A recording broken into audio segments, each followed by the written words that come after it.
Thank you, Mr. Chairman.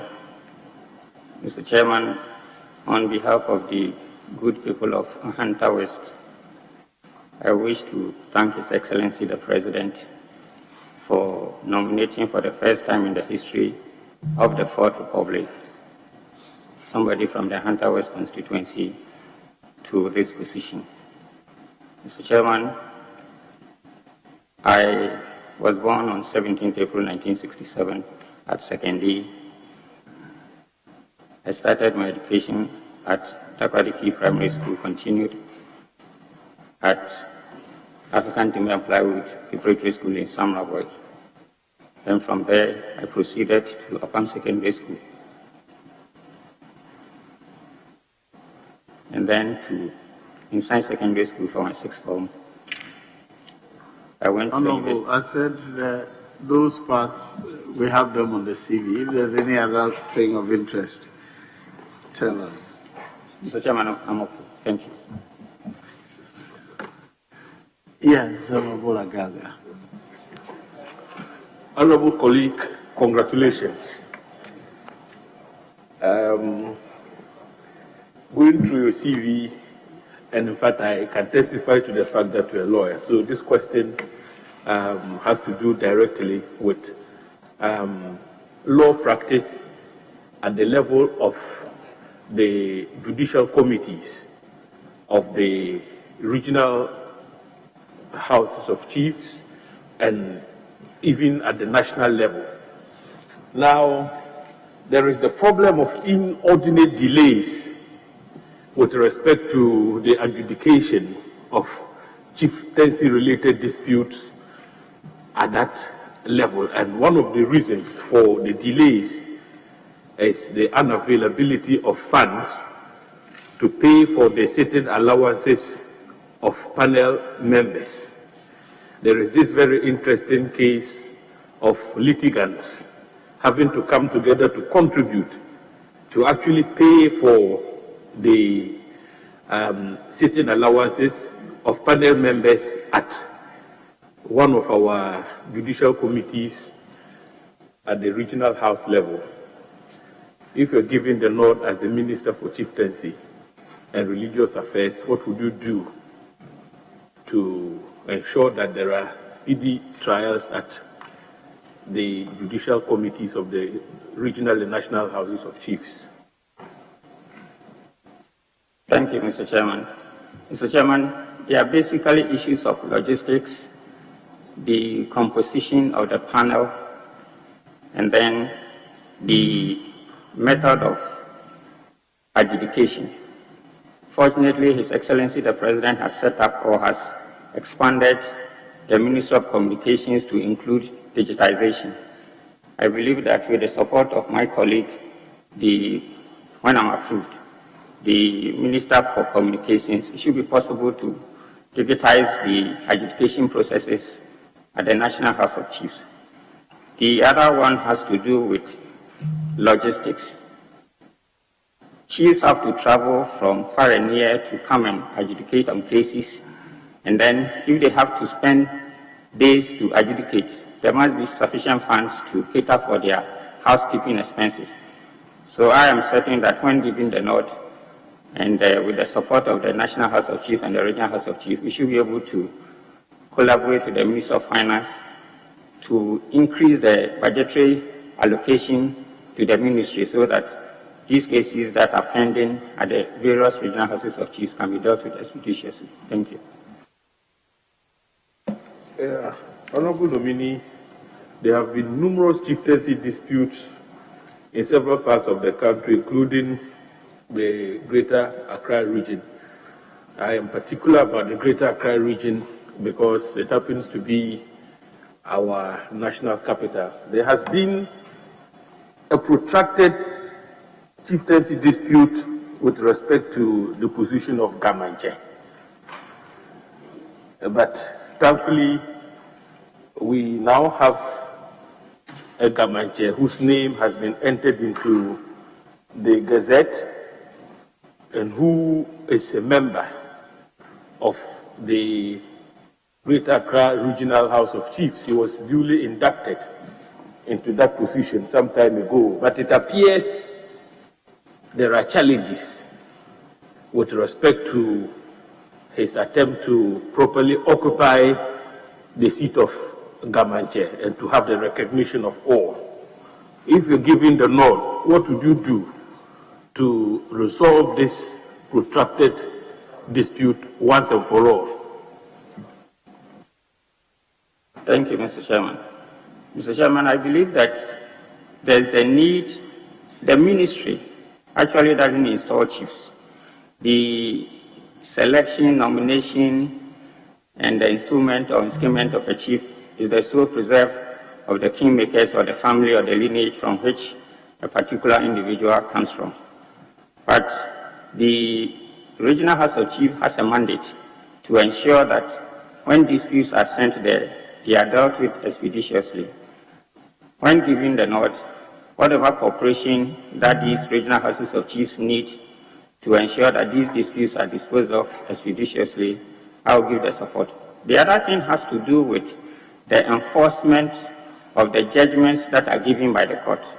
Sometimes the courts, whether at the Traditional Council or even at the Supreme Court, might give rulings relating to who is the legitimate chief. So when these judgments are given, the expectation is that they will be respected, and whatever cooperation that will be needed to ensure that the judgments of the courts are enforced, I'll give my commitment when I'm giving the nod. My last question. Do you think the chieftaincy institution is still relevant in a democratic dispensation such as ours? Thank you, Mr. Chairman. The chieftaincy institution is still relevant. In fact, it's one of the revered institutions in our country. And the Constitution of our country recognizes this institution and has guaranteed its existence under our Constitution. The roles that they play in our day-to-day life and in our governance system is very important, so they are still relevant in our country. Thank you. Mr. Chair, I yield the floor. Thank you. Thank you very much. Yes, Honorable Obama. Thank you. Honorable, congratulations. Thank you. Chiefs in active politics. The Constitution frowns on that. And what is your take on some of the comments that chiefs do make when politicians visit them and the ensuing controversies that arise out of some of the comments that are made by some of our chiefs during the political campaigns? Thank you. Thank you, Mr. Chairman. The Constitution is specific that chiefs should not participate in active partisan politics. They are not supposed to wear party colors and attend rallies and show their political affiliations. Unfortunately, sometimes a few of them go overboard. But the dichotomy or the distinction is a very interesting one. Because, for instance, if the president visits a community and the chief in the course of the interaction says that we wish to thank you for the free senior high school that you have introduced, are we going to say that that chief is participating in active partisan politics? I believe that is not so. So, in as much as the chiefs are not supposed to take part in active partisan politics, they are also part of the governance system. So whatever they do, I'm sure they are very mindful of the injunction that is imposed on them, and they will do the needful. Thank you. Yes, Nilante. Mr. Chairman, thank you very much. My interest is in local governance. Colonial era, the chiefs were very, very instrumental in the governance of the people. When we decided to transcend to democracy, we decided to go with decentralization. Decentralization in certain federal states virtually hinges on traditional authorities. But in Ghana, their significance in local governance has waned so much that, I don't know, but there is even a ruling at the Supreme Court that will further take away some of the authorities that they have in ensuring that our local laws, cultures, and traditions are obeyed. You and I will grow up, we all know we grew up in rural areas where it was almost like you have to look for a place to hide when you are summoned before the chief. The chiefs have the authority to enact certain laws within a community. Today, all those with so-called modernity, all those powers have been eroded, and as such, it's taking away some of these cohesive forces we have within our local governance system. What will you do as a minister for chieftaincy to make sure that we reintroduce the value system that places some authority and significance on our traditional authorities so that they can also be confident enough in exercising some authority to support us in central government? Thank you, Mr. Chairman. I would collaborate with the National House of Chiefs, the Regional House of Chiefs, and the various traditional councils to have an in-depth study into some of the causes of these happenings and then offer appropriate solutions. Thank you. Mr. Chairman,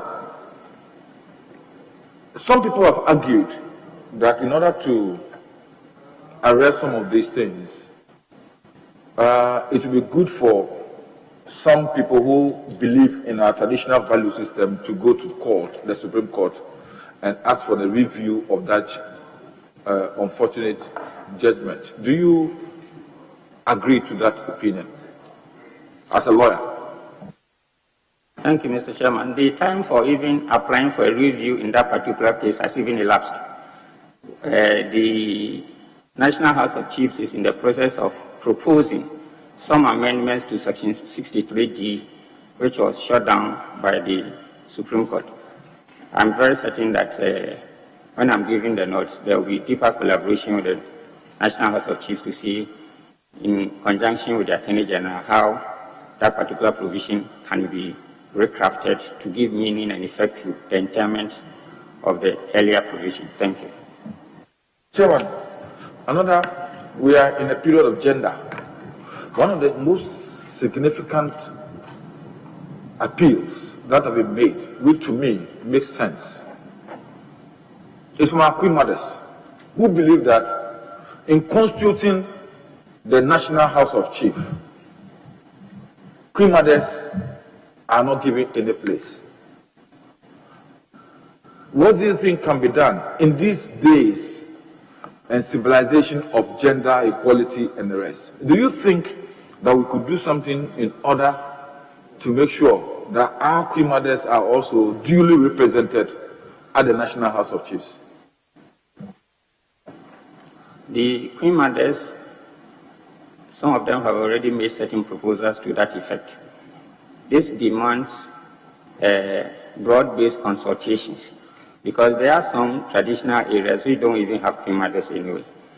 So this would demand that there is effective and continuous stakeholder engagement, so that as an institution, is this something that collectively they will buy into, then we can proceed from there. Thank you.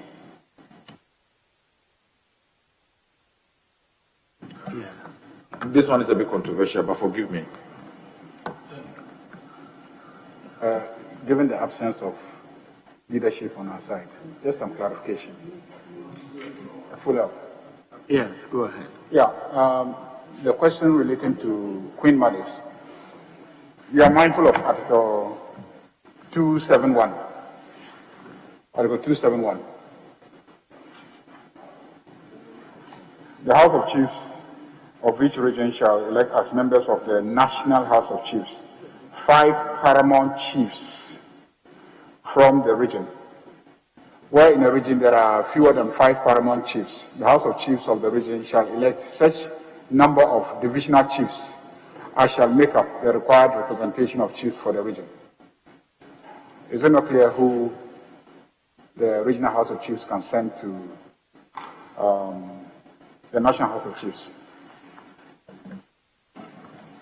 It is very clear that every regional House of Chiefs has to send 5 representatives to the National House of Chiefs, and where the number is less, divisional chiefs will step in for them. So how does the issue of Queen Mothers come in here? Thank you, Mr. Chairman. That was a suggestion. That was why I was saying that that would demand broader stakeholder consultations. I am not giving a definite answer that Queen Mothers will necessarily have to go to the National House of Chiefs. Thank you. Just consultation or constitutional amendment? It's a process. So if after the consultations there's the need to propose some amendments, I think that will be considered. Thank you. Mr. Chairman, one serious mitigating factor against our fight against environmental degradation and pollution of our water system, especially through illegal mining and the rest, have been identified by some people as a collaboration between landowners who possibly are subjects of traditional authorities. And in some jurisdictions, there is no way somebody can even farm on a particular land without authority from the traditional authority. What role do you think traditional authorities can play to effectively help us resolve the issue of environmental degradation, pollution of our waters, and the rest through illegal mining, chainsaw operation, and all these things that affect our fauna and flora? Thank you, Mr. Chairman. My predecessor started something like that. That is Honorable Jamisi. There was very good collaboration between himself and the Ministry of Lands and Forestry, Ministry of Lands and Natural Resources, and then the Operation Galamstock. So this is something that can be continued. At the National House of Chiefs, there's one committee that is specifically tasked natural resources and environment. With the collaboration of the members of the National House of Chiefs, I think the chiefs can be strengthened or empowered to do more than what they are doing now. The other way is that sometimes the way people are giving permits to carry on prospecting or some activities in some of these communities is done at the flip side of some of these chiefs. You only see the presence of some of these investors or some of these people who have been giving permits to work when they visit your traditional area. I believe that when there's closer collaboration between all the stakeholders, the chiefs will continue to play a very significant role in protecting the environment. Thank you. Yes. Yes, Honorable Jare. Thank you very much, Mr. Chairman. Honorable nominee, you are Minister Designate for Chieftaincy and Religious Affairs. In Ghana, 71% are Christians, 18% Muslims, 5% traditional religion, others 1% and 5% not really aligned. In all these, and my source is the Ghana Statistical Service 2020 Population and Housing Census. All these religions uphold LGBT.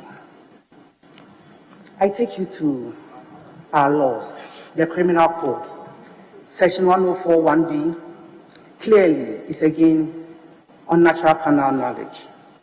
Then, to the people you are going to represent, the chiefs. They are the custodians of our customs and our culture. And you know that there is no space in our culture for LGBT rights. When you are giving the nod, what will you do to ensure that LGBT is not close to our doors? Thank you.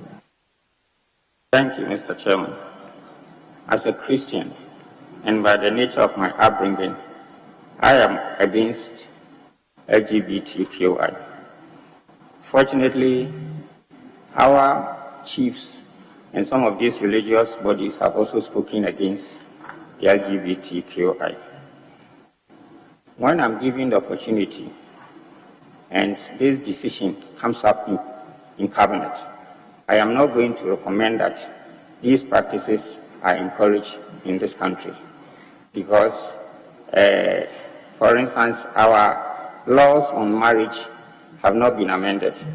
Marriage, as defined in our laws, is a union between a man and a woman.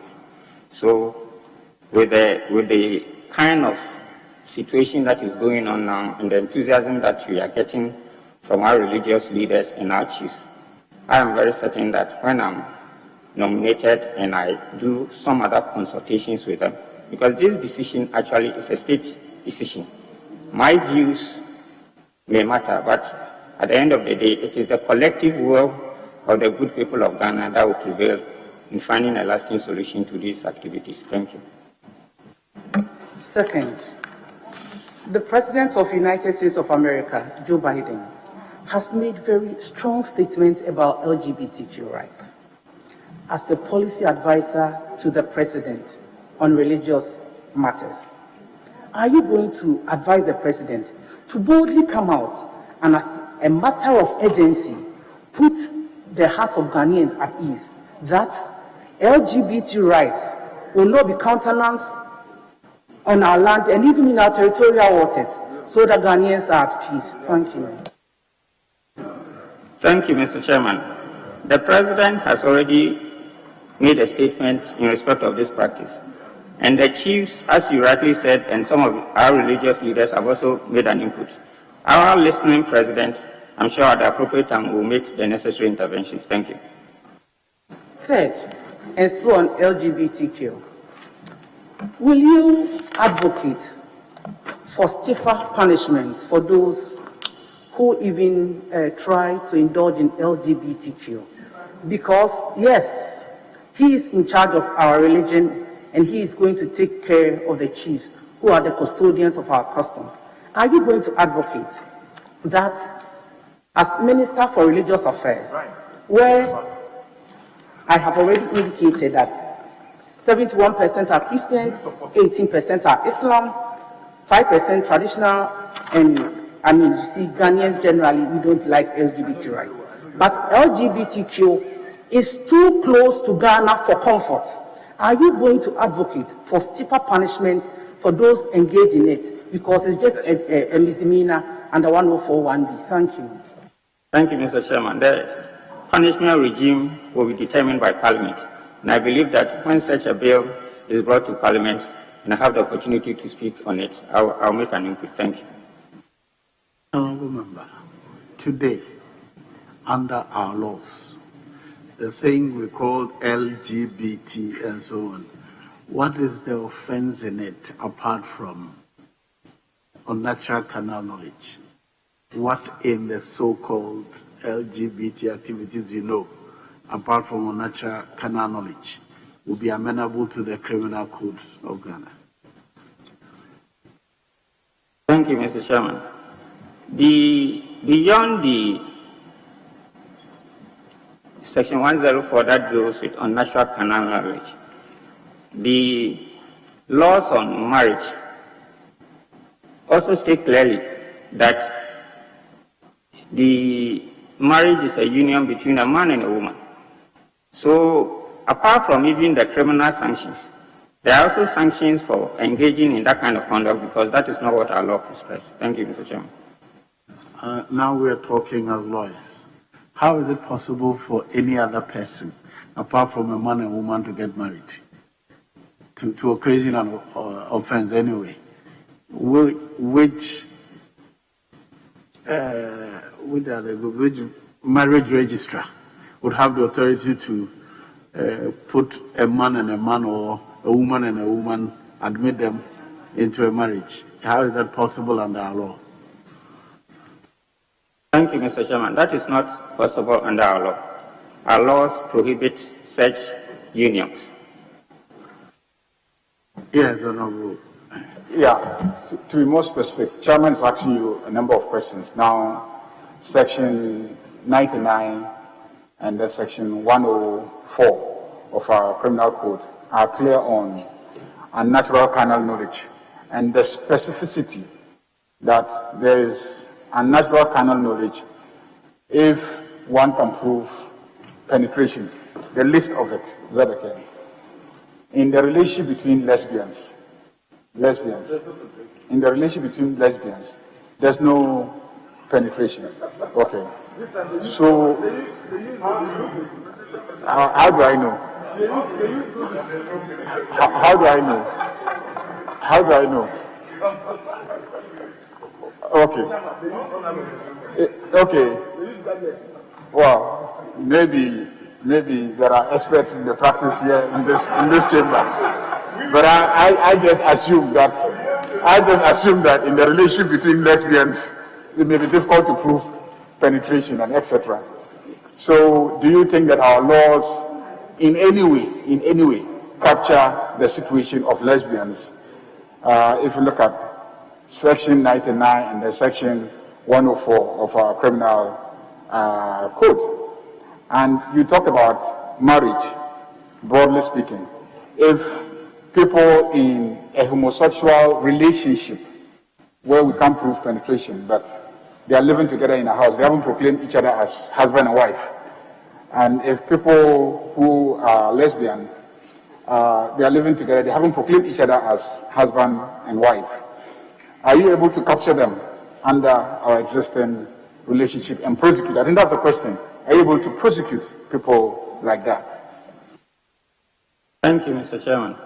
There's the need to expand the existing law to make provision for some of these happenings.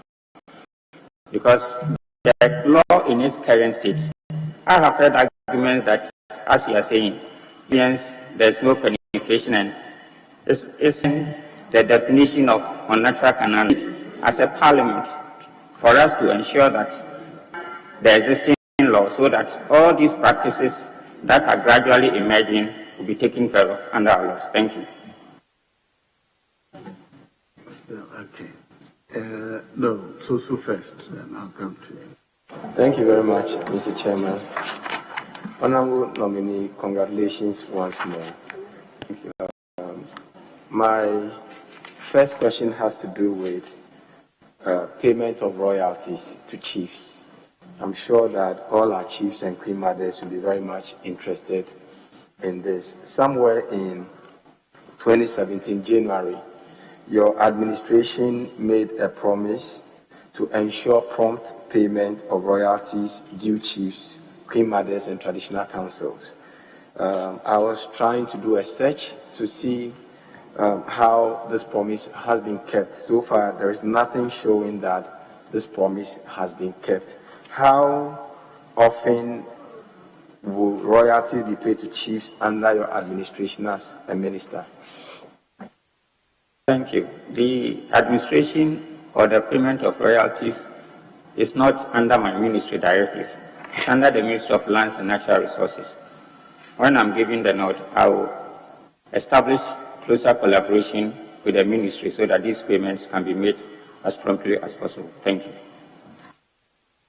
Much. The second one has to do with one action by your government in 2017 when the ministry facilitated organization of a trip to Israel for Ghanaian Christians. In fact, we were made to understand that it was an inaugural trip.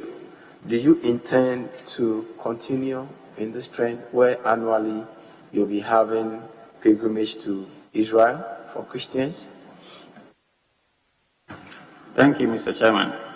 This is something that has been started by my predecessor, and until and unless there is some reason not to continue it, it should be continued. Thank you very much. Neil, can you say that again? I didn't hear the last part of the answer.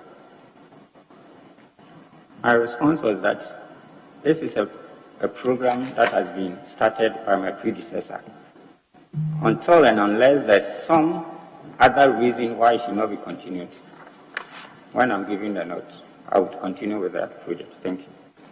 What would you do as a minister to reduce government interference in the election of President of National House of Chiefs?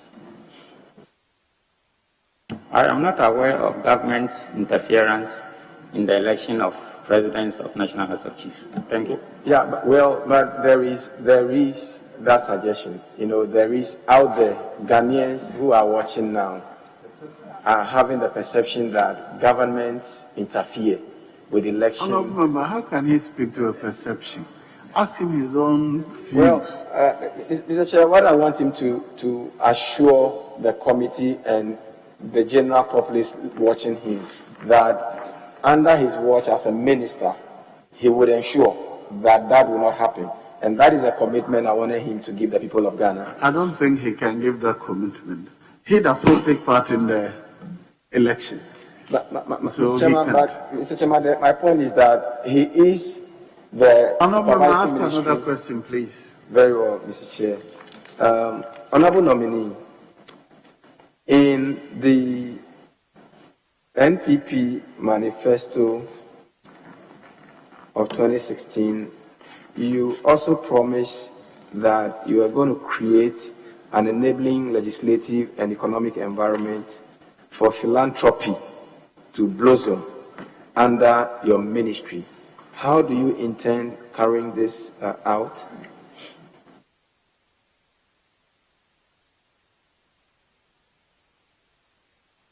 Please, the question again. There was a promise that the NPP will create the enabling legislative and economic environment for philanthropy, that is a culture of giving, to blossom. And I'm asking, how do you intend doing this? Honorable, do you have any ideas how to make philanthropy blossom? Mr. Chairman, this is something that will have to come from the individuals themselves. So once an offer is made to them and they have the willingness to assist, I'm sure they should be able to help. Thank you. As a final follow-up, there has been concerns about how long... How many questions do you want to... I thought I'm done. I'm looking here for the opportunity. Oh, that's yes, Honorable Ahid. Chairman. Thank you very much, Honorable Chairman. Honorable Chairman, succession to the various stools and schemes has become the major source of chieftaincy disputes in this country. Sometimes it results in exchange of guns, fights, to the extent that people get wounded and are hospitalized. What plans do you have to ensure that we streamline this succession plan to avoid chieftaincy disputes in Ghana? Thank you, Mr. Chairman. Already the National House of Chiefs has started a process of documentation of the various successions to the stools and skins. When I'm giving the note, I intend collaborating with them on another level where, if it is possible, to introduce DNA genealogy database, which will serve as a complement to what is already existing. Because now you trace your ancestry through a family tree to somebody who has a legitimate right to occupy a stool or a skin. So with this kind of collaboration, there can be some certainty as to which persons or individuals are eligible to contest some of these stools as and when they become vacant. Thank you. Thank you, Mr. Chairman. Mr. Chairman, there have been ongoing discussions about whether or not churches should pay tax to the state. What will be your position on this? Yes, that churches should pay tax. What will be your position on it? Thank you, Mr. Chairman. Churches, when they operate as churches, are not amenable to pay taxes. It is when they carry on business that they should be made to pay tax. And I think that is the position that I'll continue to advance. Thank you. Honourable Member, when you say when they operate as churches, what they do with the money that accrues to them? Who follows up to show that, in fact, apart from paying church workers, the rest should be for charitable work? Who follows to ensure that the monies they get from collections, they use it for the charitable work they are supposed to use it for? Thank you, Mr. Chairman. The Ghana Revenue Authority has a responsibility to, just as they do when companies present their annual statements to say that these are deductible expenses, these are not. They should be able to follow up on some of these income that accrues to some of these churches to determine appropriately whether those incomes are chargeable for tax purposes or not. Thank you. Yes. Churches, Muslim religious sects, and etc. So let's just not limit it to churches, but all religious organizations. Do they or are they supposed to operate under a legal framework? Because when you decide to operate and take money from people and etc., are you to incorporate as a company limited by guarantee, or what kind of, because we talk about when they do business.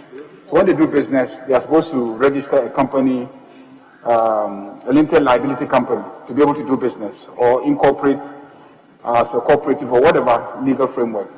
Now, when they are not to do business and they are to pursue a social purpose, are they to register as a company limited by guarantee, or anybody can just wake up, go and set up a structure and then call people to come and then ask them to make contributions, and then nobody accounts for the money? In addition, the salaries and emoluments of the leadership of the religious sects using the money contributions, are they supposed to pay taxes on that? Is there a mechanism, a framework for holding religious groups accountable? That's fundamentally the question. The issue about regulating churches is a very dicey one because of the provisions in the Constitution that guarantees freedom of worship, association, etc. When priests or members of religious bodies receive salaries, they are supposed to pay income on those salaries. The law is clear on that one. Churches are also allowed to register under our Companies Act as companies limited by guarantee. So that is the provision of the law. But to ask them to pay taxes based on the other work that they do, which is unrelated to their religious activities, that one, the law permits those payments to be made. Thank you. Thank you, Mr. Chairman. Mr. Chairman, I'm a Christian, and I believe in the power of God to heal. But sometimes you realize that somebody is sick, somebody is diabetic, and that the person has reduced in size. Instead of seeking for medical attention, the person ends up in prayer camps and continue to pray, fast to worsen his or her condition. Honorable nominee, what will you do to ensure that churches, prayer camps are advised to encourage patients who comes to them, or their members who comes to them to seek for spiritual healing, referring them to seek medical attention when need be. Thank you, Mr. Chairman. It's a question of faith.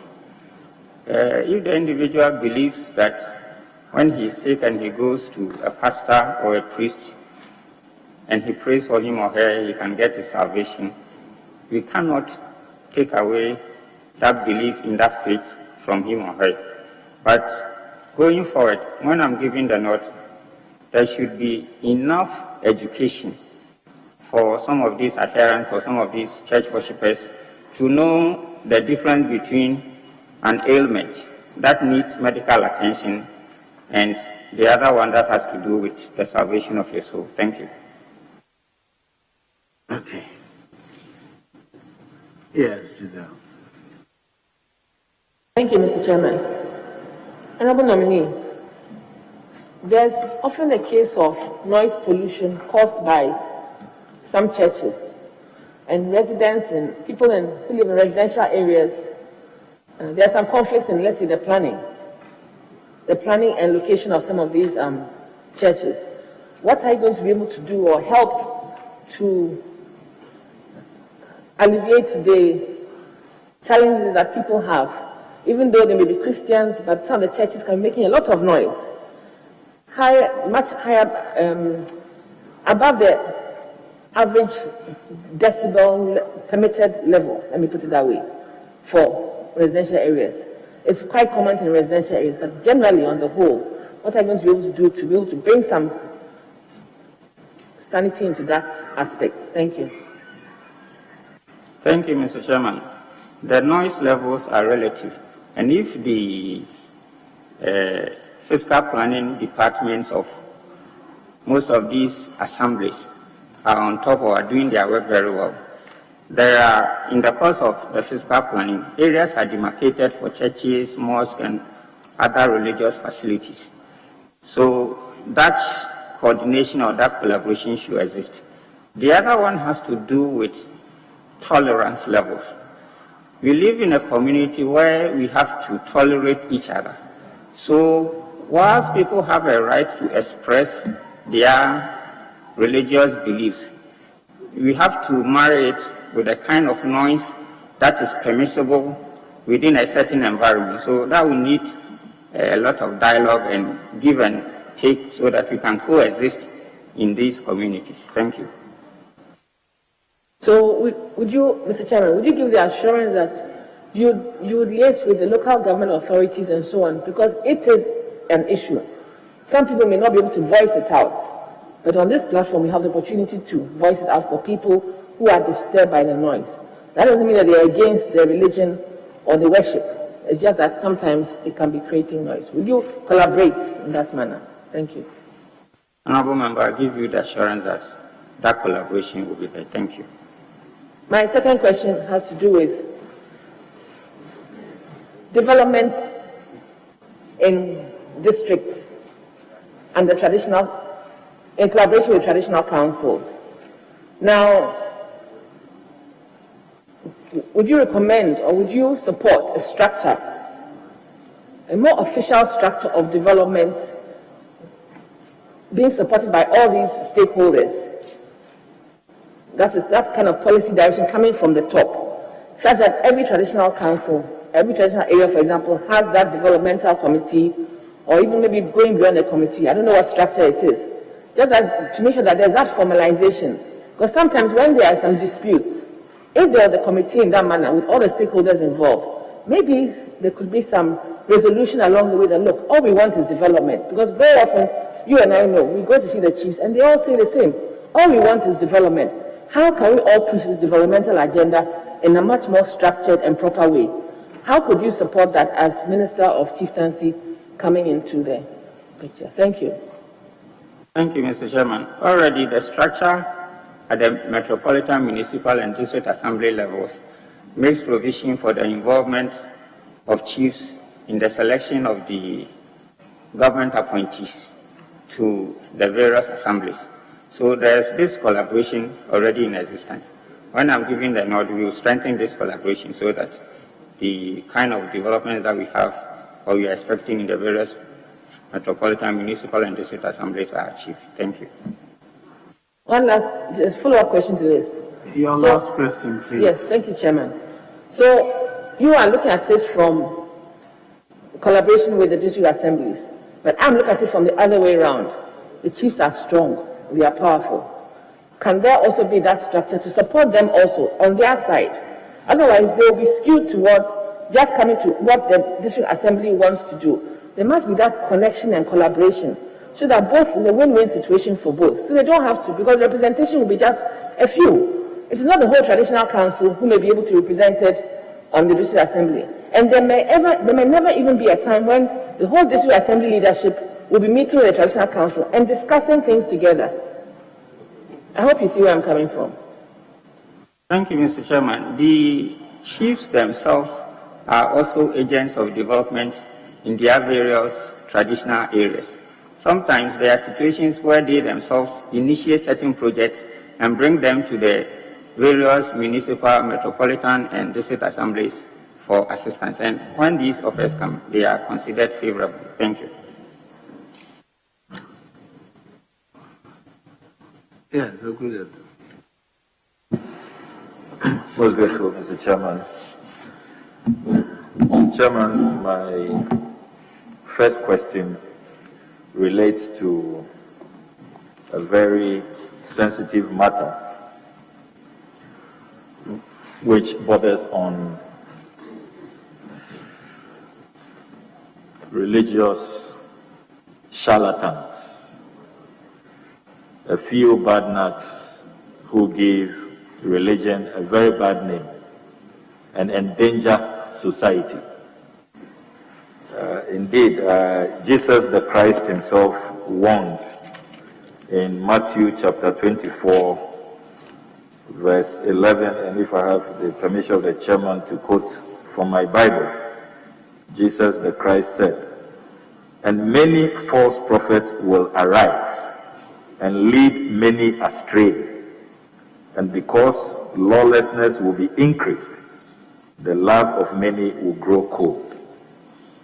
Matthew chapter 24, verse 11 and 12. You're seeing so many charlatans emerge in these days. And the position of our country for many, many years has been self-regulation. Let the churches, let the religious bodies self-regulate.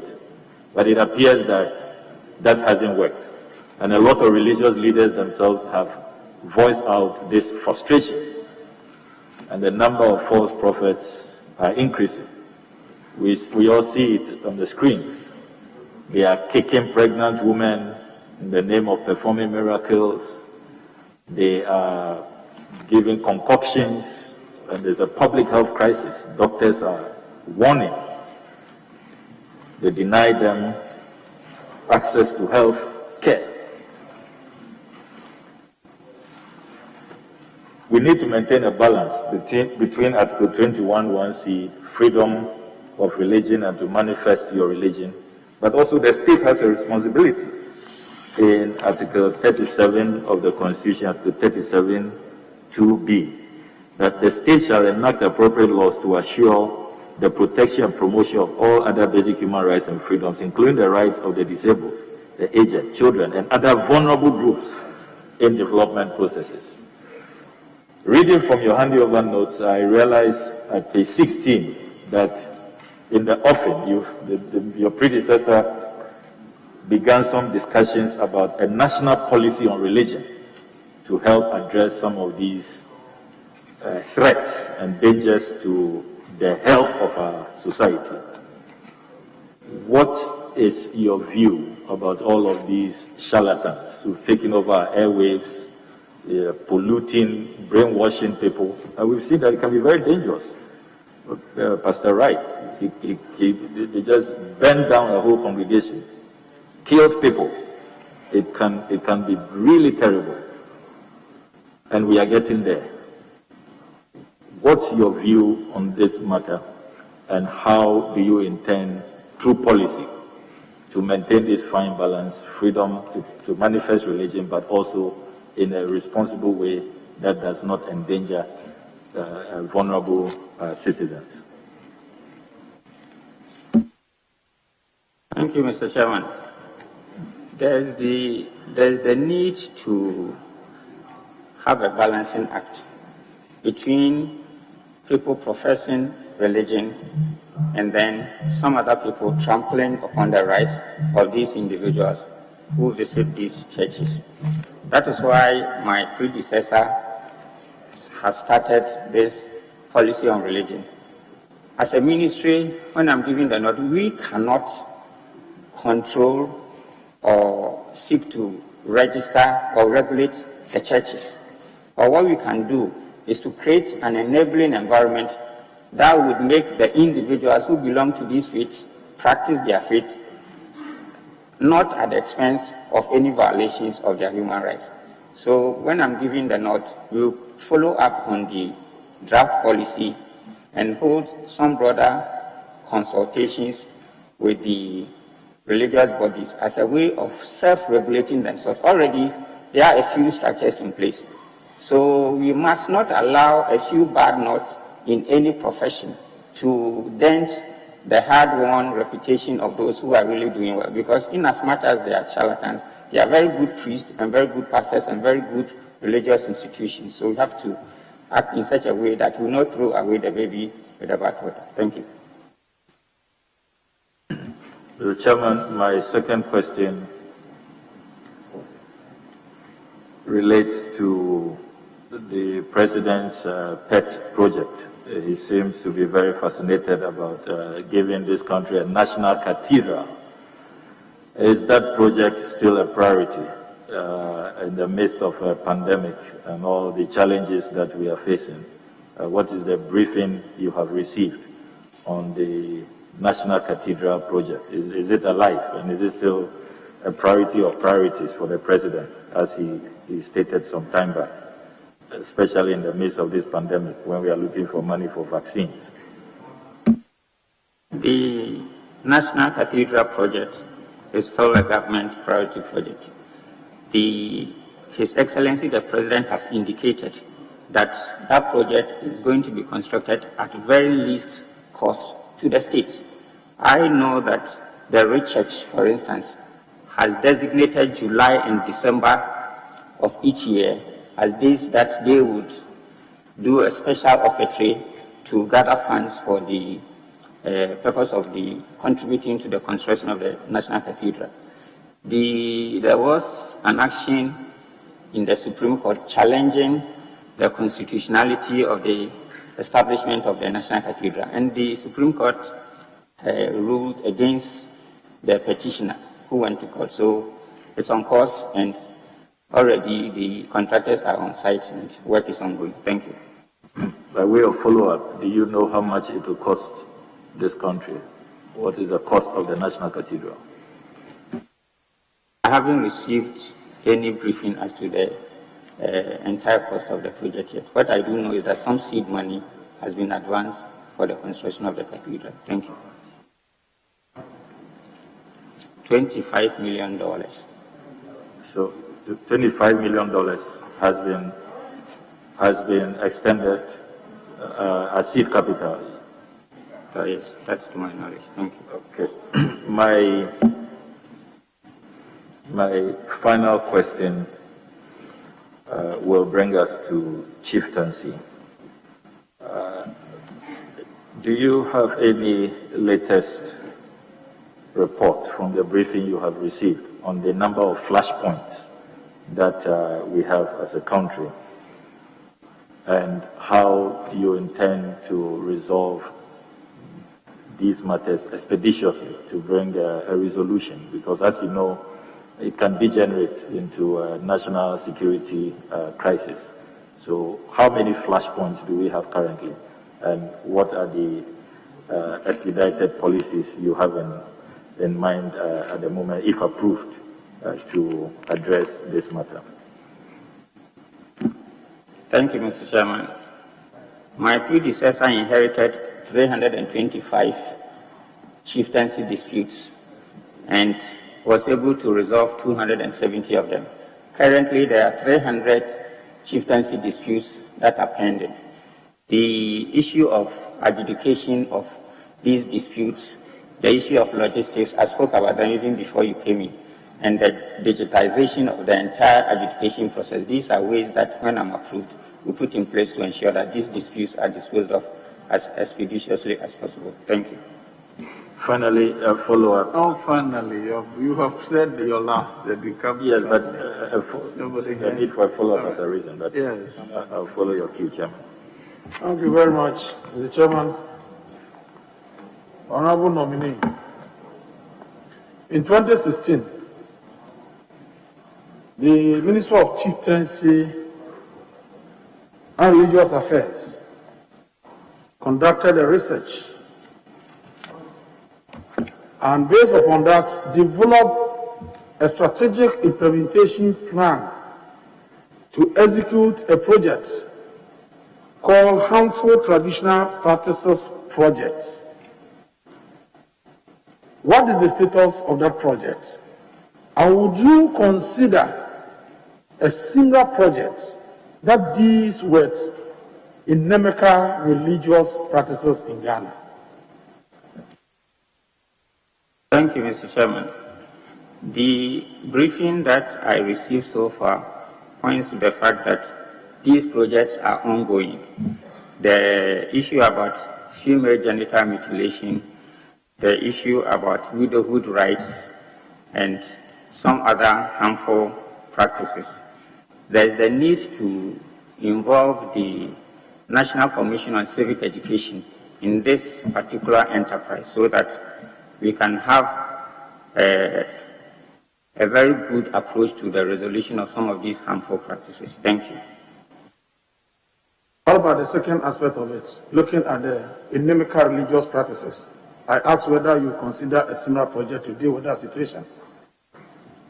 Sorry, I didn't get the last bit of your question. The part of the question was, would you consider a similar project that would deal with inimical religious practices? Our colleague, Honorable Okujeto, made reference to some of these things in his last question. And in my answer, I said that these are issues that we need to deal with. Thank you. Now, my second question is about chiefs as development agents. Our chiefs have been development agents since pre-colonial times, and still we expect them to lead the development agenda of their communities. In fact, one of the charges usually preferred against chiefs for these two men is their inability to deliver development in their communities. Between tradition and modernity, what should be the specific role of these chiefs in delivering development in their communities, and how are they empowered to be able to do that? Thank you, Mr. Chairman. The role of chiefs in development in their various traditional areas cannot be downplayed. Indeed, some of the hospitals and schools that we have in this country was as a result of some of our chiefs giving our lands and encouraging some other people to invest in these areas, in their various traditional areas.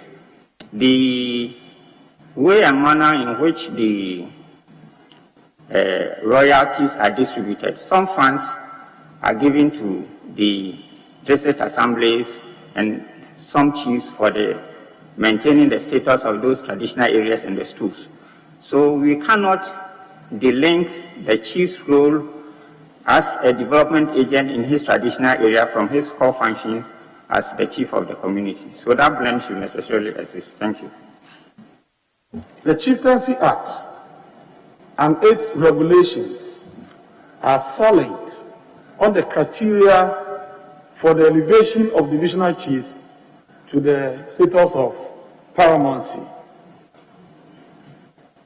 What do you think must be done to ensure uniformity in terms of criteria so that we can upgrade divisional chiefs with a known process, other than anything that comes into mind? What do you think must be done? Thank you, Mr. Chairman. The elevation of chiefs or divisional chiefs to paramountcies is based on a number of factors. The institution of chieftaincy, fortunately, are masters of their own rules. When I'm giving the nod, with the kind of collaboration that will be taking place between the ministry and the National House of Chiefs and the Regional House of Chiefs, you can develop a blueprint to ensure that there are standards for doing some of these things. But we have to take note of the fact that the various traditional areas have various rules governing who becomes what. So we have to have that kind of collaboration and understanding so that we cannot have one standard rule that would be applicable to all the traditional areas that we have in this country. Thank you. Thank you. Colleagues, I insisted that today being Friday, we want to close early. So I'll insist on the 6 on each side. So kindly let me come to leadership. This one, now you're the available leader, right? So Honorable, I'll count you out today. Yes, because I've done 6 already. Available leader. Sorry? Is that, you are forgoing the available leader one? So if you are forgoing that, I'll give it to him. Is there one question, please? Mr. Chairman, I can only but be grateful for the opportunity, even though I wish you could at least make it 2 for me, because it is taking me by surprise and I have to drop some of the questions that I prepared to. So please, Mr. Chairman, with your permission. Go ahead. Okay, thank you. Honorable nominee, my first question has to do with your relationship with, maybe one would say, chiefs or the traditional authority in the area that you have operated as Member of Parliament before. I'm sure you do recall that chiefs of the Hunter West had cause to invoke curses on you. The upper, is it Discov or Discov, traditional area, called on their ancestors and their gods to deal with you for insulting the paramount chief of the area, Obrimpong Imaduchi the 14th. Based on this, how do you assure this committee and this nation that you have what it takes to deal with chiefs across the country as the minister responsible for that sector? Thank you, Mr. Chairman. I am a prince. My father was a chief. So I should be the last person who will insult any chief.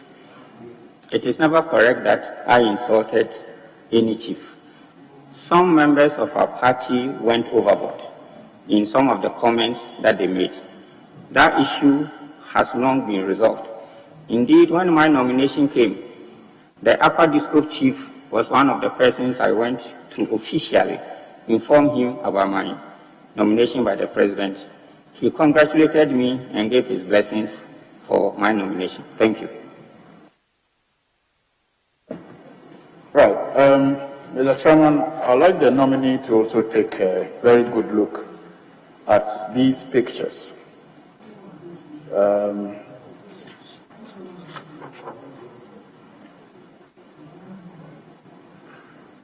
I'll explain, you will not understand now. These are pictures from the Northern Region House of Chiefs. Northern Region House of Chiefs. Currently, they, as you can see, work from under a tree. That's the Northern Region House of Chiefs. They work from under a tree. And this is because the facility that they originally worked from was put under renovation in 2019.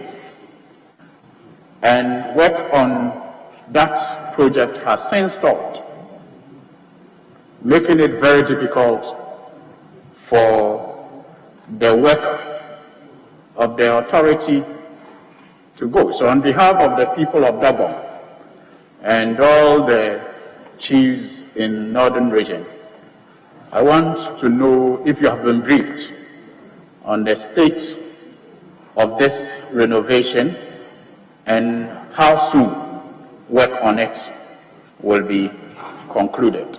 Thank you. Thank you, Mr. Chairman. My briefing indicated that there are some work going on in some of the regional House of Chiefs. And we are also very certain in our minds that they are preparing the 2021 budget.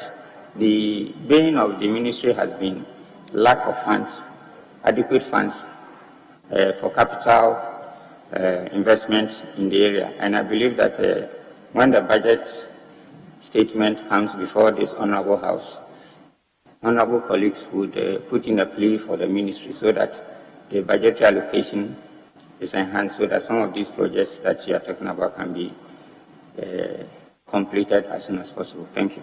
You can't assure the committee how soon this project will be complete? Mr. Chairman, I need to know what provision has been made or is going to be made in the 2021 budget so that I can speak affirmatively on this particular project. But you have my assurance that... Mr. Chairman, I'm sorry, but whatever are you suggesting there was no budgetary allocation before the contract was awarded? Is that the case? I haven't said so. I have stated that there are a number of ongoing projects. As and when funds are released, these projects are continued. But I'm giving you the assurance that when I'm giving the nod, I will expedite action on this particular one, which you brought to my attention. Thank you. Leadership. No, Reverend, you said you wanted one. Thank you, Mr. Chairman. Congratulations, Honorable Nominee. I must congratulate you for the sound position that you have indicated on pertinent issues of chieftaincy and religion. And I must indicate my satisfaction and confidence that with these inclinations that you have given, there's no doubt that you would leave legacies at this ministry. On this note, I congratulate you. This you could have done behind us. Wait, now I'm coming to leadership, but the leaders are here now. So I didn't ask because it was assumed that I'll be leadership. Now the leader has come, and then I still don't get the opportunity. You have taken leadership opportunity a couple of times. I'll give you one. One. Okay. Okay, I have one Hydra-headed question. One Hydra-headed question. It has to do with the role of chiefs in development. And then also the witches' camp. The witches' camp that we have in Northeast region. And Article 272C of the Constitution. It deals with the role of the National House of Chiefs to identify harmful cultural practices, traditions, and etc., and have them outlawed. You've seen that, yes. So, as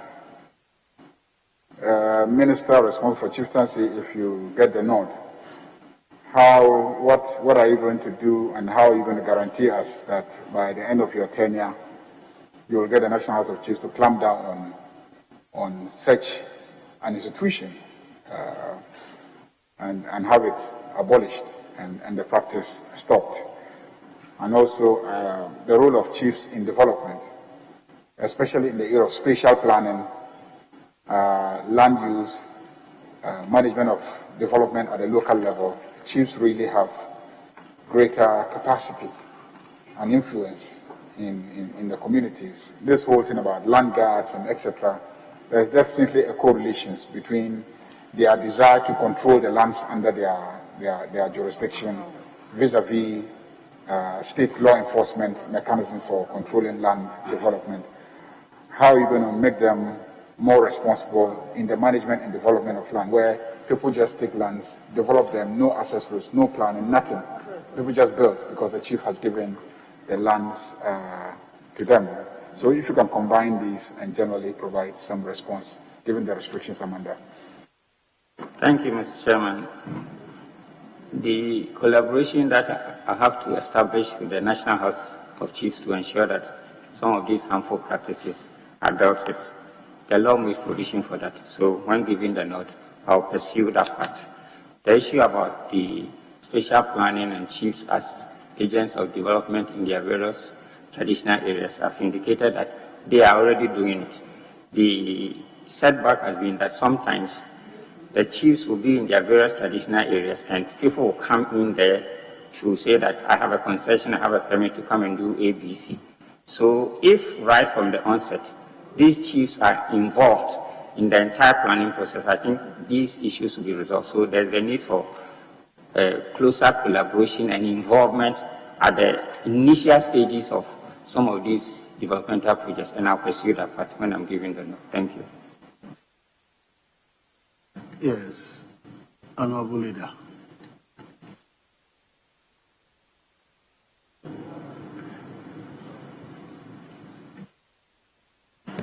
Thank you, Mr. Chairman. Mr. Chairman, I just want to find out from the nominee, in answering the question about the cost of the construction of the cathedral, he said what he knows is that $25 million has been extended as seed money, right?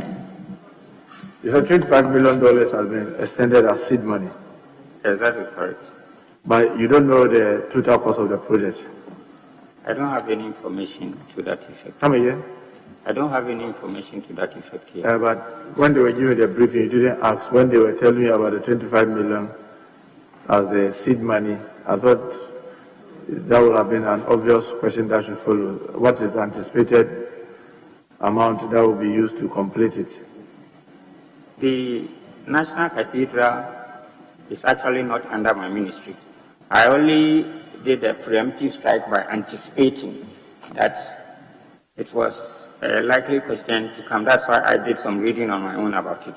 But the National Cathedral is not under the Ministry of Chieftaincy and Religious. Yeah, I know, because it has to do with religious activities. So maybe that's why you, on your own, tried to find some information on it. But did you find out the cost of the demolition? The judges' homes, the passport office, those demolitions, have you asked about the estimated cost of the demolition? Mr. Chairman, I don't have any idea about that cost. Thank you. Mr. Chairman, he was just answering or making his comment about the Spatial Planning Act.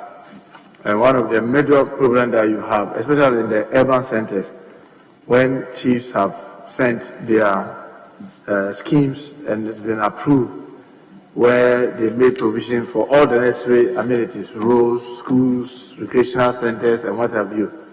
Once the place starts developing, then on their own, they start agitating for rezoning and completely messing the very scheme that they have done. I know that not even this house has been mandated by our constitution to amend acts that affect chieftaincy. But this action of our chiefs, how do you hope to get them to comply with the Spatial Planning Act? Thank you, Mr. Chairman. Once there is closer collaboration between the traditional leaders, the municipal, metropolitan, municipal, and district assemblies, in the Ministry of Lands and Natural Resources, there should be a way out of resolving some of these issues. Because once you give out the land and then the developments catch up with it, there should be a way of ensuring that the purpose for which these lands were reserved are adhered to. Thank you. Mr. Chairman, there is this erroneous impression that is being bandied around by our chiefs that, oh, we gave this land for you to construct parliament. Now that you are not using it for parliament, reverse it to us. But there's a Supreme Court ruling that says that once that land is going to be used for the public good, it does not necessarily have to be reverted to them.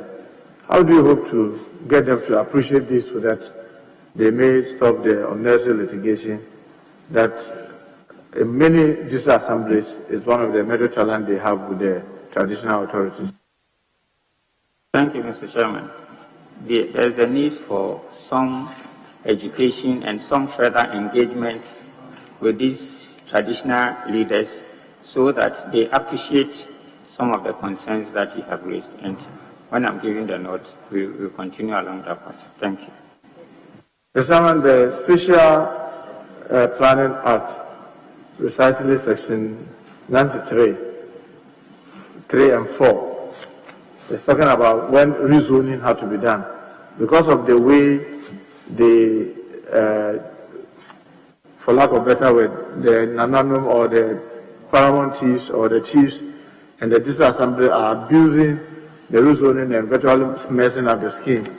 When we were passing this act in 2016, Parliament said that if you needed to rezone land that is used or reserved for public use, you have to come to Parliament. This is not really popularized, and you still get a lot of assemblies and Nananum chiefs go around rezoning without coming to Parliament. How do you hope to popularize this for them to appreciate that if it has to be done, then it must necessarily come to Parliament to comply with the Act? Thank you, Mr. Chairman. Once there is a law in existence regulating how some of these things ought to be done, I think the laws ought to be followed. Thank you. I don't know whether you were given a briefing on the cost of pilgrimages, both the Muslim and the Christians. You know, recent past, the Minister of Chieftaincy has been facilitating the pilgrims to Jerusalem, and then the government too have been supporting in one way or the other the Muslim to be able to embark on the pilgrimage to Saudi Arabia. I don't know whether in the briefing you asked about how much it's been costing us annually. Thank you, Mr. Chairman. I haven't received any such briefing. Thank you. Mr. Chairman, my colleague, in your constituency there, you pulled down a dilapidated youth center and promised to construct a stadium to replace it. Is that correct? In your own constituency, you pulled down a dilapidated youth center with the hope of replacing it with a stadium, with a promise that you are going to construct a stadium in its place. Is that correct? That is not correct. I have not pulled down a dilapidated youth center to construct a stadium in my constituency. Also, since you became a member of Parliament in 2017, you have not made an attempt to pull down any youth center in your constituency? I'm saying that I have not pulled down any youth center. What I'm doing in my constituency is rather constructing a youth center in my constituency from the funds that are available to MPs. When did you start that construction? When did that construction start? When did you start the construction? The construction started sometime in 2018. 2018. Is it completed? Sir Chairman, it's not completed. About what percentage completion? I would say that they are now at the footing stage. They completed the footings. Mr. Chairman, the customary land secretariat that is within the Land Act is to support land management by the Land Commission. What do you intend to do if given the opportunity, knowing that you are in charge of Chieftaincy and customary force directors are due to improve that secretariat? I'm talking about the customary land secretariat. You know, because we are in charge of Chieftaincy, and you know, normally this one falls under our chiefs. And you know, they have a variety of challenges. And I'm saying that when given the nod, what do you intend to do to improve the services and the challenges that the customary land secretariat is facing to be able to help our chiefs and traditional authorities? The Secretariat is not under the ministry. The Secretariat is under the Ministry of Lands and Natural Resources. I have indicated that there should be closer collaboration between my ministry and that ministry so that where payments are due the chiefs, these payments are done promptly so that they can use those monies. Those royalties or those portions of those monies that ought to come to the chiefs are received as quickly as possible. Thank you. Mr. Chairman, thank you.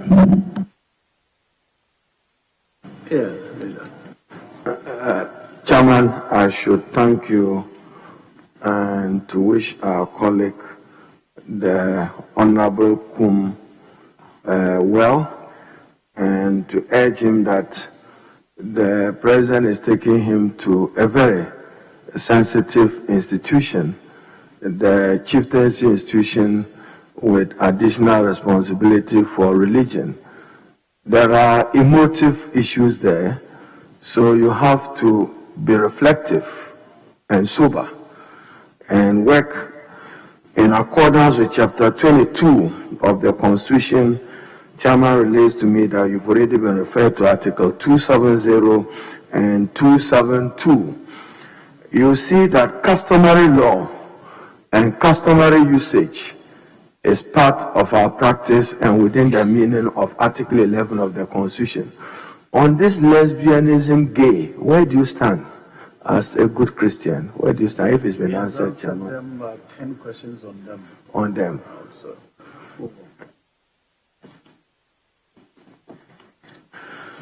Now, Chairman,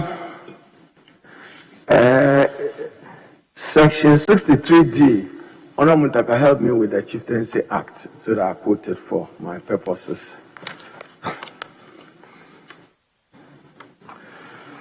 Chairman, I'm referencing Nana Ajay Ampofo versus National House of Chiefs and the Attorney General, reported 2011, a Supreme Court decision where Section 63D was held by the Supreme Court as unconstitutional.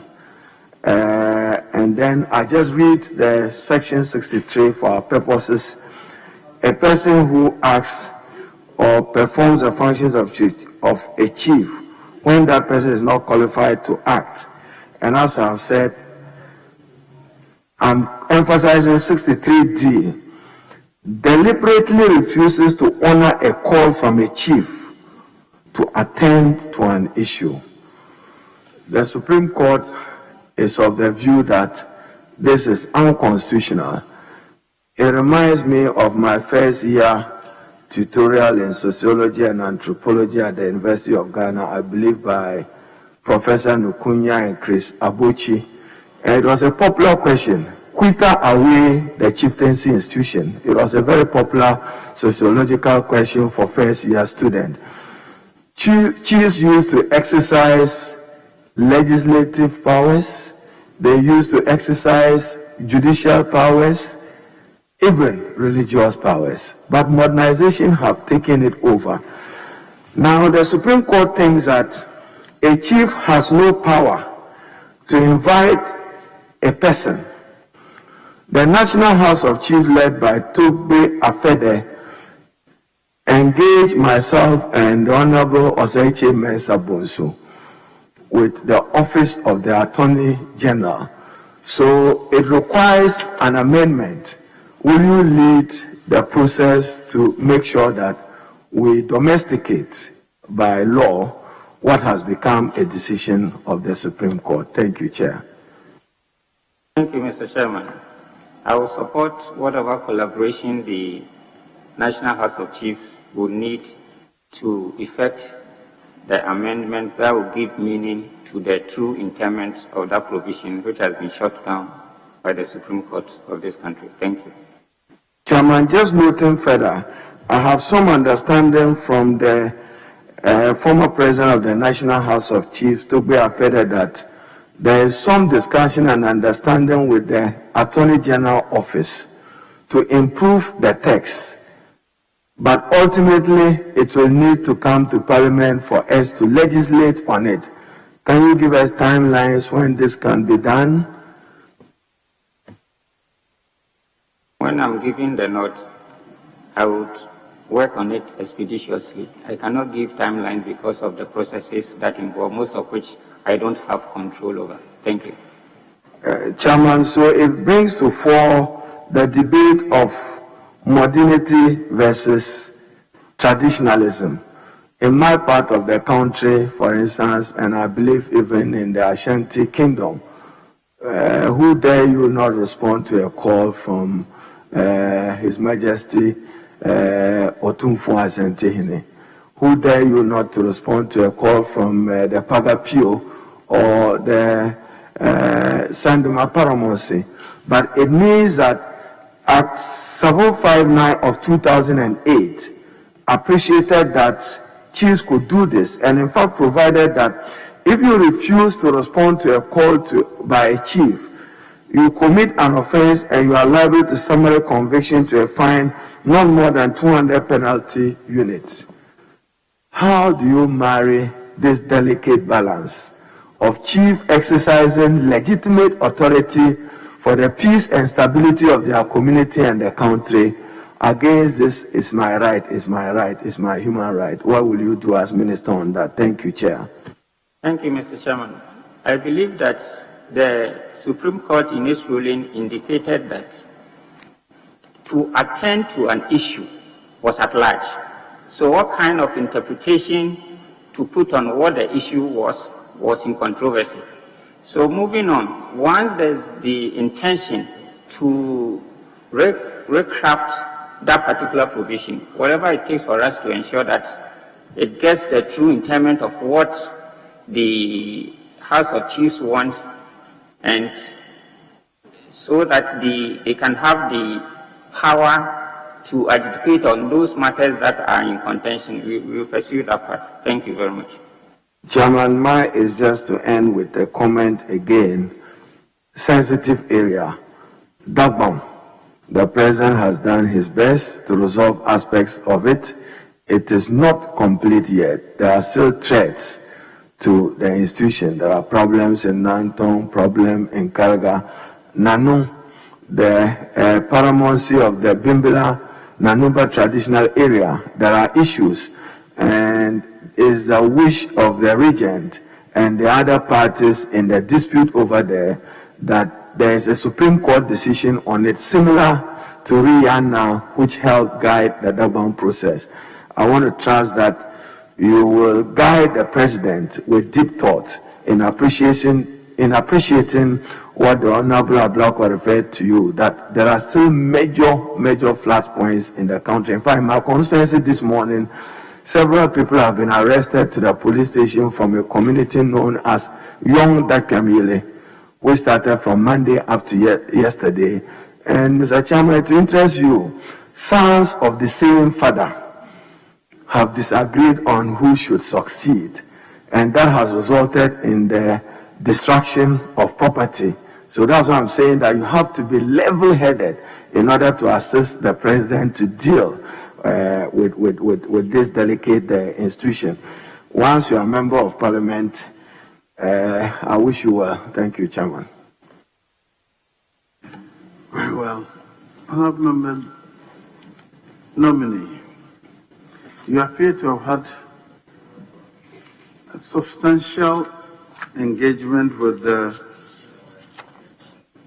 Center for National Culture.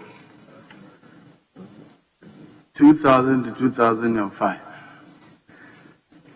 92 to 96, then 86 to 87. All these periods were, apart from indicating that you did national service with them, you didn't indicate what we were doing there on your CV.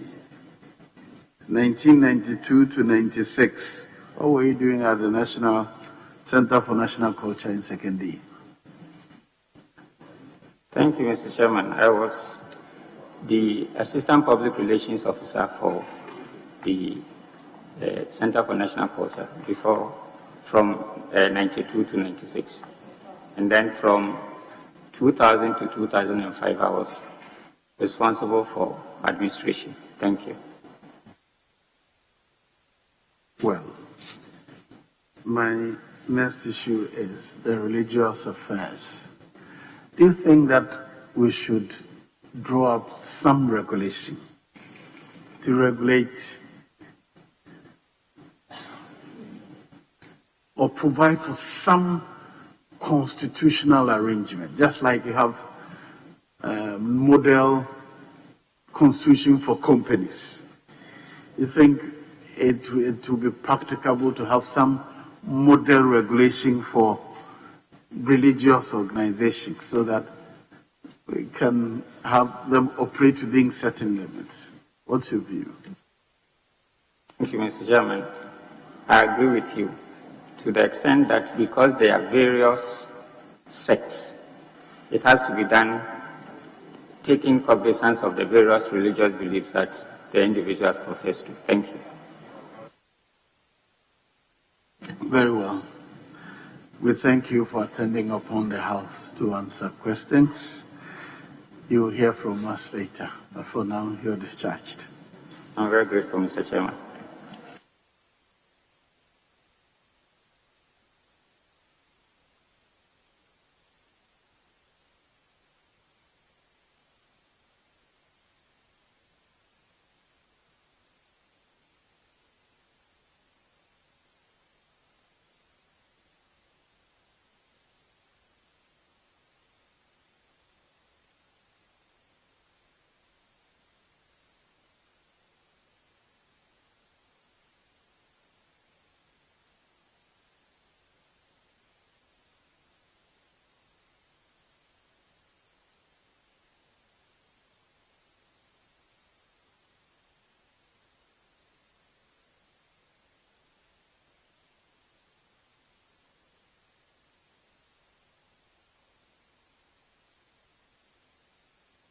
I, Alan John Kojo Kyerematen, swear by the Almighty God swear by the Almighty God that the evidence I shall give before this committee that the evidence I shall give before this committee touching the matter in issue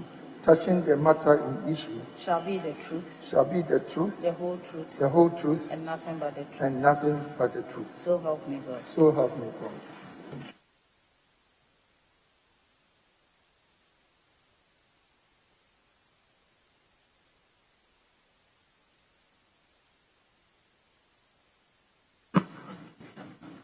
Honorable Alan Kojo Kyerematen, on behalf of the committee, congratulate you on your nomination to the position of Minister for Trade and Industry. You have held this position in the last government. You've served in other positions in public service previously under President Kufuor. You're a lawyer and you've worked in the banking industry for a while. You've represented Ghana as the Director of Africa in UNDP. You've been Chief Executive of Ampretech. Now, in addition to these, is there anything you wish to tell us briefly? Thank you, Honorable Chair, and let me use this opportunity to say a good afternoon to honorable members.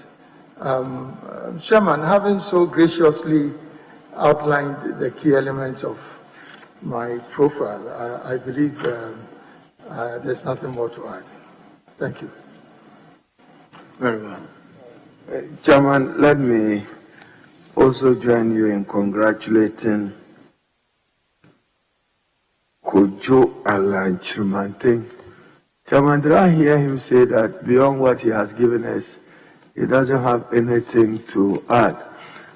President Nana Addo Dankwa will be barred by the Constitution to seek re-election if he ends his mandate. Is your presidential ambition alive?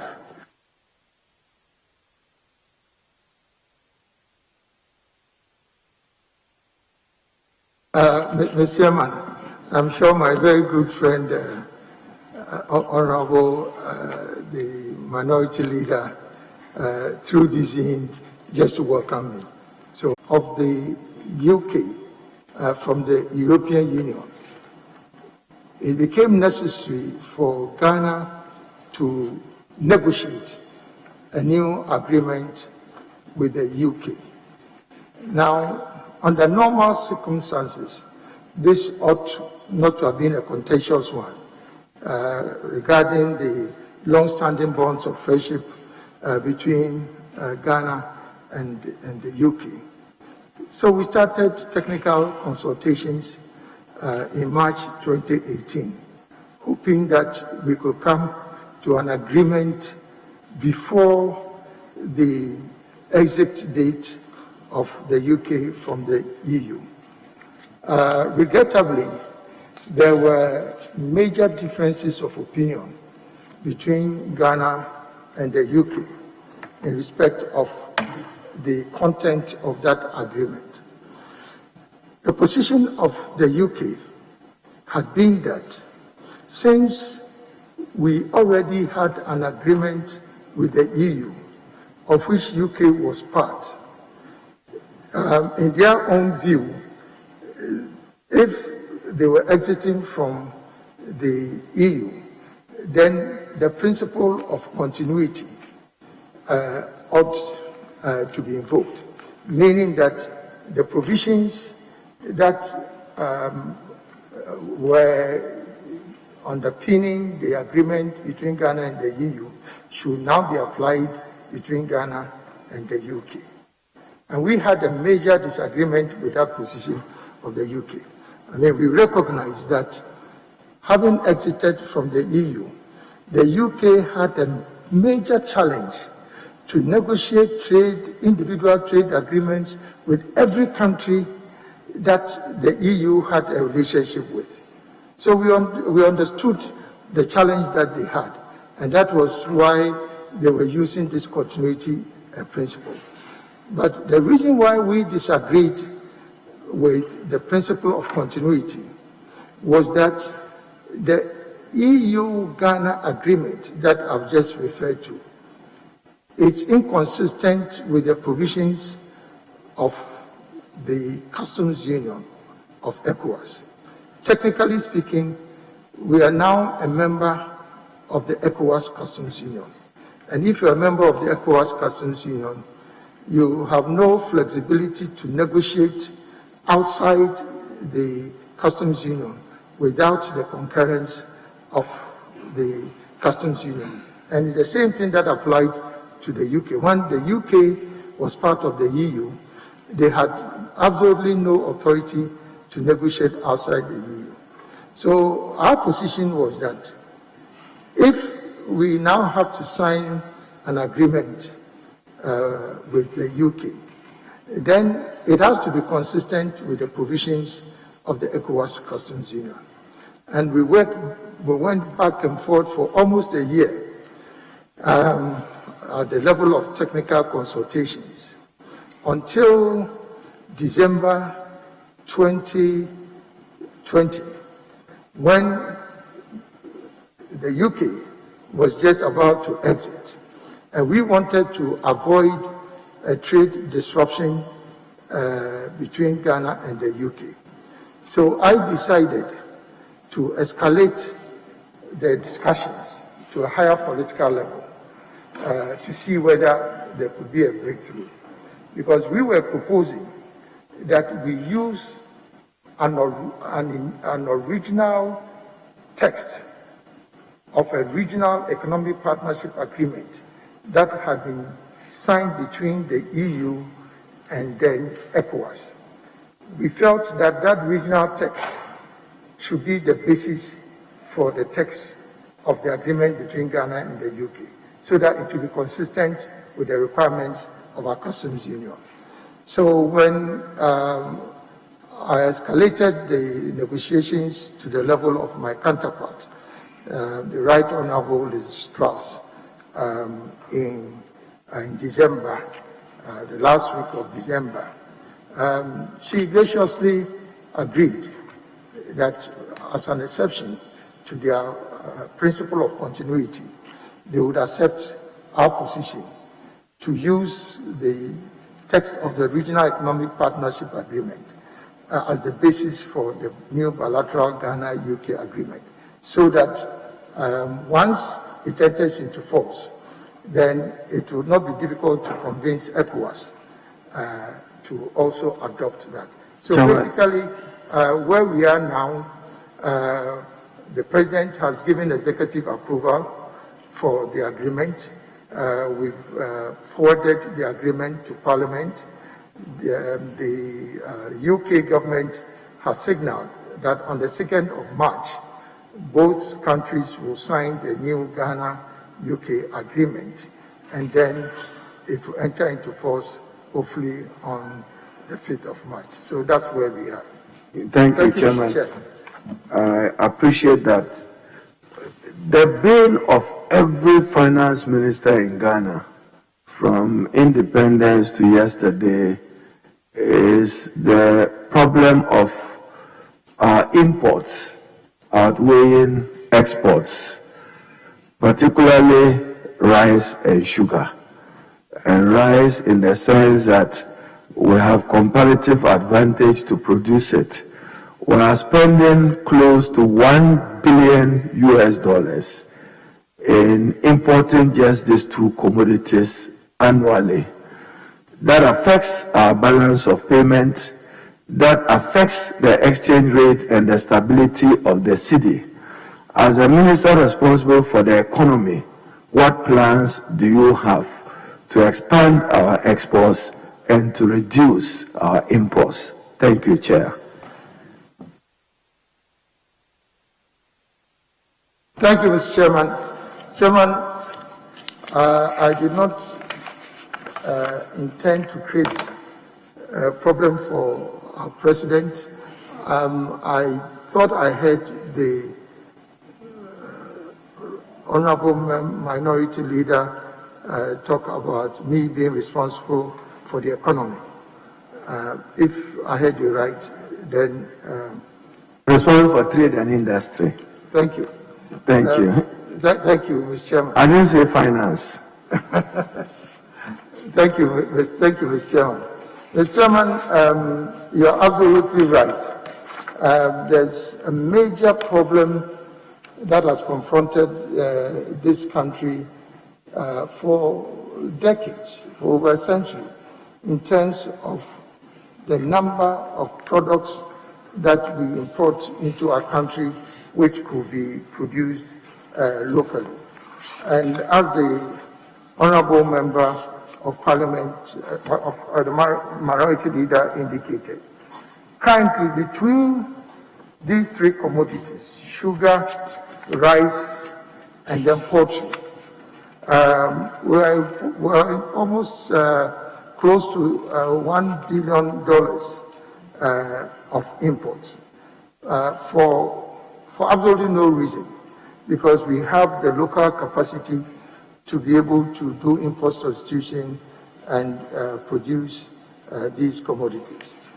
But this underpins the decision of His Excellency the President for Ghana to launch a comprehensive program for industrial transformation, which my ministry has been leading. And basically, this transformation program is anchored on two parallel tracks. First, to ensure that we produce to export, and secondly, also that we produce for the purposes of import substitution. And so we have very comprehensive interventions that we have put in place, and I'm sure as we go on in this exercise, these matters will come up. Very comprehensive transformational interventions that is building the capacity of local businesses to be able to import substitute and also even produce these products for export. So we are already on the right path, and that's the basis for our industrial transformation agenda. Thank you, Mr. Chair. Chairman, thank you. Honorable nominee responsible for trade and industry, you are largely responsible for the implementation of the present flagship initiative, 1D, 1F, one district, one factory, which for all intents and purposes is intended to provide opportunities for many people and to lead our effort in industrialization. Can you provide us how many so far and give a regional background in the Upper East, Upper West through the 16 regions? How many 1D, 1F have you been able to initiate and where and the status of it? Thank you, Chair. Chairman, Mr. Chairman, again, I think it is appropriate for me to indicate that the One District, One Factory initiative, which has been led by the Minister of Trade and Industry, is one of the most revolutionary interventions to have been introduced in our country since independence. It goes to the core of bringing industry and development to the doorstep of the ordinary people. And that is why we've pursued with aggression this whole program of One District, One Factory. Currently, we have 232 1D, 1F projects that are at various stages of implementation. And contrary to some of the comments that have been made, that the 1D, 1F is an attempt just to brush up existing companies. Indeed, whilst the program implementation framework allows for existing companies to be 1D, 1F companies, but if you look at the statistics, out of the 232 companies, only 64 are existing companies and 168 are new companies. Now, the breakdown is as follows. Projects currently operating as 1D, 1F is 76. Projects under construction is 107. And then projects ready to commence construction within the first half of this year is 49. And so far, out of the 232 projects, 56% are agro-processing projects, 22% general manufacturing, 5% meat processing, primary agriculture is 4%, and there are other industrial enterprises which constitute 13%. Through the intervention of the 1D, 1F, 139,331 direct and indirect jobs have been created by the synthesis companies that are already operational. 285,915 additional direct and indirect jobs are projected from the projects that are under construction. Mr. Chairman, through this initiative, we've been able to mobilize 2.3 billion Ghana cedis from local financial institutions. Government has provided interest subsidy payment to support 213 interest subsidy support of 213 million Ghana cedis. This is meant to de-risk the project for the banks because the interest subsidy then makes it easier for them to become more profitable. And in addition to that, 603 million import duty exemptions have been granted to 37 1B1F companies having come through this honorable house. Mr. Chairman, unfortunately, I do not have with me the regional breakdown, but this is the status. So can you speak with certainty that as revolutionary as you describe it, it's in the Upper West region as in the Upper East region? Can you speak with certainty? There are 1D initiatives in Bolga, Navrungu, Zebla, or any part of it, or in the Upper West region, whether Lambuse or Tumu or where in these two regions, I want to know whether the revolution have gotten there. Thank you, Chair. Mr. Chairman, as I indicated, I do not have the regional breakdown with me, and I think before this honorable house, it is appropriate that I give accurate information. Chairman, we know that the last time he came to Parliament, the Upper West region did not benefit from it.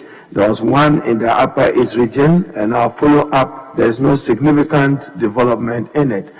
But let me now take you to another area. After you've done well with the President, which was initiated by late President Mills, this Free African Continental Trade Agreement, which is headquartered now in Ghana. Now, trade liberalization, particularly, I'm going to use Nigeria as a case study. Dangote cement is in Ghana. Simaf, Moroccan, is in Ghana. Many Ghanaian entrepreneurs cannot break through the Nigerian market. And you are aware that there is what the Nigerians call the prohibited list of imports from Ghana into Nigeria. I know in the last couple of months you've been trying to manage the problems associated with the GIPC limitation, even for retail trading within our country by foreigners and in particular Nigerians, which almost led to some diplomatic problems between our two countries. Now, Jata cement is local. There is a local Ghanaian who is doing well to produce cement. What will you do to improve the competitiveness of the Ghanaian entrepreneur to match with their counterparts in Nigeria and beyond? Thank you, Chair. Thank you, Mr. Chairman. Mr. Chairman, I indicated earlier on that to a large extent, under the leadership of our President and also under my own leadership leading the ministry, we've been ahead of the coming into force of the AFCFTA.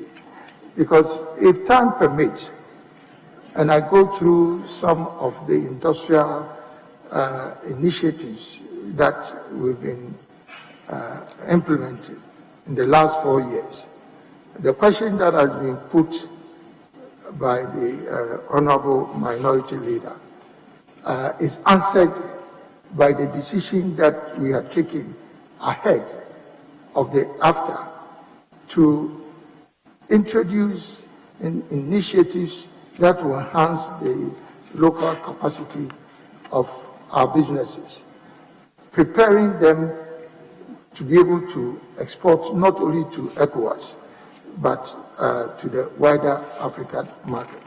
I don't want to just dwell on the 1D1F, but the 1D1F is a major intervention that would enable our companies to be able to produce, to meet the requirements of AFTA. But beyond that, as I said, there are other interventions which are already in place. But in addition to that, Mr. Chairman, specifically following the start of trading, we've already initiated a national program of action to identify different categories of Ghanaian companies that we would support to take advantage of AFTA. One category are companies that are already exporting to Africa. So these are low-hanging fruits. So we are distilling information on these existing companies. All we are doing is to make sure that we enhance their capacity to be able to sell more. Then there's another category of companies that are exporting currently, but not necessarily to Africa. So it means that they have the capacity to export. And so we are also helping them to identify specific products that they can now produce to export to the African market. And obviously also new companies that we can incubate specifically to target AFTA. So there's a lot that is already going on. Thank you, Mr. Chair. Chairman, that's appreciated. I'll take the nominee to the manufacturing sector of Ghana. What's its contribution to our GDP? But I want you to respond relative to a lopsided industrial development in Ghana. Beyond Tema and Accra, and little portions of Ashanti region. And Chairman, we all can use it as an example. When it's 4:30 p.m. to 5:30, you see in the industrial area, maybe North Kaneshi, large army of young people come out, heading home. It means they've had a job to do and they have earned an income. Beyond Accra and Tema, I don't see that anywhere in the Brown Half region. I don't see that in the northern region, in the Upper East, Upper West region. And my faith is that this is how we can address the unemployment challenge. And probably you must have some thinking on light manufacturing, the light manufacturing industry. What plans do you have for that to address the growing unemployment in our country? Thank you, Chair. Thank you, Mr. Chairman. Mr. Chairman, even at the risk of sounding repetitive, I think it is important that I go back to the point that I made earlier on, that the government has already embarked on this very comprehensive program for industrial transformation. And I agree completely with the Honorable Member that currently, beyond Accra and Kumasi, there is little evidence of significant industrial activity. But that's the whole point about having a program that decentralizes industrial development, about the 1D, 1F in particular. But it also goes beyond the 1D, 1F, recognizing that the 1D, 1F typically may be medium-sized companies. We have also embarked on a program to support micro and small enterprises. And so as I speak now, we have established 67 business resource centers that will cover all the districts in Ghana. And these business resource centers, 37 of them are already operational, and the other 30 will be completed again by the middle of this year.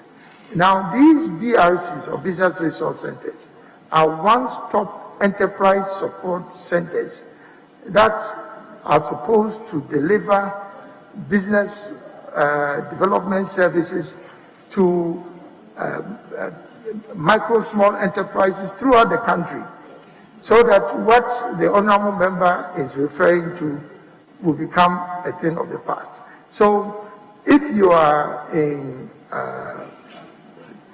maybe Tamale South, it's developed to the extent that we cannot necessarily put them in this category.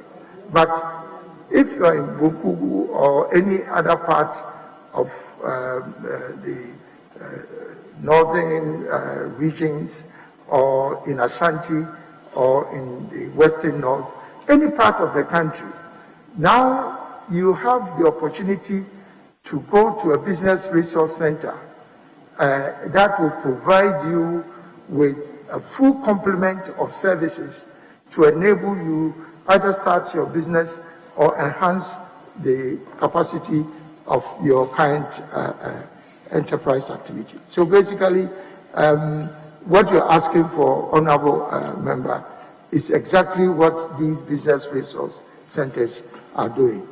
Chairman, I want to just, for now, integrated customs management system, and you know, at the policy and institutional level, I support you that trade facilitation is not a function of finance or the Ministry of Finance. I think that under our WTO obligations and protocols, you should be leading matters of trade facilitation.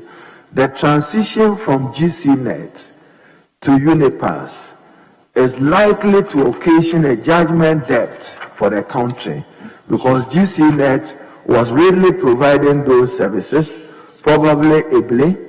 I've had some discrepancies in terms of numbers. How is revenue faring, and how did revenue fare under the GCNet? You want to explain the circumstance that led to the termination of the GCNet agreement, which is likely to visit a judgment debt on our country? I thank you, Chairman. Thank you, Mr. Chair. Mr. Chair, before I proceed to answer, I respectfully have a different opinion from the minority leader about the fact that what we've put in place as a new trade facilitation system is going to incur judgment debt. But let me give a little bit of a background to this. Without doubt, trade is the engine of growth for every country. And this explains why the most powerful economies of the world also happen to be the most powerful trading nations. So there is no debate about the value of trade.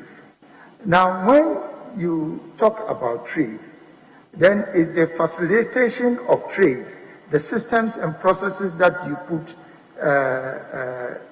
down in your country that allows trade to move on easily, freely, both import and export. Now, if you look at our trade facilitation space, over the last decades, 4 decades, since import licenses were abolished in the 70s, this space of import-export has been characterized by a multiplicity of service providers, which I describe as a spaghetti bowl of service providers. You have so many companies that are providing different types of services, very often not fully integrated and coordinated with each other.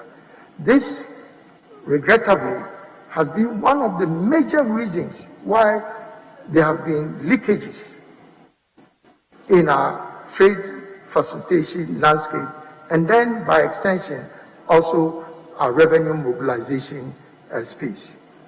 And when we took office in 2017, and remember, I think we are in the same club, trade ministers. I have been there before, and so I know about GCNet, and I knew about the destination inspection companies. But I was surprised to find out when I took office in 2017 that this multiplicity of service providers still existed. And in addition to GCNet and West Blue, you had 4 others, bringing the total to 6 service providers who were providing different types of services. Now, the fact that these service providers are using digital platforms that do not speak to each other. Obviously, it cannot generate maximum operational efficiency. And so I took a bold decision that we needed, for once in our country, to put in place a comprehensive, fully integrated, end-to-end trade facilitation system that will do a number of things. Provide operational efficiency for imports and for exports. Secondly, to enhance revenue mobilization. Also, deepen our security arrangements for both exports and then imports. And so we went through the public procurement process, and then we selected a company that is a local company, but that is working together with the Korean Customs Service to deploy a new technology called Unipass. And in spite of all the noise and the negative comments about this bold effort that we took, the statistics now is clear about the value of this new intervention. And with your indulgence, I'll just give you just a few numbers. Now, the Unipass, or the Ghana rendition of it, which is called ICOMS, Integrated Customs Management System.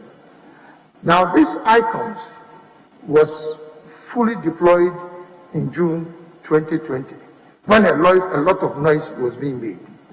Now, in July, that's after. You mean controversy? You mean controversies are surrounding the change in initiative? Yes. Correct. Yes. You were saying noise. I thought you wanted controversy to better fit the situation. Oh, okay. Yes, controversy surrounding the production of the Unipass. Chairman, so that the nominee is not equating public protest and legitimate civil society concerns as noise. That's what the deputy leader wants him to avert his mind to. Okay, but once at it there, is there an action for judgment debt? Is it the case that government owes West Blue for non-payment of its services? Thank you, Chair. Respectfully, Honorable Leader, I think it is appropriate that I put it in the right context.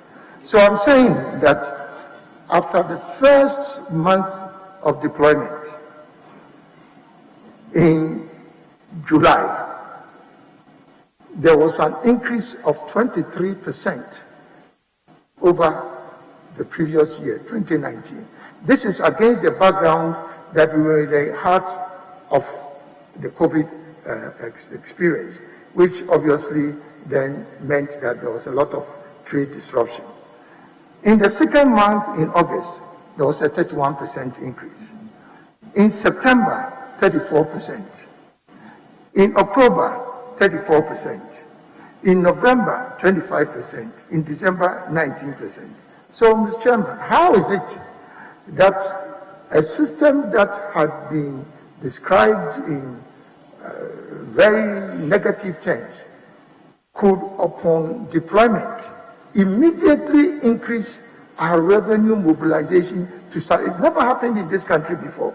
Minister, it's not about increases in volumes of trade and volumes of what was imported. No, it's a function of CIF, many of it.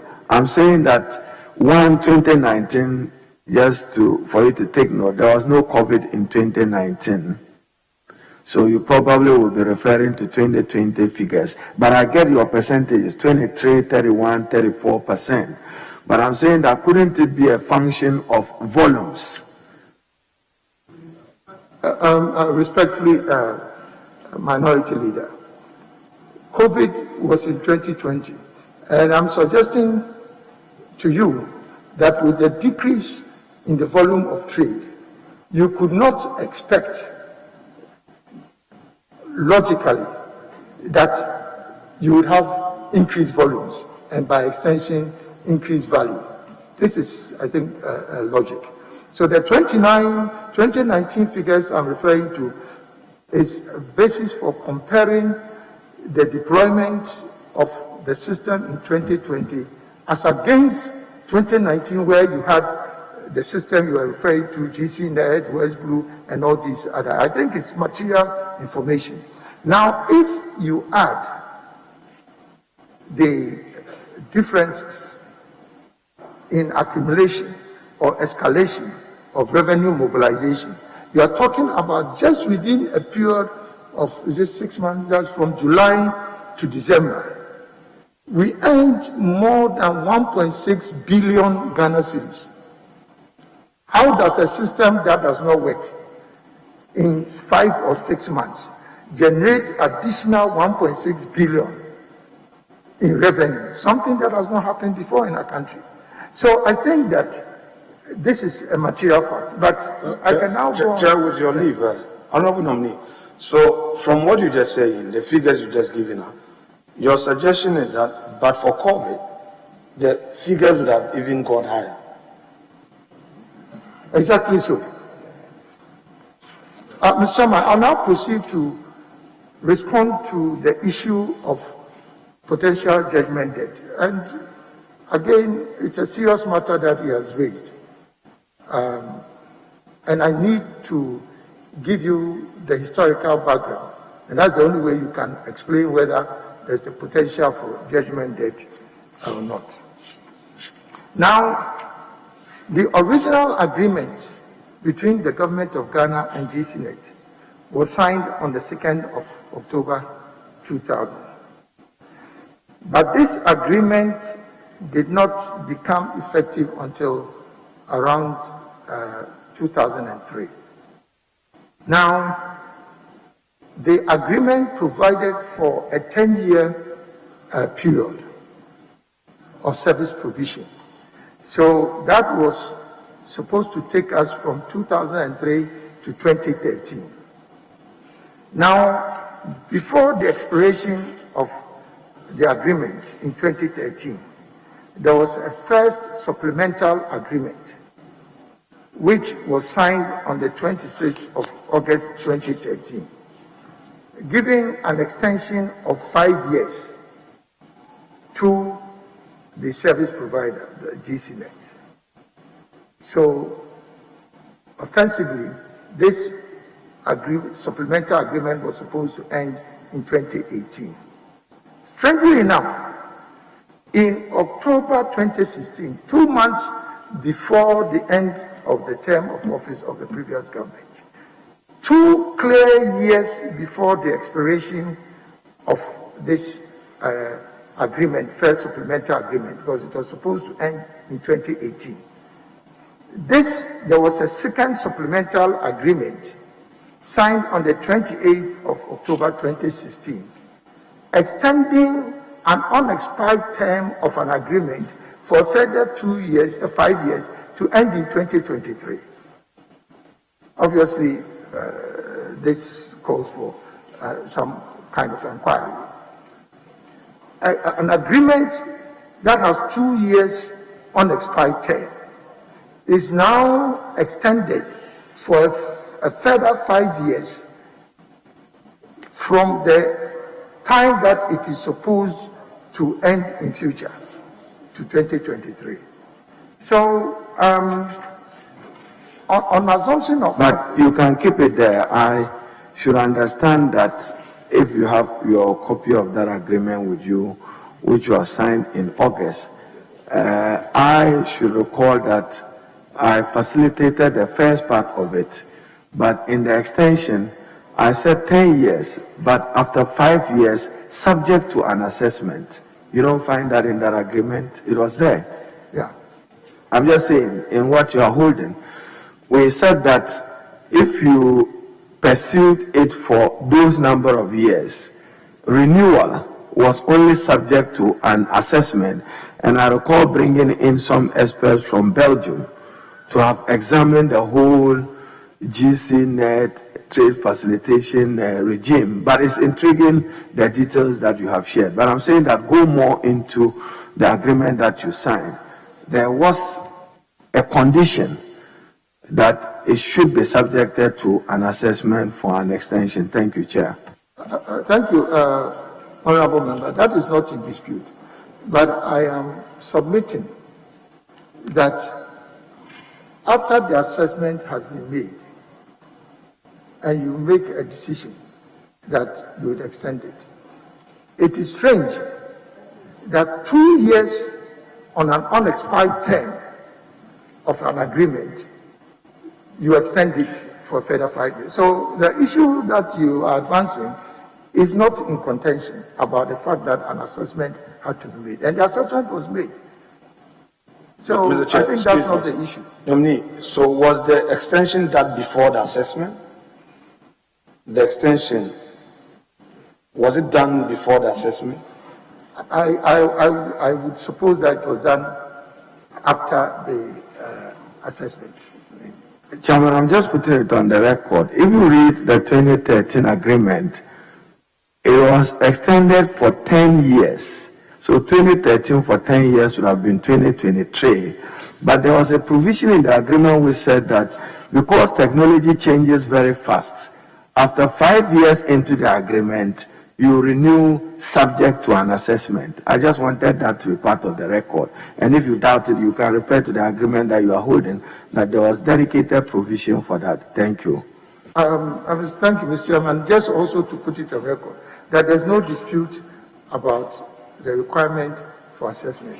I was just saying that if you have an unexpired term of 2 years on an agreement, and you give an extension of 2 years after the term of expiration, which is in the future, it's an interesting case in law. That's all that I'm saying. But let's escalate the matter. So here we are.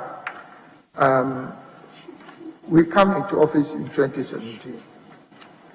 Now we realize that the supplemental agreement that was signed, both the first and the second, to all intents and purposes ought to be construed as international agreements, because SGS, which is the majority shareholder of GCNet, is a foreign company and has majority shares in the GCNet. And so there was a requirement in law for that supplemental agreement, both the first and the second, to have been submitted to Parliament, and that was not done. Secondly, Article 11.3 of the original agreement signed in 2000 that I referred to granted government the right to early termination, which is a standard clause in many. Was the 2000 agreement submitted to Parliament for approval? No, because at that time, that provision in law was... No, I just want to know, was the 2000 agreement brought to Parliament? Thank you. There was no requirement, yes. So, based on these two factors, the agreement, the two supplemental agreements themselves are void in law. And so, under normal circumstances, we ought not even to have operationalized the agreement. But maybe that was history. But for us to proceed then on the basis, having found out the shortcoming, and to continue with that in itself will be further violating the law. And as I said also, the provisions of the original agreement gives the right of government to early termination upon the payment of appropriate compensation, as every agreement provides. So, if GCNet or West Blue, as the honourable member was referring to, decides to go to court, will be ably represented there, and will look at the merits of the case. Yes, John. Thank you, Mr. Chairman.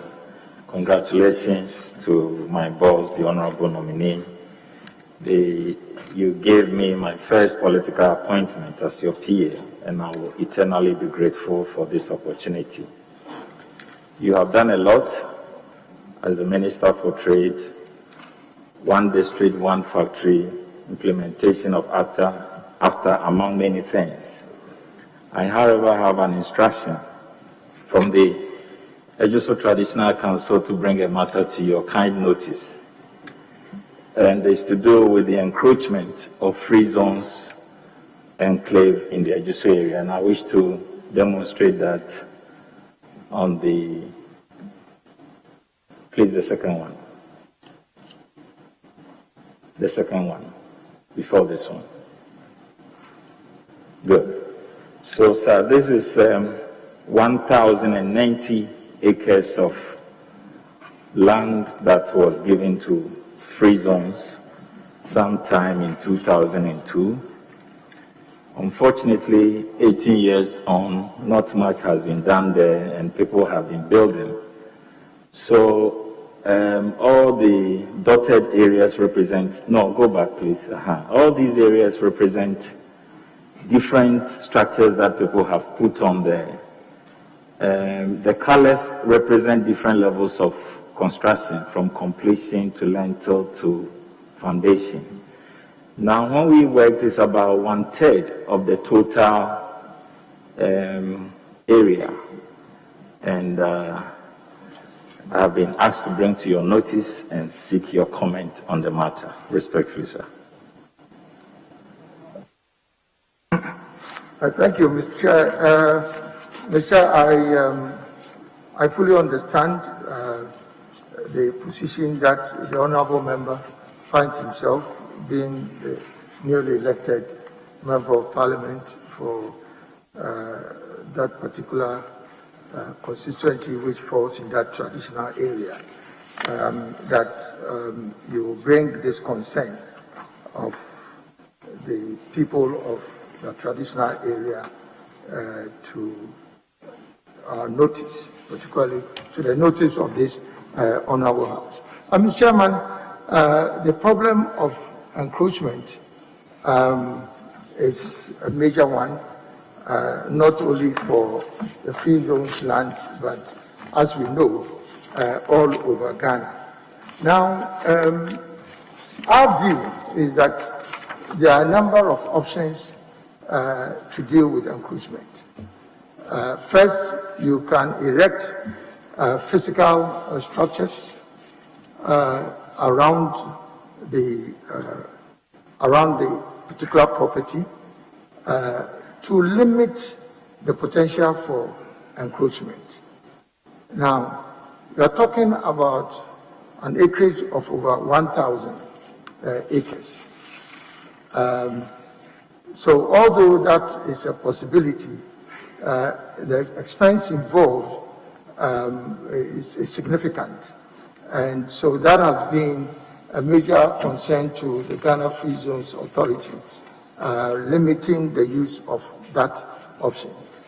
The second option is to admit that the encroachment has already taken place and to then regularize the actions of the encroachers and then cede the encroached acreage to the encroachers upon payment of compensation, appropriate compensation to those who were already on the land. We've looked at that option. We have not totally discounted that, but we've also not taken a firm decision on that matter because this is public land, and for whatever reason, it is strange that for the project that was to be executed for that traditional area, that you have residents within that area who would then do such a thing as encroaching on those lands. But as I said, it's already happened, and we are investigating that. When the Free Zones Authority realized the extent of the encroachment, they engaged the services of a surveyor to assess the extent of the encroached area, so that an appropriate decision will be taken. And just basically to end on this note, that we feel that the way forward is to accelerate the development that is intended on the proposed site, and that automatically then also serves as another option of warding away encroachers. And we are continuously engaging with the chiefs and people of Ejisu to sensitize them on the need for the traditional rulers and then the people of Ejisu themselves to protect that property. So basically, it's not being left in abeyance. It's a matter that is being seriously addressed. So, Honorable Member, I think you can convey this to the traditional rulers. Thank you, Mr. Chair. Thank you very much. Honorable Minister, I want to follow up on this one. I've been actively involved in it from the beginning, when I was at DVLA, became a member of Parliament, Committee on Roads and Transport. We visited it.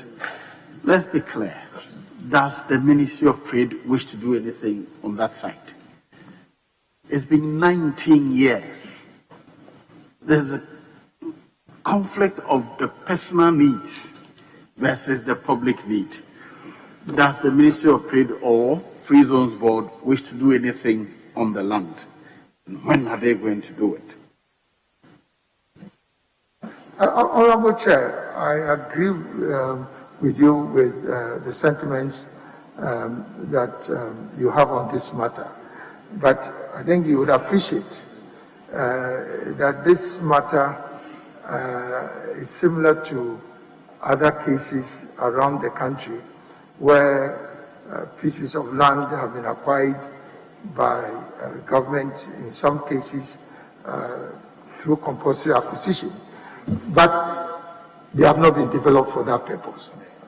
Multiple cases. The problem has always been a question of resources, because all over the world we know that industrial enclaves or industrial zones or industrial parks are a major instrument for industrialization. So it is perfectly in order and it is appropriate for government to acquire or develop land banks. We talk about this all the time. To develop land banks that can now then become available to potential investors. But the point is that once you acquire the piece of land, you pay compensation, and it's a lot of money. And now you have to develop the land. And so it has purely been a question of resources. But that has informed the new policy that I have adopted on assumption of office in the first term of the MPP government, that it is not sustainable for government to continue through the free zones to be acquiring land banks when they do not have the capacity to mobilize resources to develop these lands, as the current matter before us speaks to. And so our position now is that let's provide incentives for private sector developers to engage in the exercise of developing these land banks, and then government supports them to ensure that that they survive. So this is currently the policy, but this is an old acquisition. Chairman, if the nominee, back to this, if you have the constitution with you, if you have your constitution with you, Article 25 and 6, let it guide you with what Chairman said. You acquired it for a certain purpose. Is it being used for that purpose? If it is not being used, let it revert back to the original owners. That's what the Constitution provides for. And what you've lost out already, count it as lost. Put what is remaining into use. And my view is that industrial park, you can start developing it. Thank you, Mr. Chair. For want of time, I didn't want to veer into other areas that we are working on. But again, when I talk about our industrial transformation agenda, it's not just one D1F, and so fortunate people just only refer to one D1F. But another key pillar of this transformation agenda is to develop industrial parks around the country. We call it the one region, one park. And as I said, this is in collaboration with the private sector. So as I speak now, this land in question that the minority leader is referring to has now been incorporated into a new project which is called the Greater Kumasi Industrial City and Economic Zone, which is a 4,500 acre initiative to be developed by the land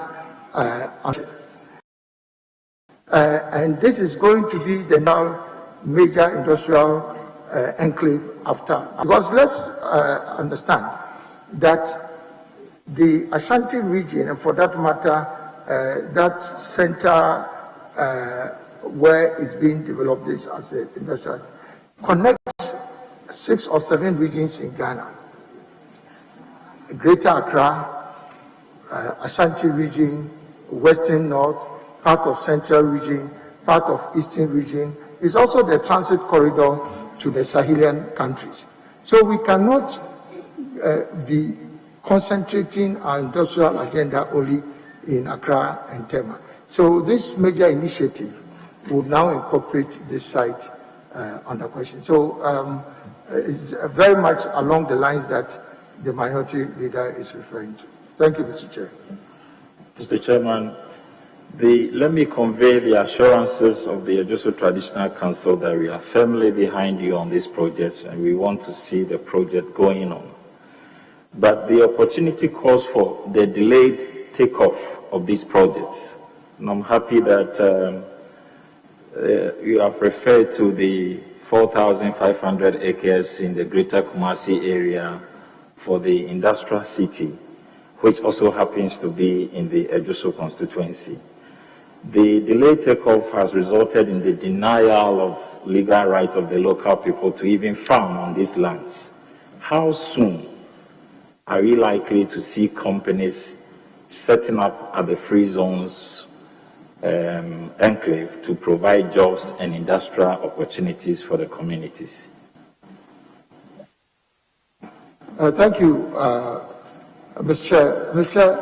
I do not want to give a specific answer in terms of time, but I'm sure the Honorable Member of Parliament has just taken office. If he consults with the traditional leaders, and then also we would be glad and pleased to work with him so that we can get some certainty in terms of timelines. Because as I've explained, this is not about government. This is about government facilitating and providing incentives to the private sector to undertake this project. So as I speak now, engineering designs have been conducted. All the site plans and the environmental assessment is being done. So a lot of work is being done. This is going to be one of the biggest projects to be implemented in terms of industrial activity in our country. So obviously it takes time. And we are also working on the mobilization of resources to pay for compensation. So it's work in progress. Finally. And it's been part of the budget statement, I think, last year. Thank you. Finally, the industrial, and I want to assure my boss that I'm ever ready to partner with him to carry out this program. Industrial city projects and economic zones come with provision of certain amenities like water, extension of electricity, and good roads, especially within the enclave. So far, all the allocations that we have there, the 1,090, there's a second diagram which talks about the greater Kumasi area. This is almost about the 4,500 acres you spoke about. And then also the 400 acres for Buankra Inland Port. They do not have the social amenities I refer to, like water, good roads, and electricity, which of course will serve as incentive for potential investors into those areas. Please, can we have your assurance that we are going to have an extension of the supply of these amenities onto these allocations? Thank you. Thank you, Mr. You have the assurance, Honorable Member, and I think this is basic project development. You cannot talk about such a big project without providing off-site infrastructure. So the engineering studies that I'm talking about has actually been in respect the off-site infrastructure. The off-site infrastructure includes extending water, electricity, telecommunication services. All those things are part of the off-site infrastructure. And the last mile infrastructure will then be undertaken by the anchor tenants who come into the industrial city. And so I think it goes without saying that a big project like this has to have all the amenities for it to succeed. Thank you, Mr. Chair. Yes, Nilemte. Thank you very much, Honorable Chairman. Honorable nominee, first let me ask you, what is your position on green industry and the advantages involved in this, and what is Ghana's policy on the green industry? Thank you, Mr. Chair. Just to be sure that I heard the Honorable Member right. Is it green industry? Yes, thank you. Mr. Chairman, as we know, globally, the world is going green, and we are following that developmental trajectory and that development path. And we are working in collaboration with other sector ministries to ensure that we also go green in terms of our industrialization plan and efforts. But to a large extent, because we are driving a policy and program that is supporting the private sector, to intervene in these areas, and not government itself making the investments. It also, to a large extent, depends on what we are discussing with our private sector collaborators. But as part of the environmental assessment that is done, that is a major part of what the industrial transformation plan calls for. And it's in all areas, including green energy and other aspects of the green, I would say, green revolution. Thank you, Mr. Chair. Mr. Chairman, there's a huge money out there in that industry, so I will plead that Honorable nominee and I sat in a meeting at the AU on this particular issue, and I'm surprised up to now we have not really taken steps to see how we can get something out of this. But my second, which is also on a decision that has been taken, there has been advocacy for the setting up of a common West African shipping line to facilitate trade on the basis of aviation industry, ASCA, and financial industry, EcoBank, and the rest. What is your take on this, and how far have the West African countries and the trade ministers taken this particular decision, and what is Ghana's take on it? Thank you, Mr. Chair. Mr. Chair, I'm happy you've raised, the Honourable Member has raised this particular point, because part of the challenge that we've had with ECOWAS trade is moving goods across our borders, both in terms of ease of movement and then also freight costs. And we all know that shipping is probably the best way forward if you want to move goods in significant volumes. And so the challenge of developing shipping interconnectivity between our West African countries has always been on the drawing board. And as trade ministers, we've been working kindly with a private sector group in which the chambers of commerce are very actively involved to be able to develop this shipping, ECOWAS shipping network. My understanding is that the major challenge has been a question of resources, but it's on the drawing board. And now that we are talking about going beyond ECOWAS to the rest of Africa, it becomes even more critical, because according to the protocols underpinning AFTA, you can use raw materials from your sub-region, because the regional economic communities are still existing within the belly of the AFTA. So it is important and appropriate for us to now ensure that this regional shipping network becomes a reality.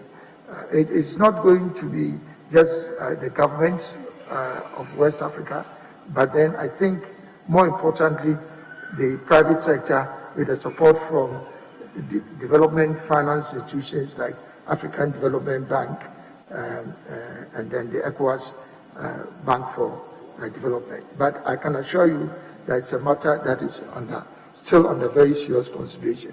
I'm sure when you were at the ministry, you were also apprised of this. Yes. Thank you. Mr. Chairman, now to something that touches my heart, because I'm the member of Parliament for the Dodio. Retail trade and the constant friction between Guta and foreigners in our retail trade sector.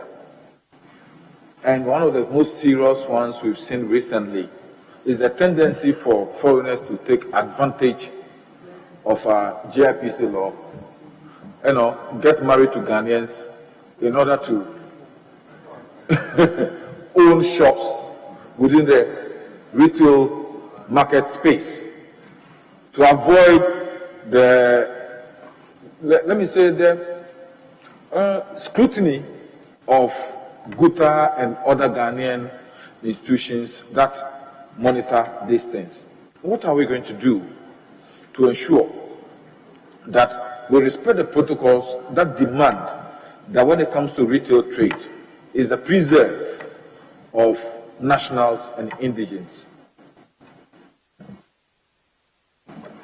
Thank you, Mr. Chair. Mr. Chair, the issue of foreigners in domestic retail trade is obviously a very vexed one, and it's been going on for decades.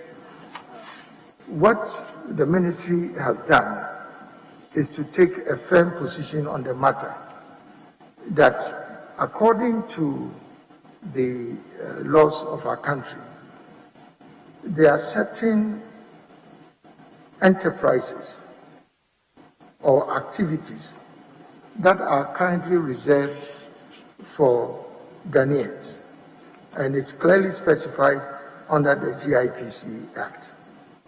Now, the lack of enforcement of the provisions of the GIPC Act is what has led to this tension that continues to exist between foreign traders and then, let's say, Guta and other traders in Ghana.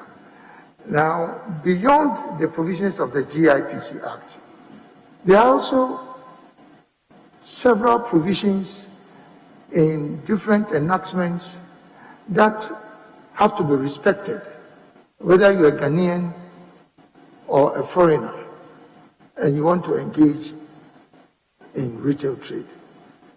The challenge that we've had is that even if the provision in the GIPC Act was waived, I'm saying even if it was waived for a variety of reasons, there's still a requirement for foreigners engaged in retail trade to abide by the laws of Ghana. And so what has occurred is the abuse of these laws and regulations. I mean, whether it's immigration laws, whether laws relating to revenue, GRA regulations, or even regulations in respect of business operating licenses that is under the authority of our metropolitan and district assemblies. We cannot have a situation in our country where Ghanaians are compelled by these regulatory authorities to abide by these laws, and then we turn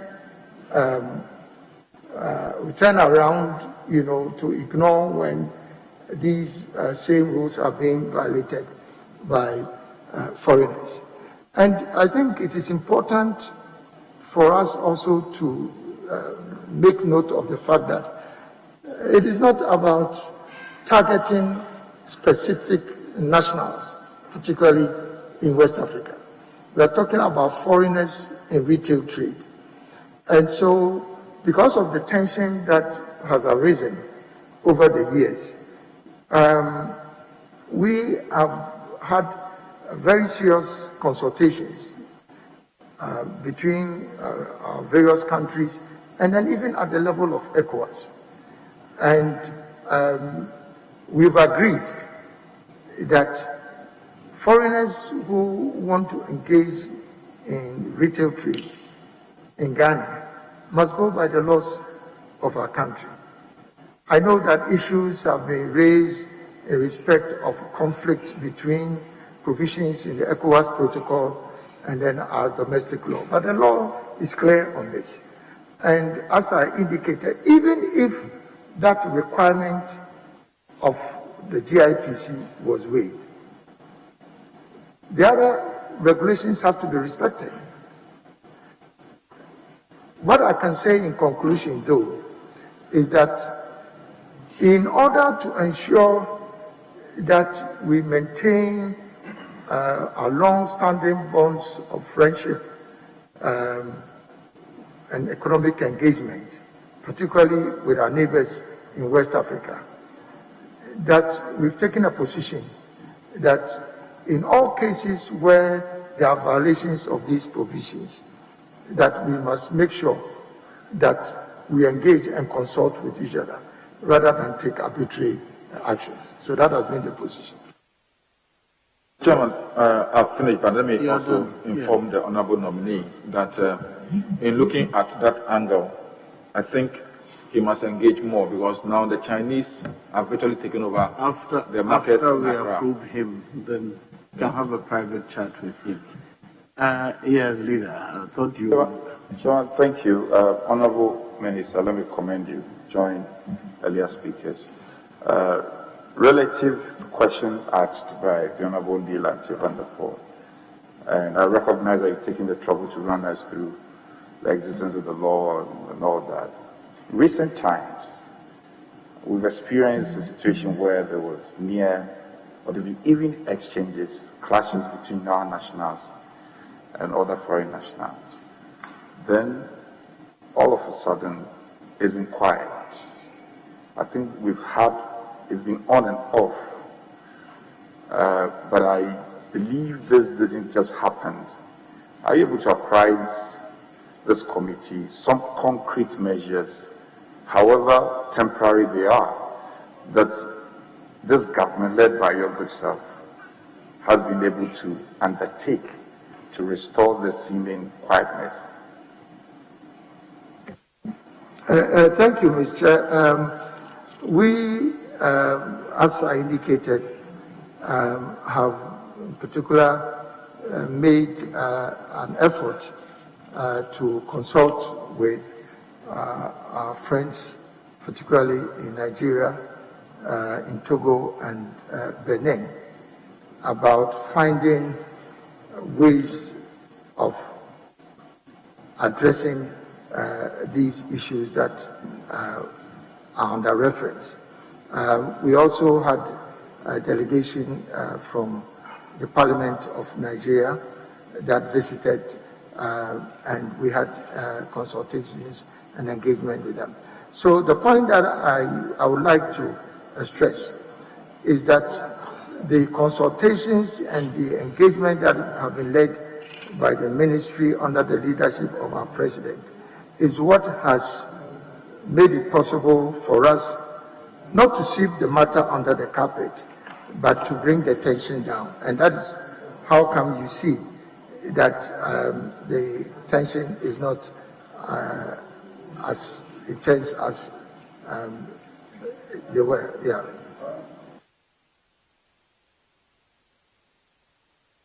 Yes, don't worry.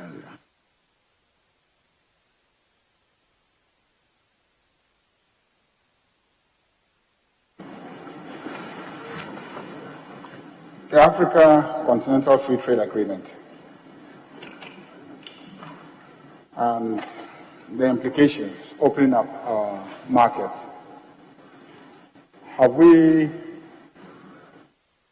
taken advantage of the institutions, policies, and systems to build local industries that can produce competitively, to be able to take advantage of this continental free trade arrangement that we are putting in place, particularly Exim Bank that we established, Ghana Exim Bank. How have we, over the 4 years during which you were Minister for Trade and Industry, used the resources there to support efficient local industries to be able to produce for export?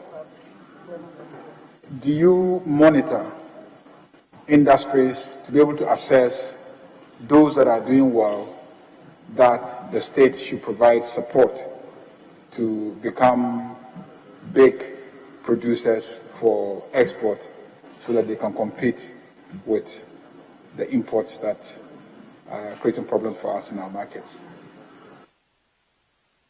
Thank you, Chair. Honourable Member, I had earlier on made reference to a variety of industrial activities and interventions that the government has been engaged in, all designed to promote and support our local businesses.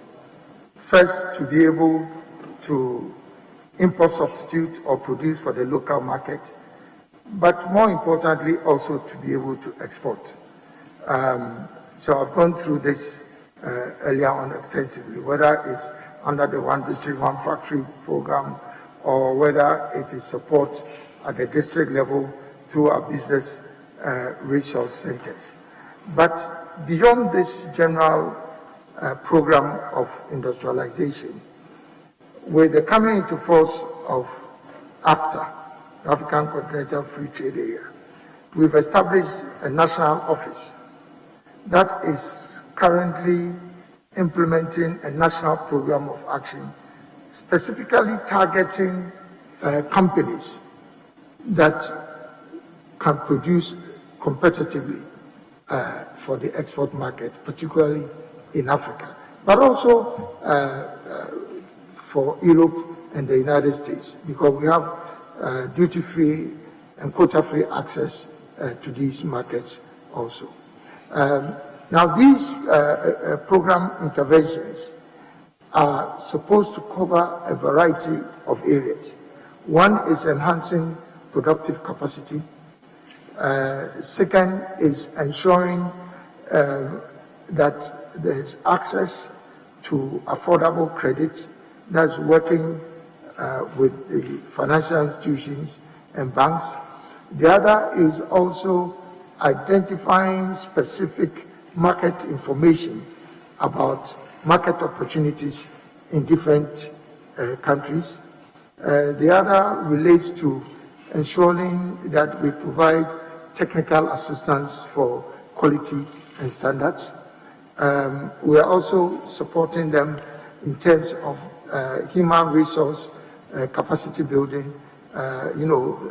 Going into exports is difficult, and we are doing that also to enhance their capacity to export. I made reference earlier on, I'm not sure if you were here, that we have a program that is targeting companies that are already exporting to Africa. So these are low-hanging fruits. So we do a needs assessment of these companies so that we can have a targeted program that helps them to enhance their current levels of production. But there are others that are not exporting to Africa, but exporting to other parts of the world. So we are guiding them also now to be able to also identify opportunities for the African market.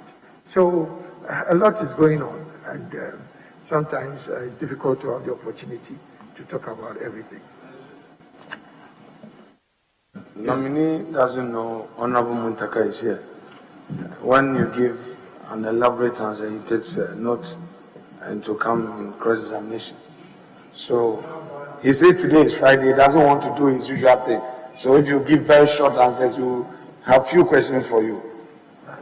Yeah. He says if you give an elaborate answer, you will take notes. Honorable, I thought you were going to ask a question. Yes, Honorable.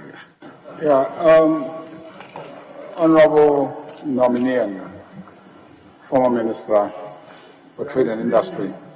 Now, the issue with exports and imports and local production to substitute imports really is underlined by price. At what price are importers, the goods that are being imported, at what price is it being produced in the country of export, okay? And then at what price is the same good being produced here? Then you add tax and etc. to get whether or not the products will be competitive here. Now, do you have a mechanism for taking items and analyzing critically the inputs and trying to deal with the inefficiencies in the price buildup for the production of those items? Let's take, for instance, rice. We're importing, close to 1 million or more metric tons of rice every year. And then we're talking about producing rice locally. But if you compare the unit cost of production in Thailand, you compare the unit cost of production in Ghana, unless you deal with the inefficiencies in the price buildup in terms of the unit cost of production, you can never be competitive. So somebody will still produce in Thailand, ship it, come here, still handle logistical costs, and still be able to outcompete the local producer of rice here because he has a price build-up that is just inefficient by imposed fertilizer pricing, by imposed, chemical pricing, by all sort of impositions. That just produces an inefficient production cost. As a ministry, you have a strategy for a more detailed work on production cost. Because I've been at the ministry before as a deputy minister. All the things that you are saying today, we said it at that time, and etc. But the key thing is to zero in on specific items you are producing and the efficiency of what you are doing, and ultimately the price of the item. How are you able to deal with that? Thank you, Mr. Chair. We have a very comprehensive program of support to our enterprises that we support. And the services are not provided by staff of the ministry. We engage technical experts in many cases that would interrogate the areas that we've identified, that would examine areas that lead to cost build-up and operational inefficiency. So our team of experts and consultants are doing exactly what you're saying. Thank you, Mr. Chairman. Yes, Honorable Yagun. Thank you very much, Chairman. Minister, congratulations. Let's move into the area of the automotive industry. Can I proceed, please? Yeah. Very well. Late last year, you introduced to this economy an automotive industry policy. And subsequent to that, there were some ensuing controversies between government and car vehicle importers, garage owners, and I have a lot of them in my constituency, the Europeans of the world. We've seen that a lot of huge companies in the automotive industry have decided to set up here as a result of the policy you ushered into being, Peugeot, Nissan, VW, etc. What is the status of this laudable program in the face of these challenges from our local industry players in that sector? Thank you. Thank you, Mr. Chair. Mr. Chair, the implementation of the automobile development policy has undoubtedly yielded very positive results, and I think I do not need to speak to that. But it is clear that there has been some misunderstanding between different stakeholders about the impact and the effect of this policy on their businesses. First is in respect of what has been described in the policy and the Customs Amendment Law as salvage vehicles. Reference has also been made to the issue of overage, importation of overage vehicles. And regrettably, there was a lot of controversy that had been generated over this.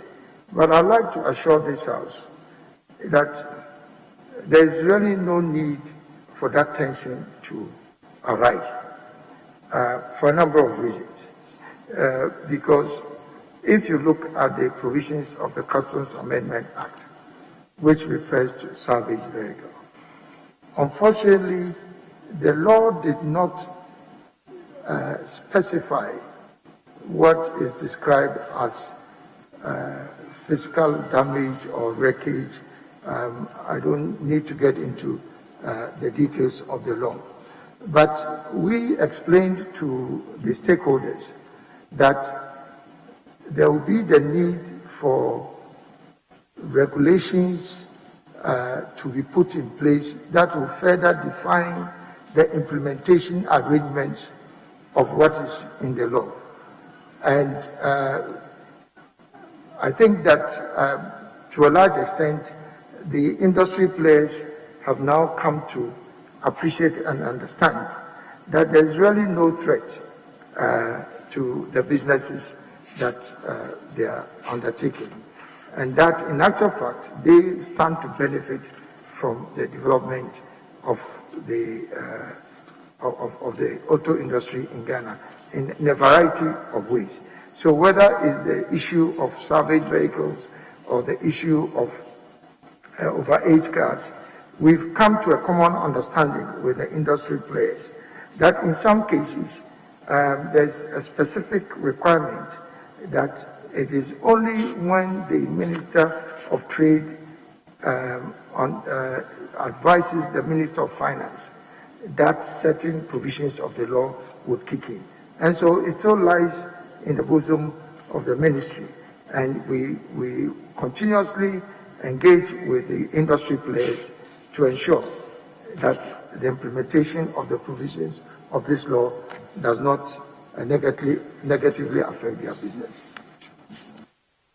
I'm happy the Georgia and Co, the garage owners in my constituency will be happy. Mr. Minister, last year you also saw into being the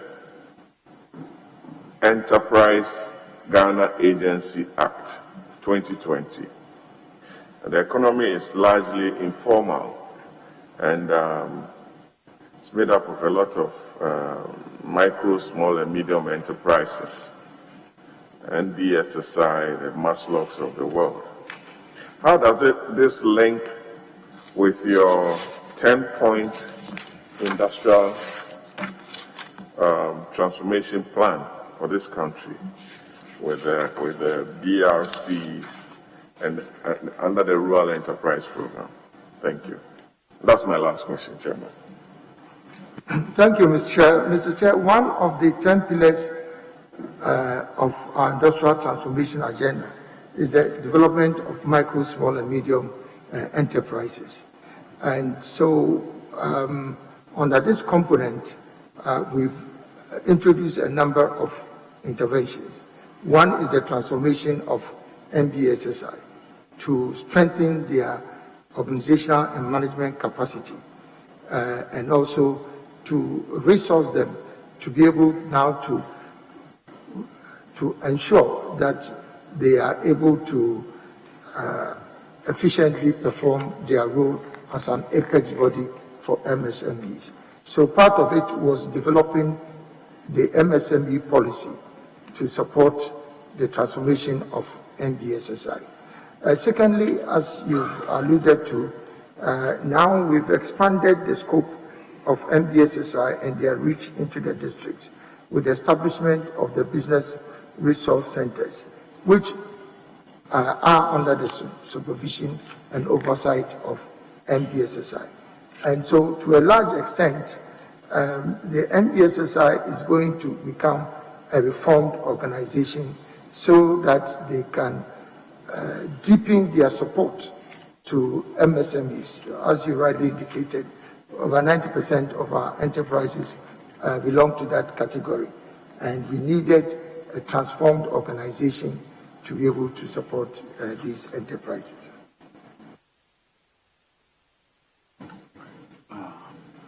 Samuel Kojo.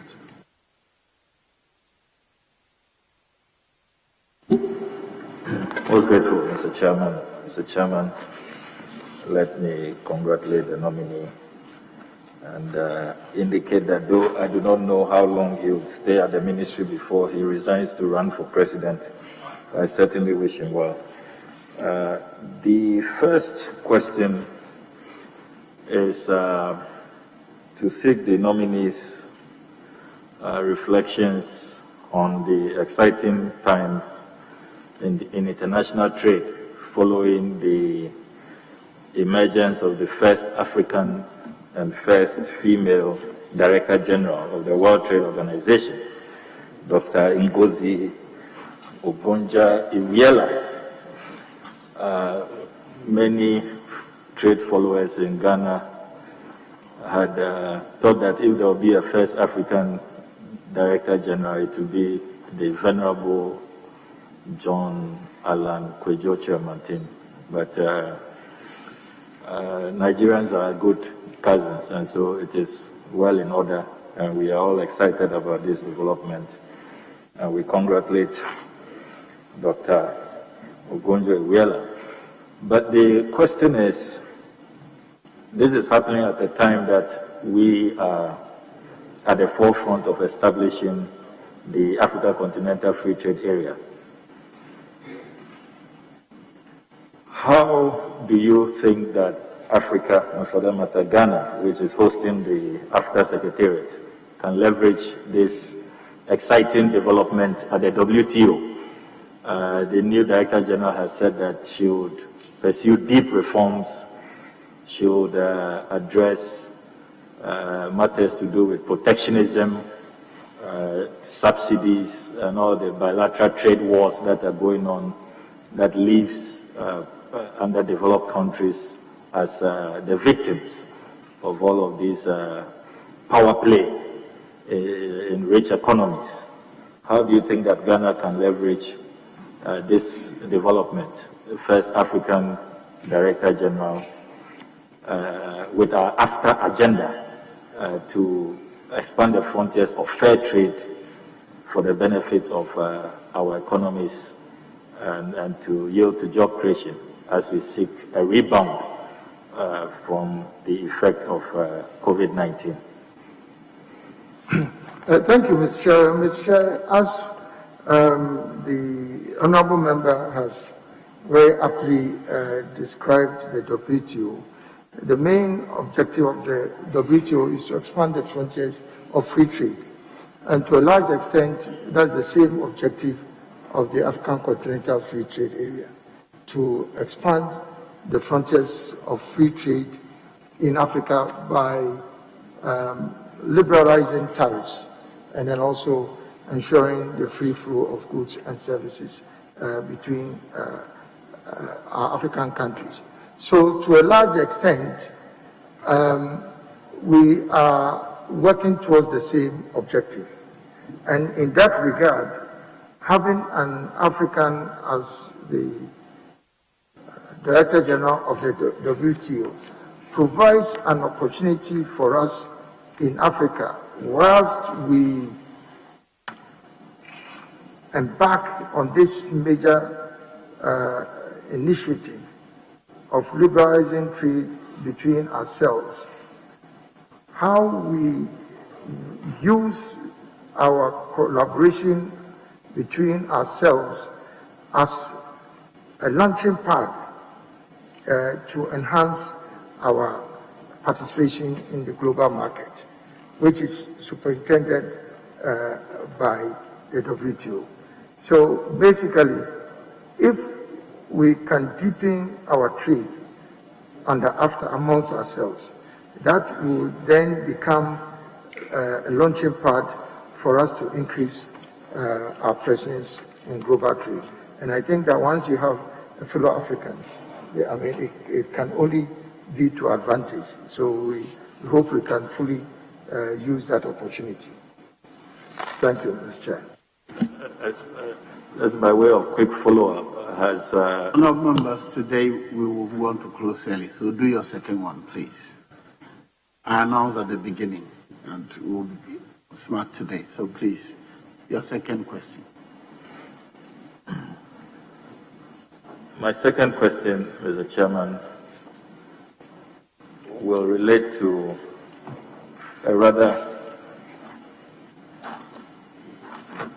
tragic development that occurred when the Honourable nominee was Minister. Tragic for local business and local initiative, local industries.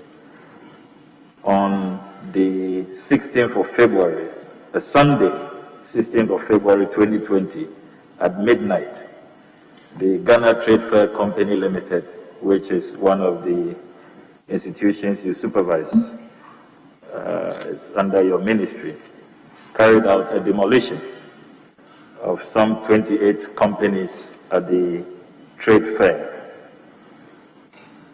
The managers of these companies indicate that they were taken by surprise, they were not notified. National security operatives are said to have carried out the demolition. I have the pictures of the demolition here. You see machinery, valuable equipment, and office accessories, all destroyed in the demolition. Can you tell us the circumstances of this demolition? Did you authorize it as sector minister? And don't you think that that is a blight on your reputation as champion of Ghanaian industries? Thank you, Mr. Chair. Mr. I think it's unfortunate that we have people who used to be tenants on the property of the Ghana Trade Fair Authority who have been affected by this redevelopment exercise. But as you are aware, the Trade Fair Authority is a private company, although government has 100 full shareholding in the company, and it has a board.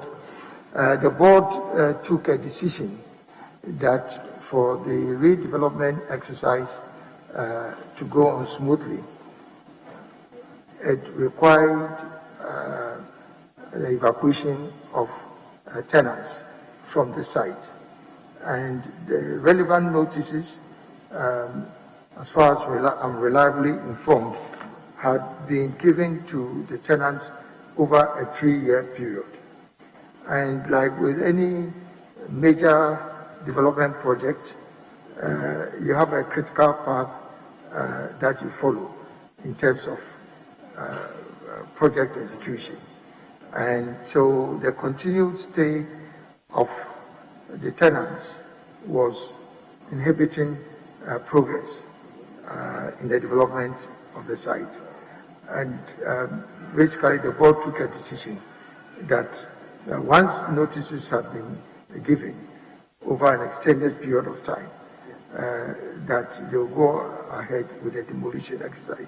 We intervened at a point to see whether there was some arrangement that could be made to extend the time for them to be able to find alternative locations. And in actual fact, I am aware that the tenants were given some extension in terms of time. But as I said, with project development, it comes to a point where the execution requires you to take certain actions. So that's what I can say about this. Thank you. Thank you, Mr. Chair. Mr. Chairman, I move to my third question just to indicate that this sudden announcement of no follow-ups is constraining. The Honorable John Kuma had follow-ups. I don't know why I cannot have follow-ups. I will take up this matter when we go into concrete. Mr. Chairman, you know, I have been very liberal. But I don't think on this instance you are being fair to me. Do early. Can you do your third one? I will place on record that you have not been fair to me because these are important issues. Keep that record to yourself. What is it? My third question, Honorable Nominee, will be from the 7th November 2018 official report of Parliament. The last time this House discussed the 1D, 1F flagship initiative. At column 787 and 788, when you brief this House on the status of the 1D, 1F program, we provided the regional breakdown of 1D, 1F interventions across the various regions.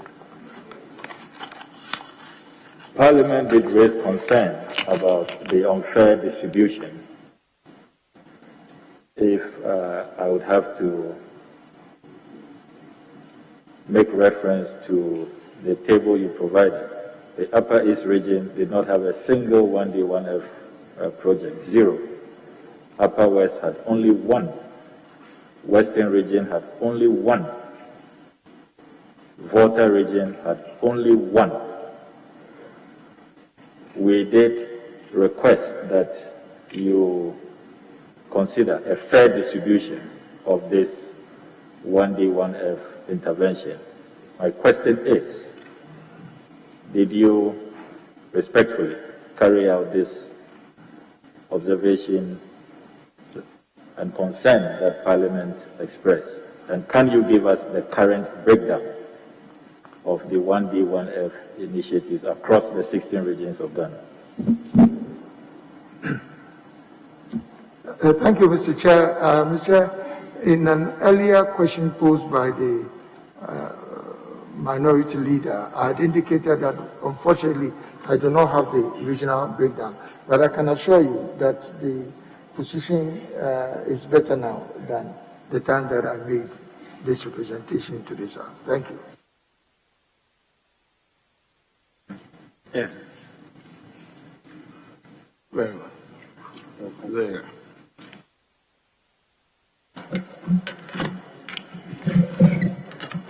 Thank you, Mr. Chairman. Good afternoon, Honorable Nominee.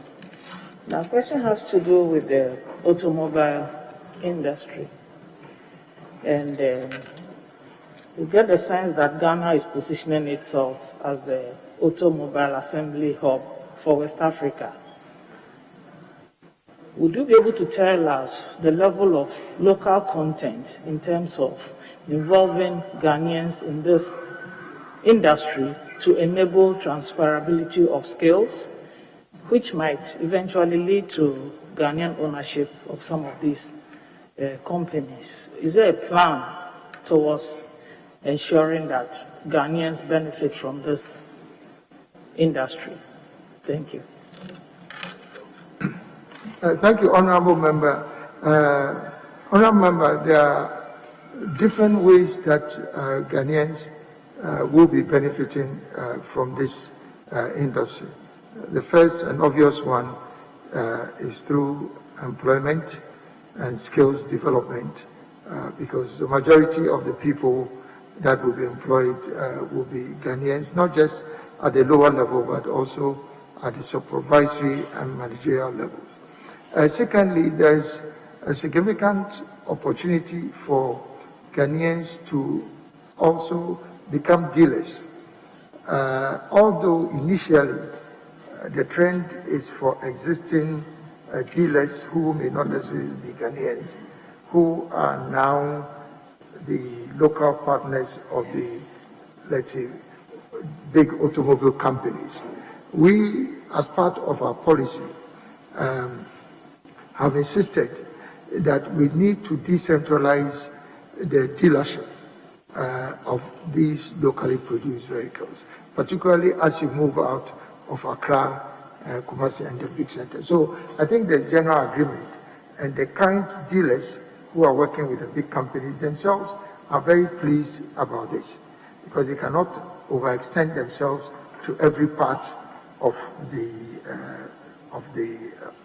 country. So if my very good friend Honorable Ayariga wants to take up the dealership for Volkswagen in the whole of the northern regions, obviously that becomes an opportunity, an economic opportunity. So that's another area that they would benefit. Another area that they will benefit is also in terms of component manufacturing. Because in the long run, when you assemble cars, you do not optimize your benefits until you start producing the component parts.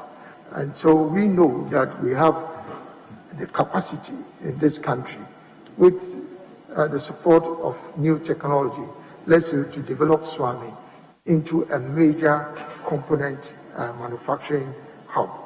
And we've had discussions with the global companies that are already showing up in this country. And they are very excited, because the closer you are to your components for the assembly, the cheaper and more efficient it is for you.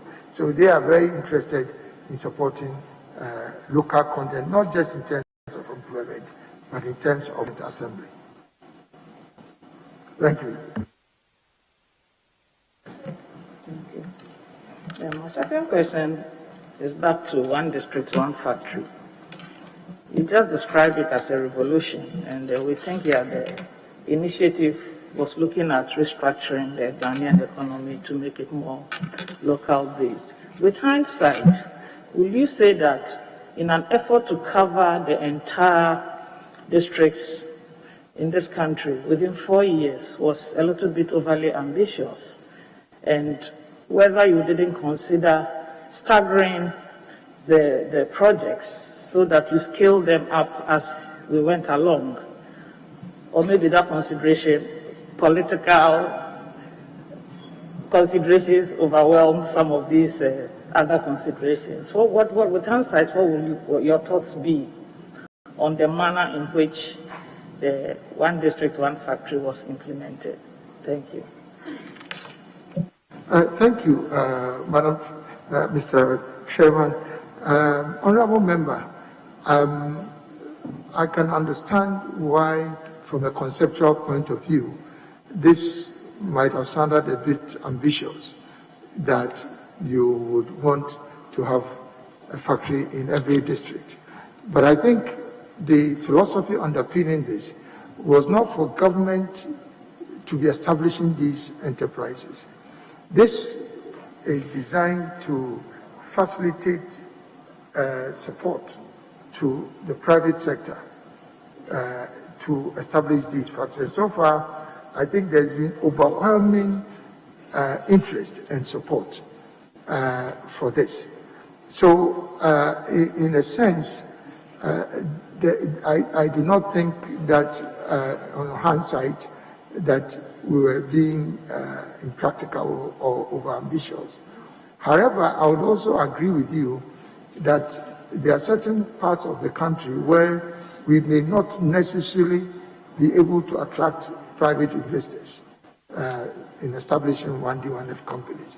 So in those districts, government has made it a policy that government will intervene directly and incubate some of these enterprises, and then later on offload that to the private sector if it becomes necessary. But I think the principle is that every district in Ghana deserves to have development. And all these districts have natural resources that can be developed. We need employment around the country. So it may be an ambitious target, but if you see what we've done so far, I think it is realizable. Thank you, Mr. Chair. Very well. Gisela.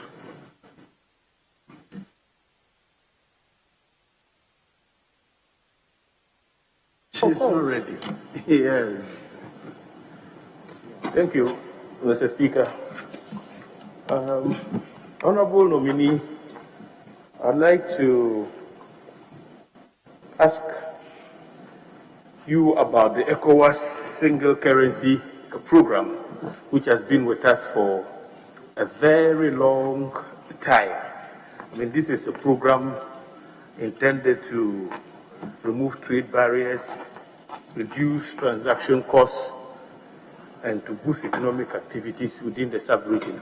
But year in, year out, what we hear is that X number of countries have met the convergence criteria. And then at another time, you'd hear that the figure has changed. As Minister for Trade, you've been there for 4 years. What are the reasons militating against the adoption of an ECOWAS single currency? And if given the nod, what critical role do you think Ghana can play to ensure that the ECOWAS single currency project comes to fruition? Thank you, Mr. Chair. Mr. Chair, I think in principle, we all agree that a common currency in ECOWAS will enhance trade between our countries. And that's why all the governments have pursued vigorously this initiative. Unfortunately, if you look at the convergence criteria, it is not altogether surprising that we've not been able to move forward to achieve our objective, because it's very difficult to be able to get all countries achieve the convergence criteria at the same time.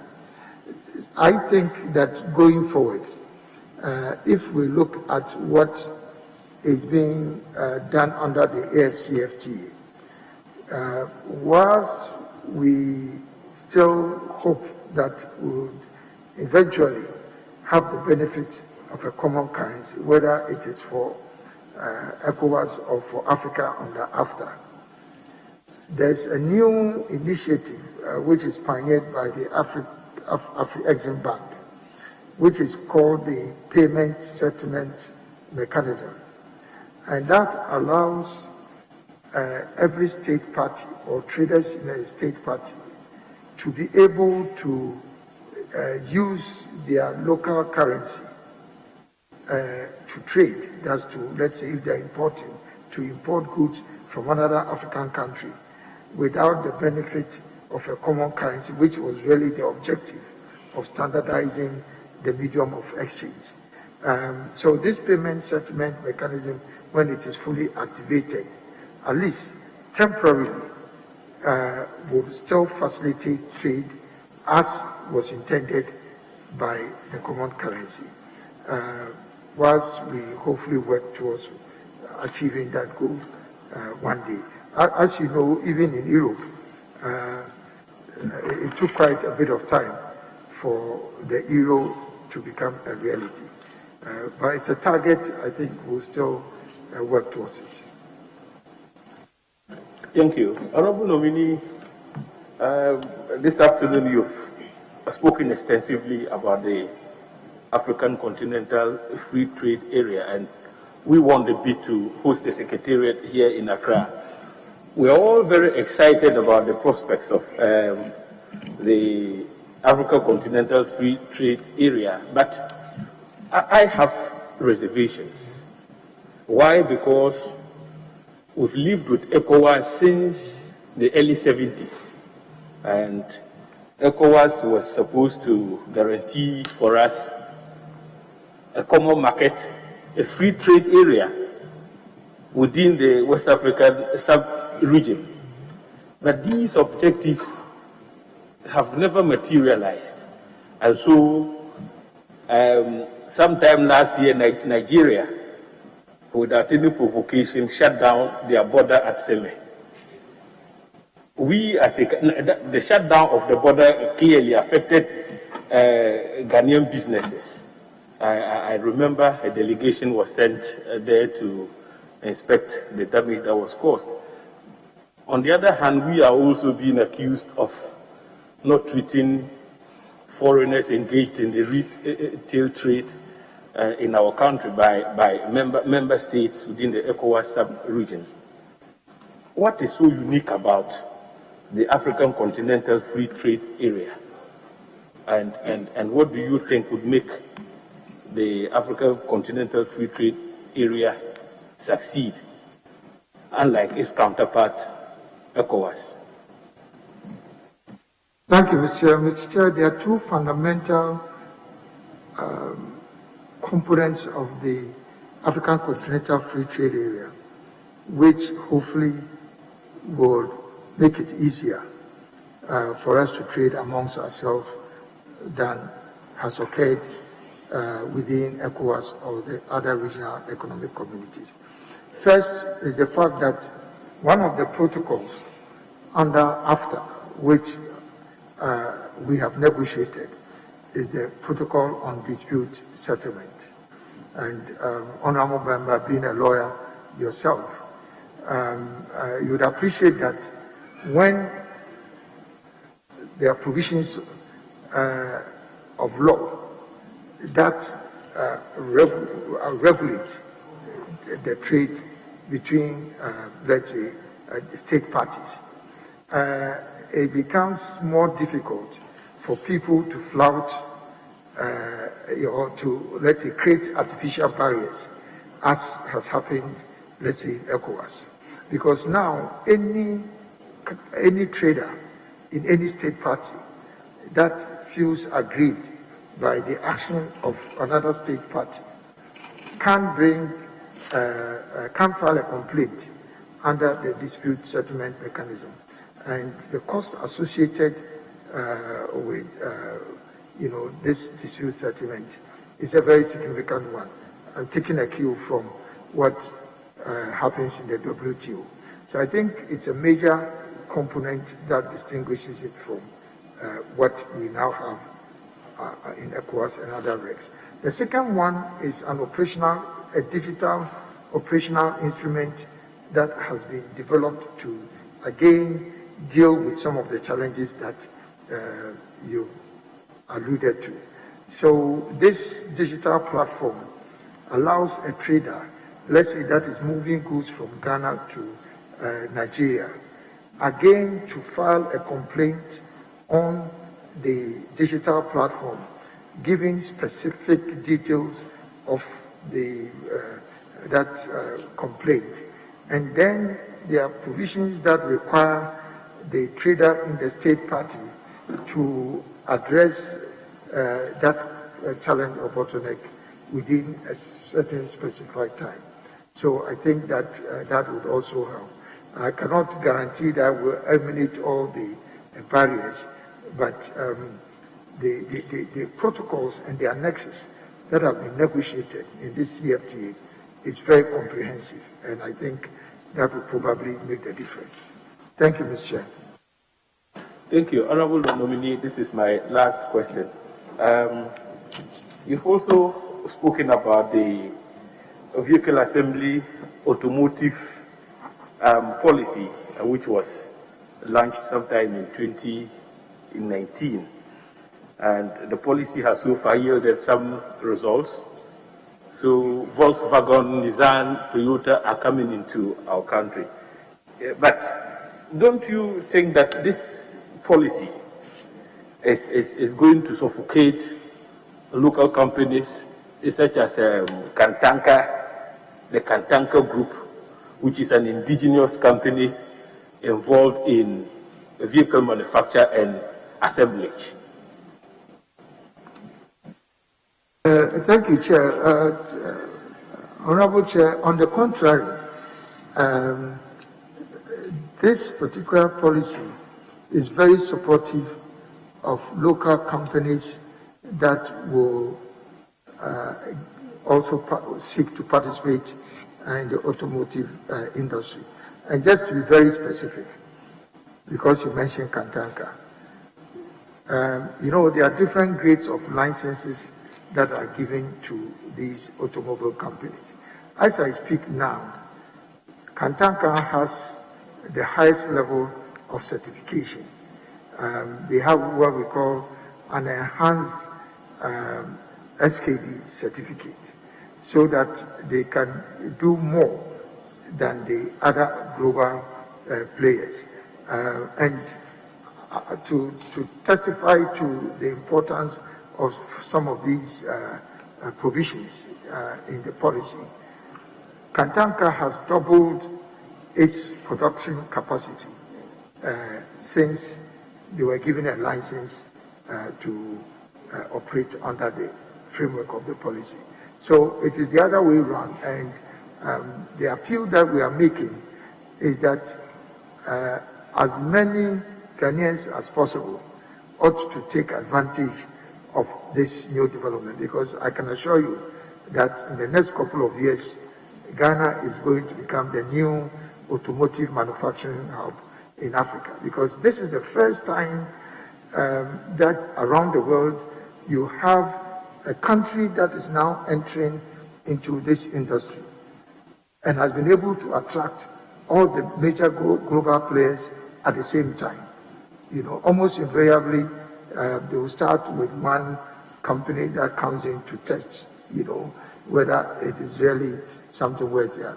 But to have Volkswagen, Toyota, Suzuki, Nissan, Isuzu, and very soon we are going to give also a pre-bona fide license to Hyundai and to Chang'an, and Peugeot also will be participating later on in the year. I think this in itself, the matter speaks for itself, as we say in law. Honourable members, we've done 2 hours. Let's stretch for some 10 minutes, then we'll come back, continue, please.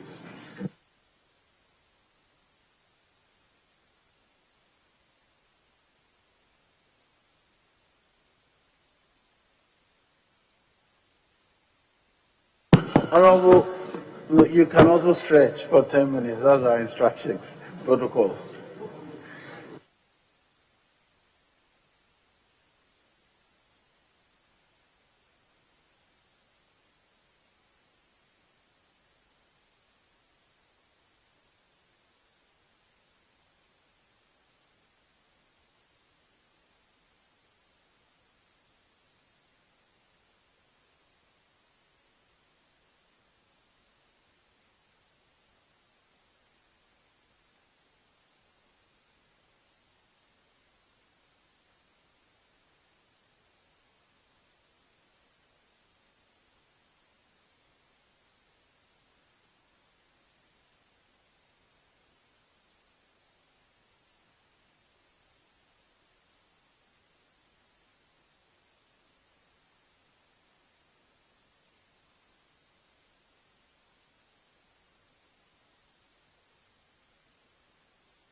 been reported that our trade deficit, our trade balance have been constantly reducing, and as of 2019, it has reduced to 0.39 B, which is a 151.14 decline from 2018 trade balance. Adding to that, our import bill has also increased. For example, it's been estimated that our Ghana's import bill exceeds $10 billion annually. And in 2018, the total import bill amounted to about $12 billion. What would you do to improve our trade balance? Thank you, Mr. Chair. Mr. Chair, by definition, if you want a positive trade balance, then you always have to be able to export more than you are importing. And in that regard, we have put in place with the under the direction of the Ghana Export Promotion Authority, which is one of the agencies under my ministry, a very comprehensive national export development strategy.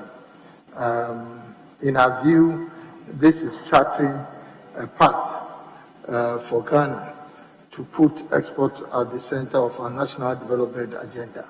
So I believe that the implementation of this strategy and implementation plan will help us reverse the statistics that you are referring to. Secondly, I've also made reference to a number of interventions, industrial interventions that are currently ongoing, including the new strategic anchor industries, 10 of them that are new pillars of growth that we are promoting to diversify the economy away from cocoa and gold.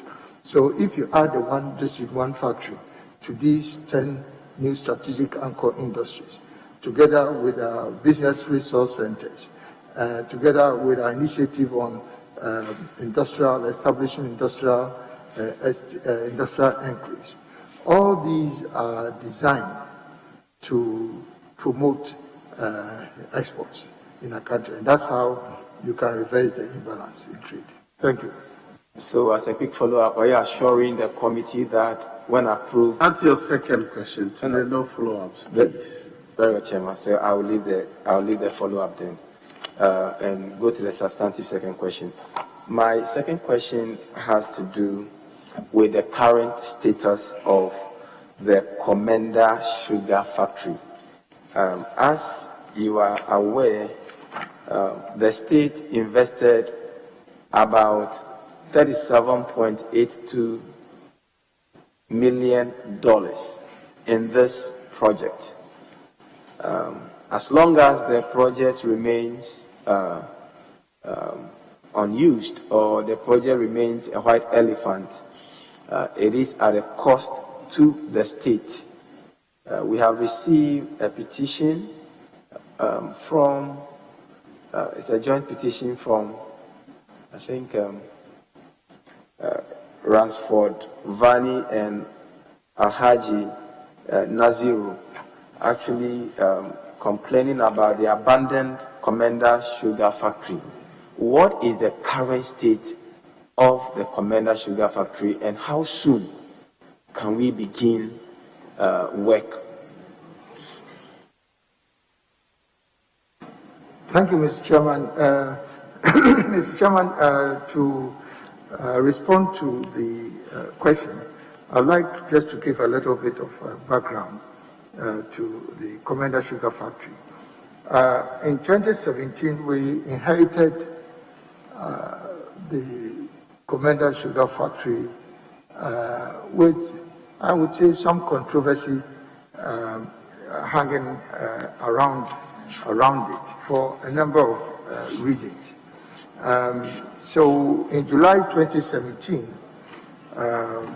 the ministry established a technical audit team made up of experts from the industry to take a look at the state of the factory, to advise us on how to operationalize the factory, because as we are aware, the factory itself was commissioned on the 30th of May 2016, but it was never operationalized until we took over. So that was the purpose of the technical audit. In October, when we received the report of the technical audit, it indicated, among other things, that a full test run was never completed before the commissioning. And also, that at the time of commissioning, a number of critical parts for the factory had not been installed. So, for example, the industry has a standard practice. You need a crushing plant that crushes the sugar cane. You need what is called the horizontal crystallizer, and you need a vertical crystallizer. And it is only when you have this full complement of machinery and equipment that you can actually produce what is called white sugar or sulfurless white sugar. But at the time of commissioning, it was only the horizontal crystallizer that had been installed. And so technically speaking, it was going to be difficult for you, for the purposes of the test run and the commissioning, to produce white sugar. So what was produced from the test run ended at what comes out of the horizontal crystallizer, which is normally brown sugar. Now, be that as it may, we decided that through the oversight of the Senior Minister's Office, that a forensic audit be conducted to establish the facts about the construction of the factory and all the controversy that was surrounding it.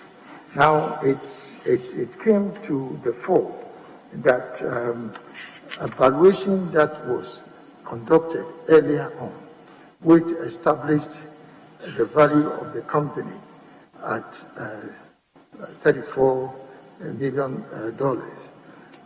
Later on the revaluation by Pricewaterhouse, which was the transaction advisor, actually established a much lower value.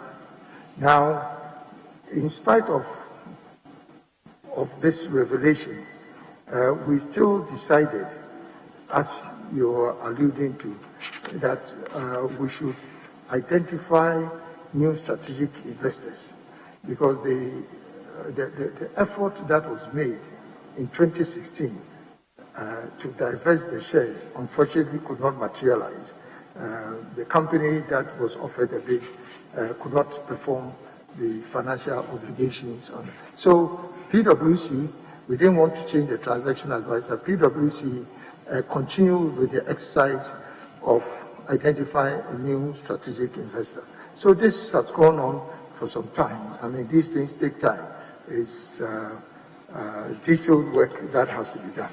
So PwC finally went through the exercise, and a new company called Agrotech, was selected, and I think I made a report to Agrotech Ghana Limited.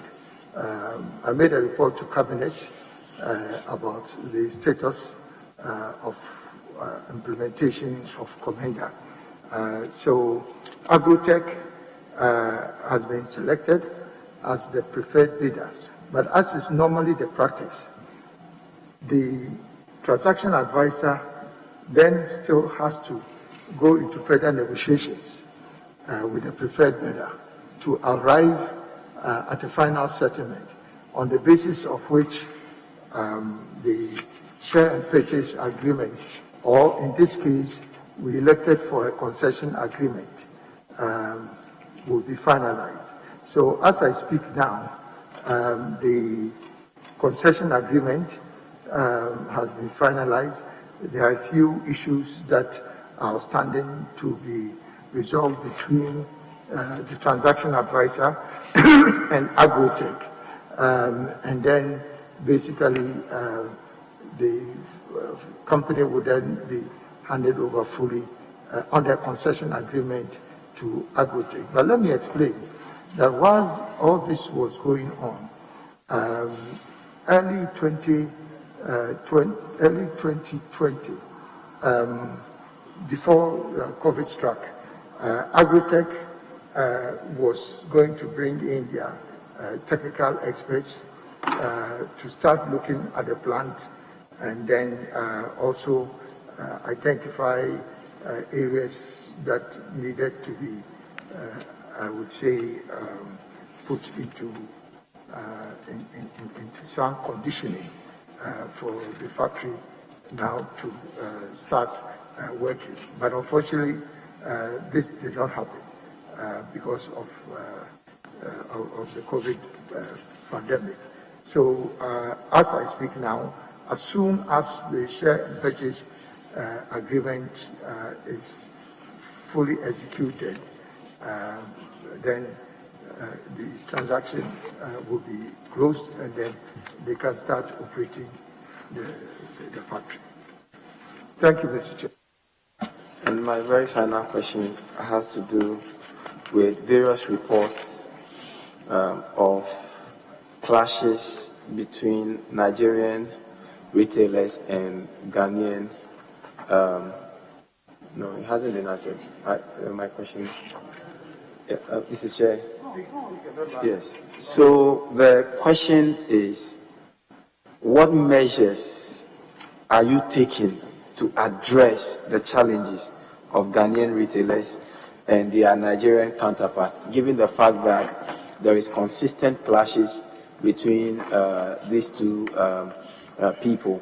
When you come to Medina Market, which falls within my constituency, I've had several reports of those potential clashes. What is your ministry going to do to permanently resolve this matter?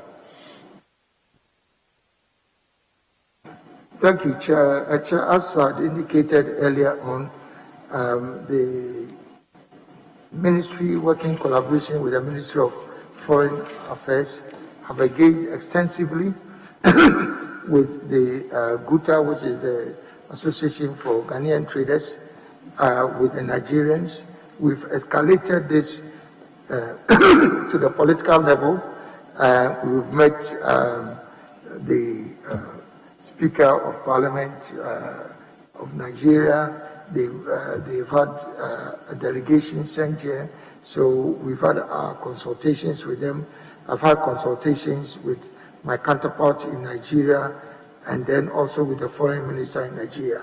And we've agreed on a framework for engagement, and that is why you've seen that there seems to be some relatively calmness over the last couple of months.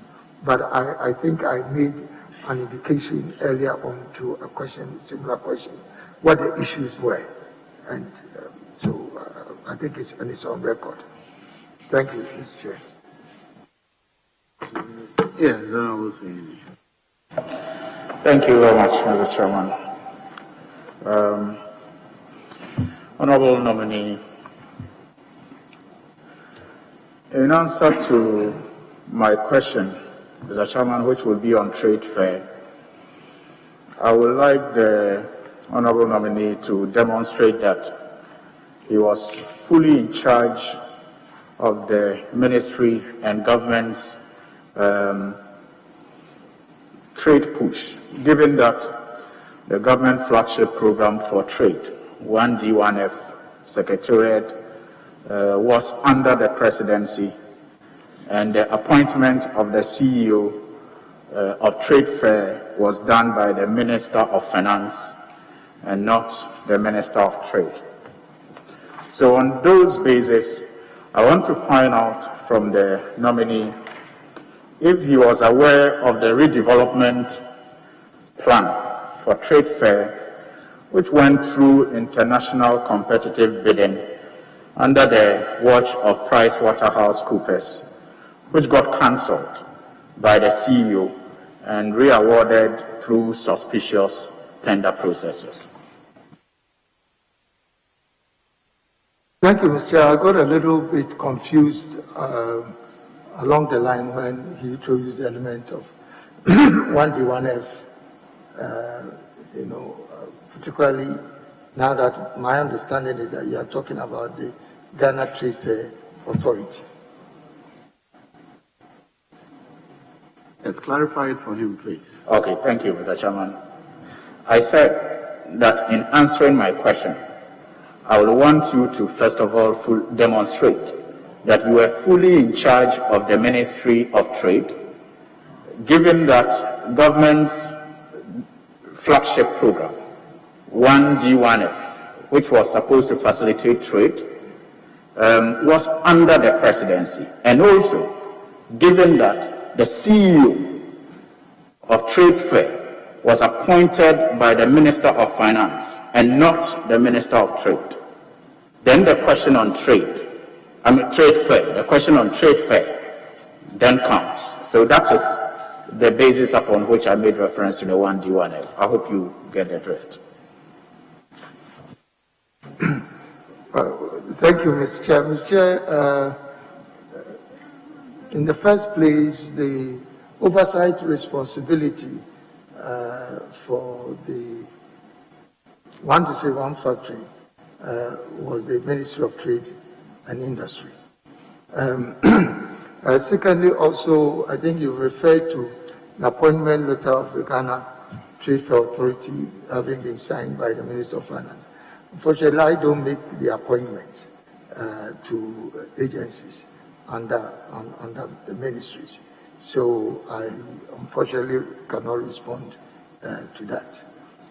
But again, in respect of the Trade Fair Authority, I think I've indicated earlier on that the Trade Fair Authority is an agent, it's a company, it's a private company registered under the Companies Code with a governing board.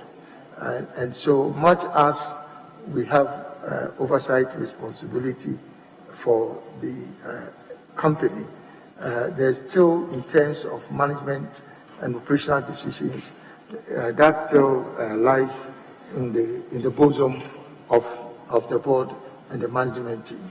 But I've already given a response to the issues that have developed in response of the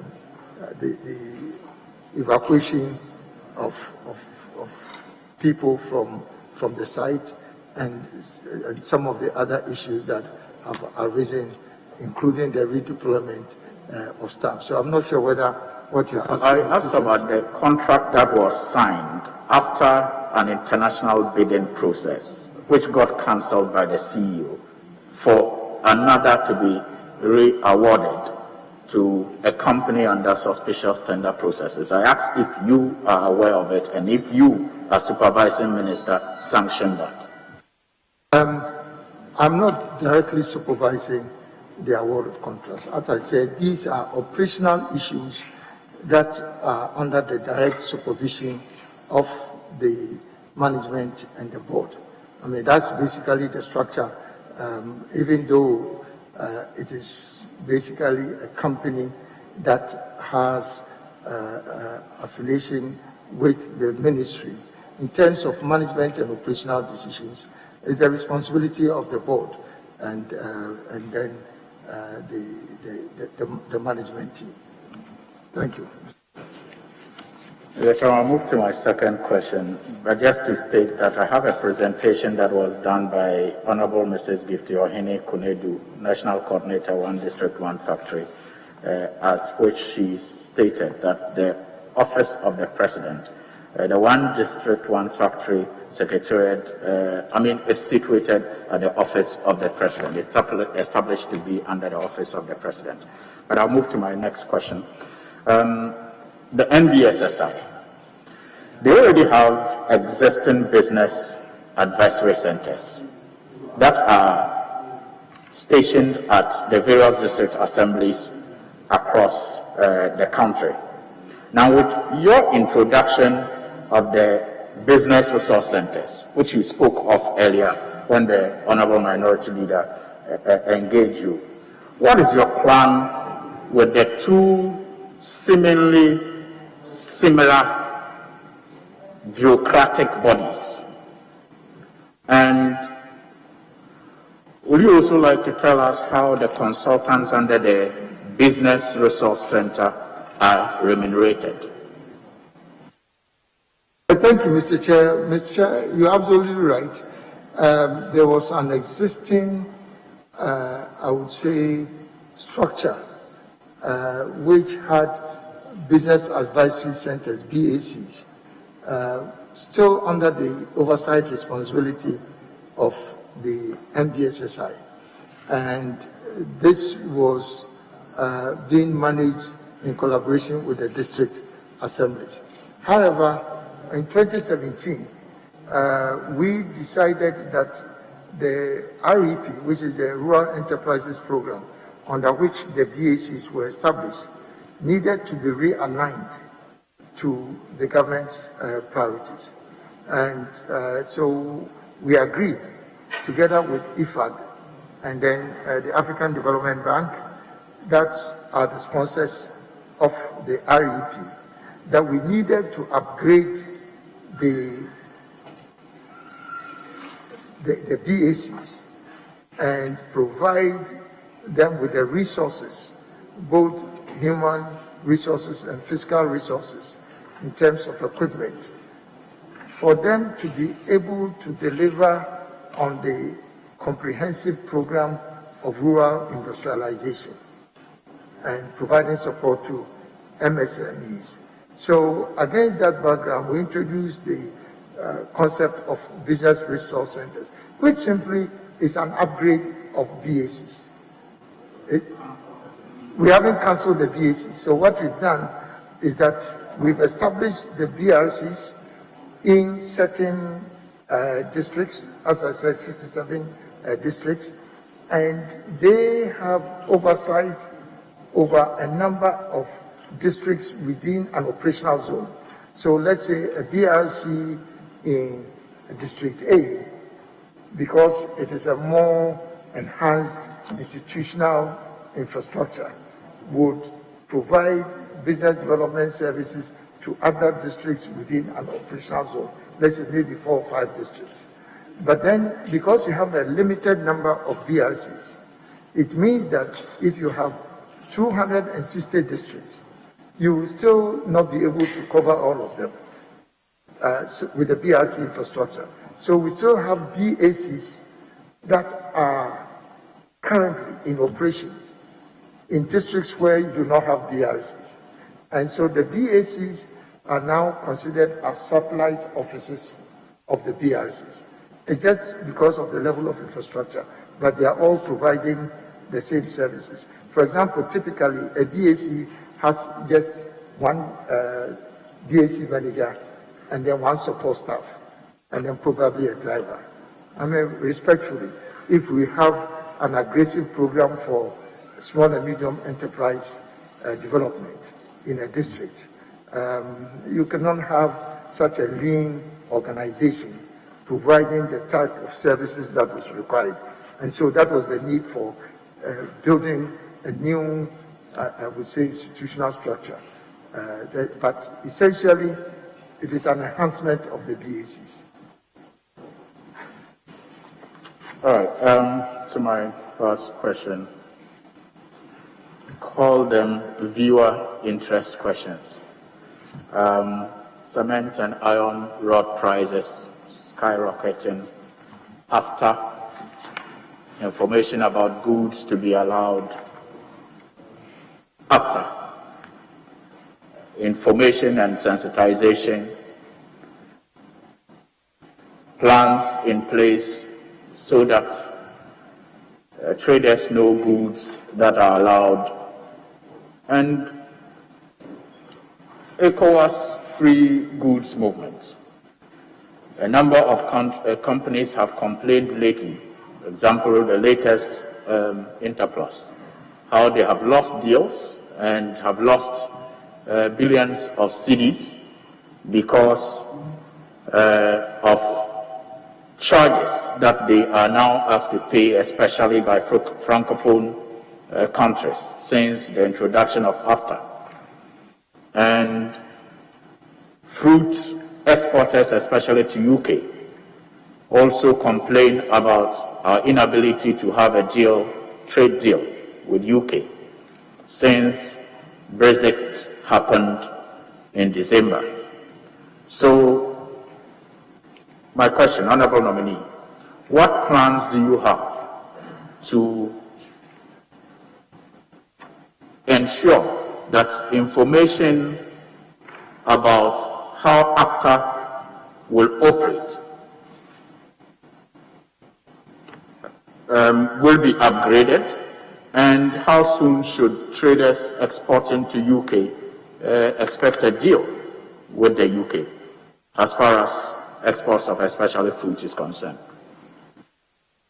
Thank you, Mr. Chair. Mr. Chair, I think the honourable member has kind of fused together so many things, so I wasn't too sure how to connect them. But if I understand you well, the issue in respect of challenges with ECOWAS trade, I think I addressed it earlier, that we've, through engagement and consultation with member states within ECOWAS and with the oversight support of the ECOWAS Commission, have been dealing with these issues from time to time, particularly with Benin, Nigeria, and so on and so forth. With AFTA, I also responded to an earlier question about some of the new elements and components of AFTA, which would help us not replicate the challenges in the free flow of goods between countries. So I addressed that earlier. Now, with respect to Ghana-UK trade, I think it was in response to a question from the minority leader. I've given an extensive review of where we are with the Ghana-UK trade agreement. And just to conclude on the point that after a series of consultations and engagement, hopefully on the 5th of December, on the 5th of March, Ghana will sign a new trade agreement with the UK to become to come into force on the 5th of March. Oh, so that was another one. The cement and iron ores, can you repeat that part of the question? Yes, that's why I call them viewer concerns. Cement and iron ore prices have been skyrocketing of late. What could be the reason? Now, as I'm sure you're aware, Honourable Member, the significant component of cement is imported from outside the country, and that's clinker. And unfortunately, the prices of clinker, because it's an internationally traded commodity, would also affect the local price of cement. In addition to that, because the imported content is so high, fluctuations in the foreign exchange rate has also been a factor influencing domestic prices.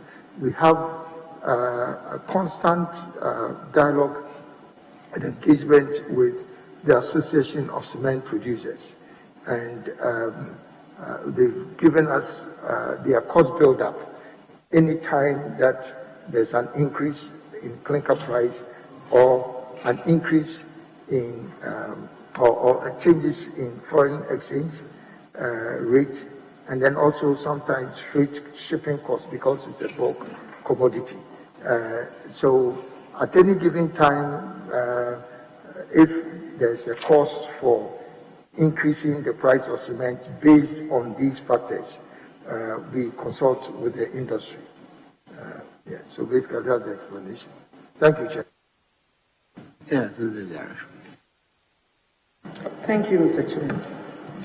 Honorable nominee, by Act 911, the Mahama-led administration in 2016 established the Ghana Export and Import Bank to, among other things, support the financing of export development and promotion in Ghana. A lot of MSMEs have complained that it's very difficult to access funding. What measures are you going to put in place to ensure that qualified MSMEs are able to access this funding to promote exports? Thank you, Chair. Honorable Member, the Ministry of Finance has direct oversight responsibility for Ghana Exim Bank. And so there's a limitation as to what explanation I can give in respect of the question that you posed. But I must say that we work very closely with Exim. In actual fact, a significant number of the 1D1F projects have been financed through Exim. But as I'm sure the honorable member is aware, Exim Bank is a policy bank, unlike the other commercial banks that mobilize deposits, from the general public. They have a dedicated source of, I would say, capitalization from government, through the levies that are charged. So they have constraints in terms of how much money they have at any given time to finance projects.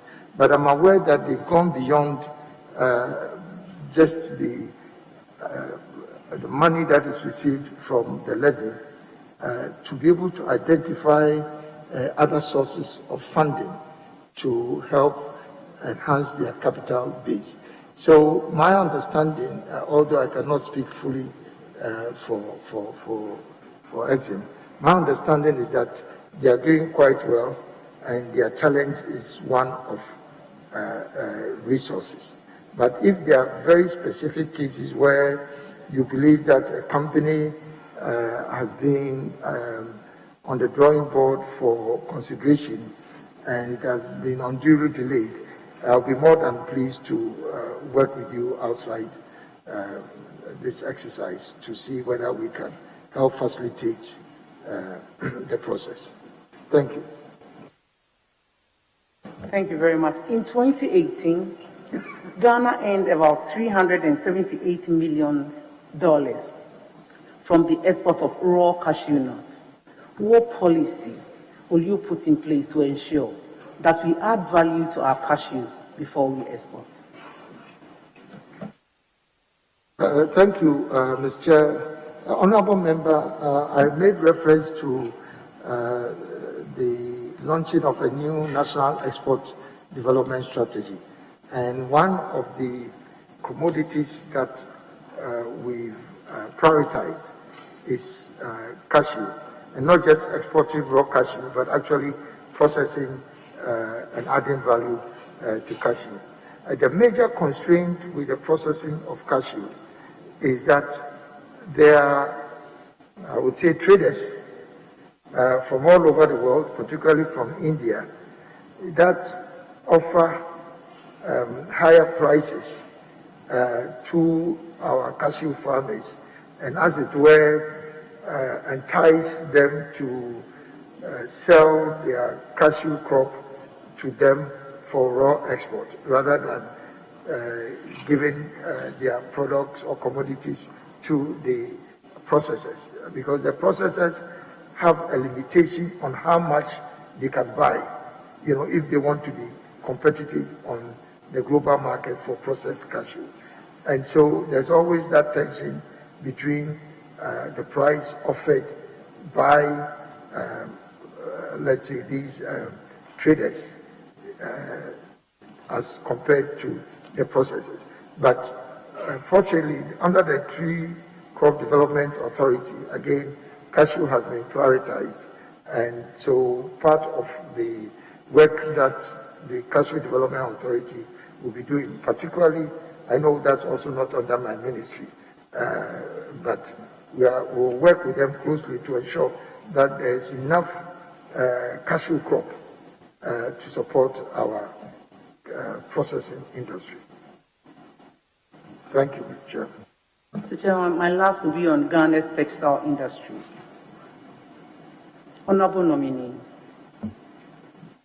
we know there are lots of articles, write-ups on Ghana's ailing textile industry. I can readily remember one by Peter Quarty, the textiles and clothing industry in Ghana.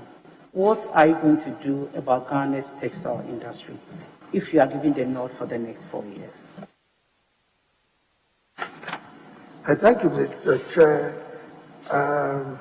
Honorable Member, the challenge in the textile industry has persisted over several decades in our country. There were the good old days when you had the textile industry employing close to 30,000 people, but over the years, for a number of reasons, this has dwindled significantly.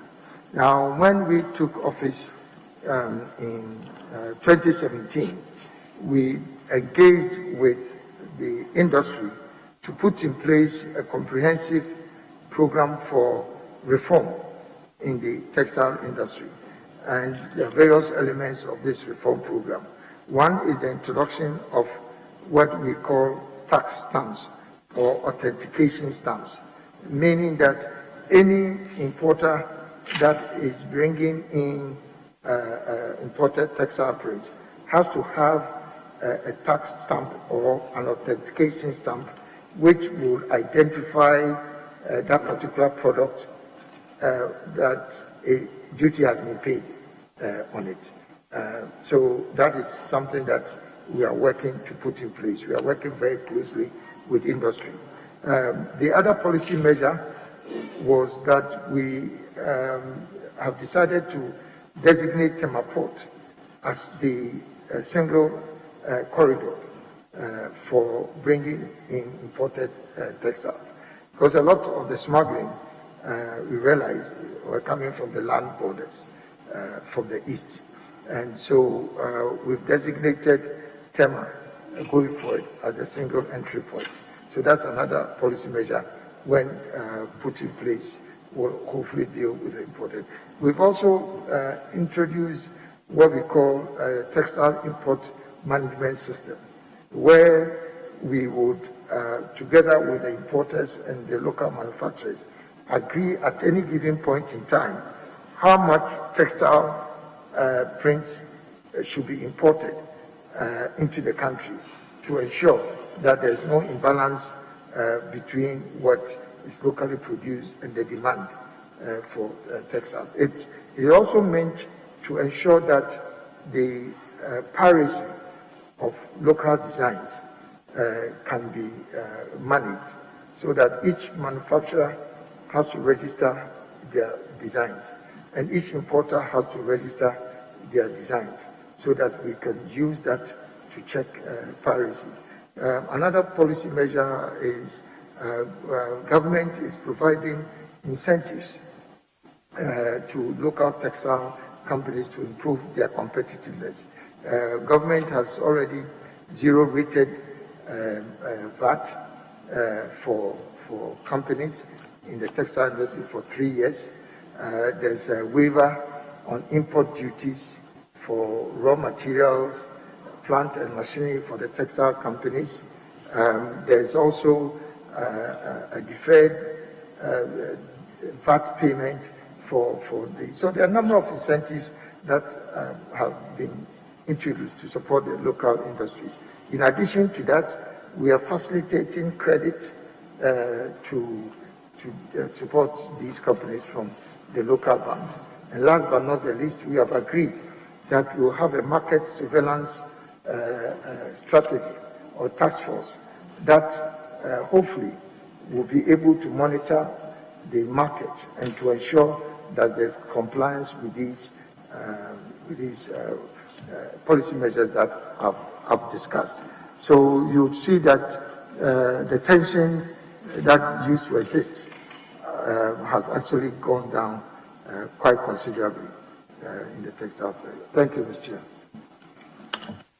Leadership.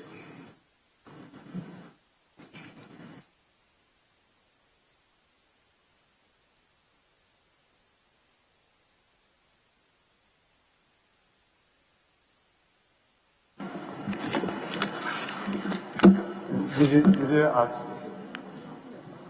You've not asked your question. Mr. Chairman, Honorable Gidera too hasn't had. If we give her just one. I gave it to her and she didn't take it, huh? Yes, please take one. Thank you very much. Senior nominee, I like your African print. It's nice. Can you kindly just give us an assurance that Ayensu Starch Factory will finally be up and running so that the youth in Autu Senior West can get the necessary employment and all other economic benefits? It was one of the special initiatives when you were Ministry of Trade and Industry in President Kufuor's era. You've just completed a 4-year term of being Ministry of Trade and Industry again. You are going ahead for another 4-year term again.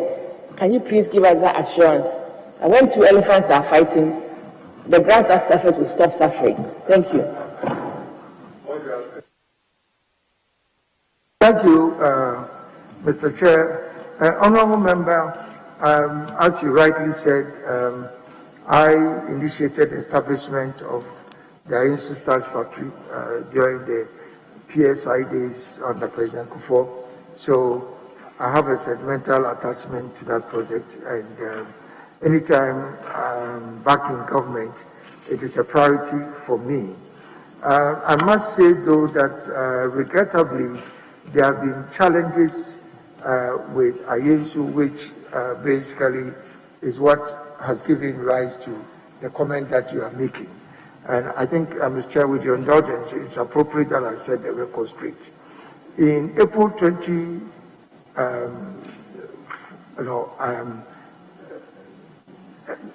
let me backtrack a little bit. The company was offered to a company called Tiberius, which is, let's say, a subsidiary of the Zoomline company. That was in August 2015. 70% of the shares were offered to the Zoomline company, and the bid price, through a competitive bidding process, the bid price was $4,450,000 US. Now, as a condition for allocating the 70% shares, the company Zoomline was required to pay 50% or 50% of the share price, and so the Zoomline company made an initial payment of $2,269,000, representing 51% of the shares. Now, there was a requirement in the sales and purchase agreement for Zoomline to complete the payment of the outstanding money to be able to have full control over 75% of the shares. But meanwhile, the company had been handed over to Tiberius. Now, regrettably, along the line, by the time we came into office in 2017, the company was no longer operational for a number of reasons. And meanwhile, the balance, the outstanding amount in excess of $2 million has also not been paid by Zoomlion. So Pricewaterhouse, which was the transaction advisor, we engaged them to see whether we could have an amicable resolution of this matter. However, as I speak now, the money has still not been paid. And according to the provisions of the sales and purchase agreement, the company that's Zoomlion was then supposed, or the shares of the company was supposed now to revert back to government in a certain proportion. So again, we wrote to them that government, by the provisions of the agreement, now had the majority shares. We tried to engage with each other. Regrettably, it ended up that the Zoomlion company actually was unable to pay the workers for quite some time. So the ministry actually stepped in, and we were compelled to pay outstanding salaries of the workers from September 2018 to December 2019 in order to prevent chaos amongst the, Now, again, going forward, the company, that Zoomlion's company, actually abandoned the factory. And so we had to request for security from the police to make sure that there was no interference with the factory. Now, along the line, I think Zoomlion's company filed a writ in court, an injunction against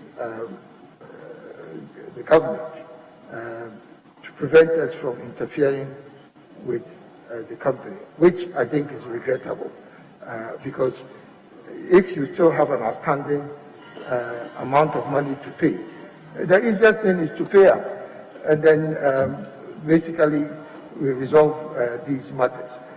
But I think that I would like to end here because the matter is still in court. But I want to give you the full assurance, Honorable Member, because I know the company is also dear to your heart, that we will find ways and means of, once the court order is vacated, we can find ways and means of finding a lasting solution to this problem. Thank you, Mr. Chair. Thank you, Mr. Chairman. Well, we would appreciate a copy of any report. Excuse me. Thank you. If there's any report to what that effect, because Zoomlion is not here to defend themselves. So we take your word. But we just need the factory to work for the youth to get work to do. Thank you very much, Chairman. Yes.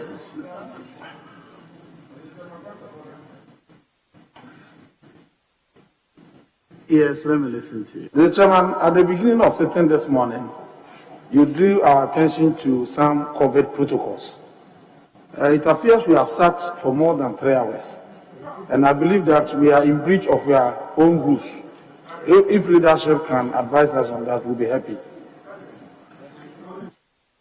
When it was exactly 2 hours, I suspended sitting, and we resumed a little less than an hour ago. So the leaders will make sure we stay within 1 hour, I'm sure.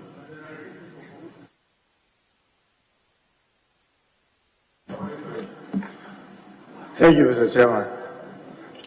Mr. Chairman, I want to find out from the nominee the number of agencies that are under his ministry.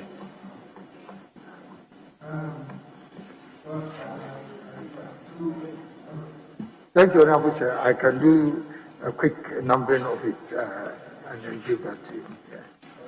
Now I'm talking about the number of agencies under you. The agencies under the Ministry of Trade and Industry. Okay. The Standards Authority. Okay. There's the Ghana Free Zones Board. Okay. There's Trade Fair Authority, which is a private company, but in a sense, is still part of our network.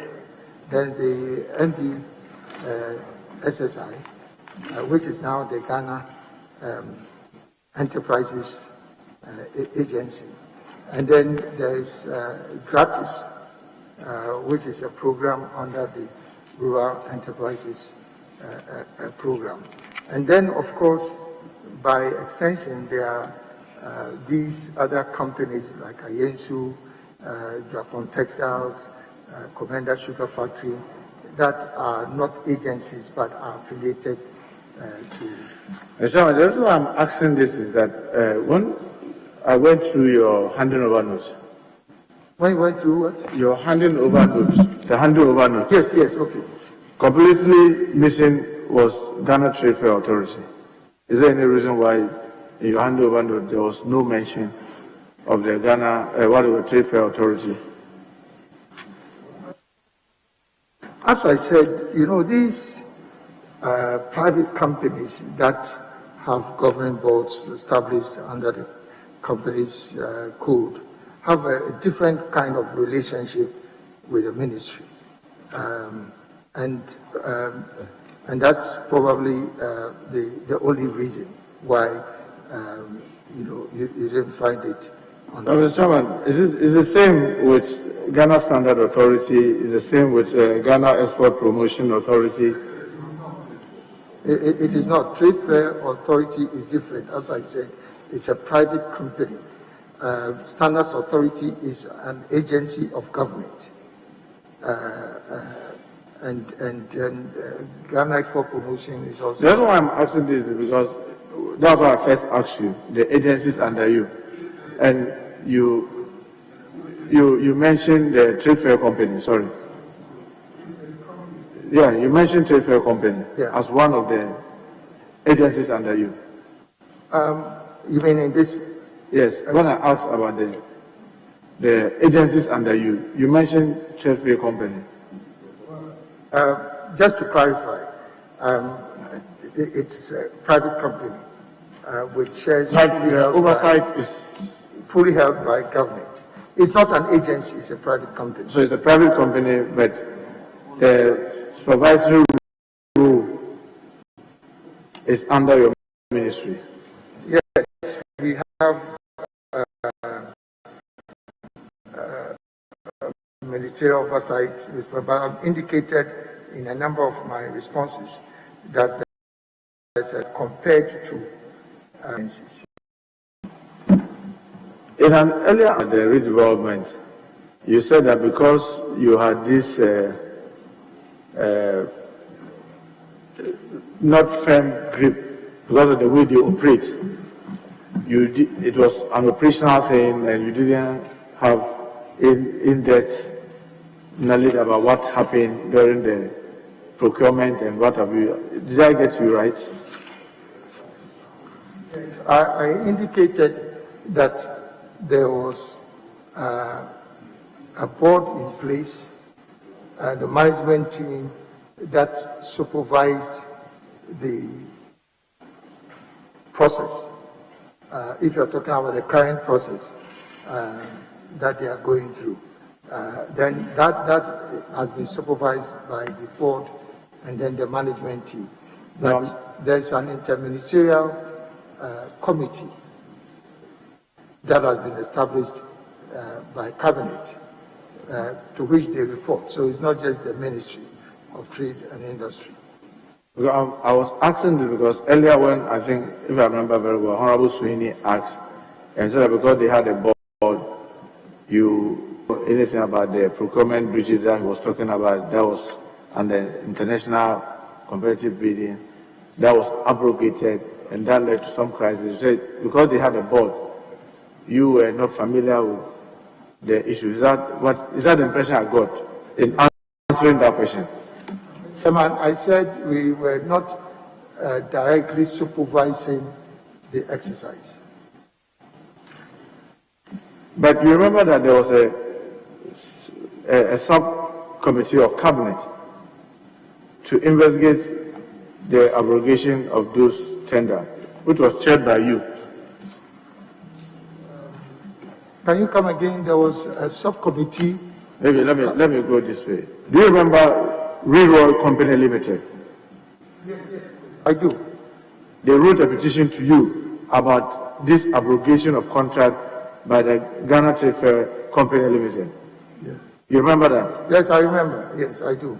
And you remember that you responded to their letter and you even met them. You remember that? Yes, I remember. Honorable Member, I'm trying to understand the inquiry. So I remember that they made a representation that they had gone through a bid process during the term of office of the previous government, and that they've realized that the bid process and the offer to them has been truncated. And obviously, as I said, my first effort was to contact the transaction advisors. And the transaction advisors indicated that the bid process was completed, an offer was made to the company Leroy, but they did not fully execute the terms of the sales and purchase agreement, on the basis of which the original offer that was made to them was withdrawn. So that's the basis for that, nothing more, nothing less. Okay, so did you seek to get those documentation to ascertain what the transaction advisors were telling you were the facts, or it was just based on the briefing they gave you? No, as I have indicated, Mr. Chairman, I consulted with the transaction advisor. He showed me the documents, and on the face of the documents, it was clear that the offer had been made to them. They were supposed to pay money into an escrow account. It did not happen, and on the basis of that, the offer was withdrawn. I had extensive discussions with Railway and actually encouraged the company to work along. I mean, unfortunate as it was, I mean, if the offer had been withdrawn, it had been withdrawn.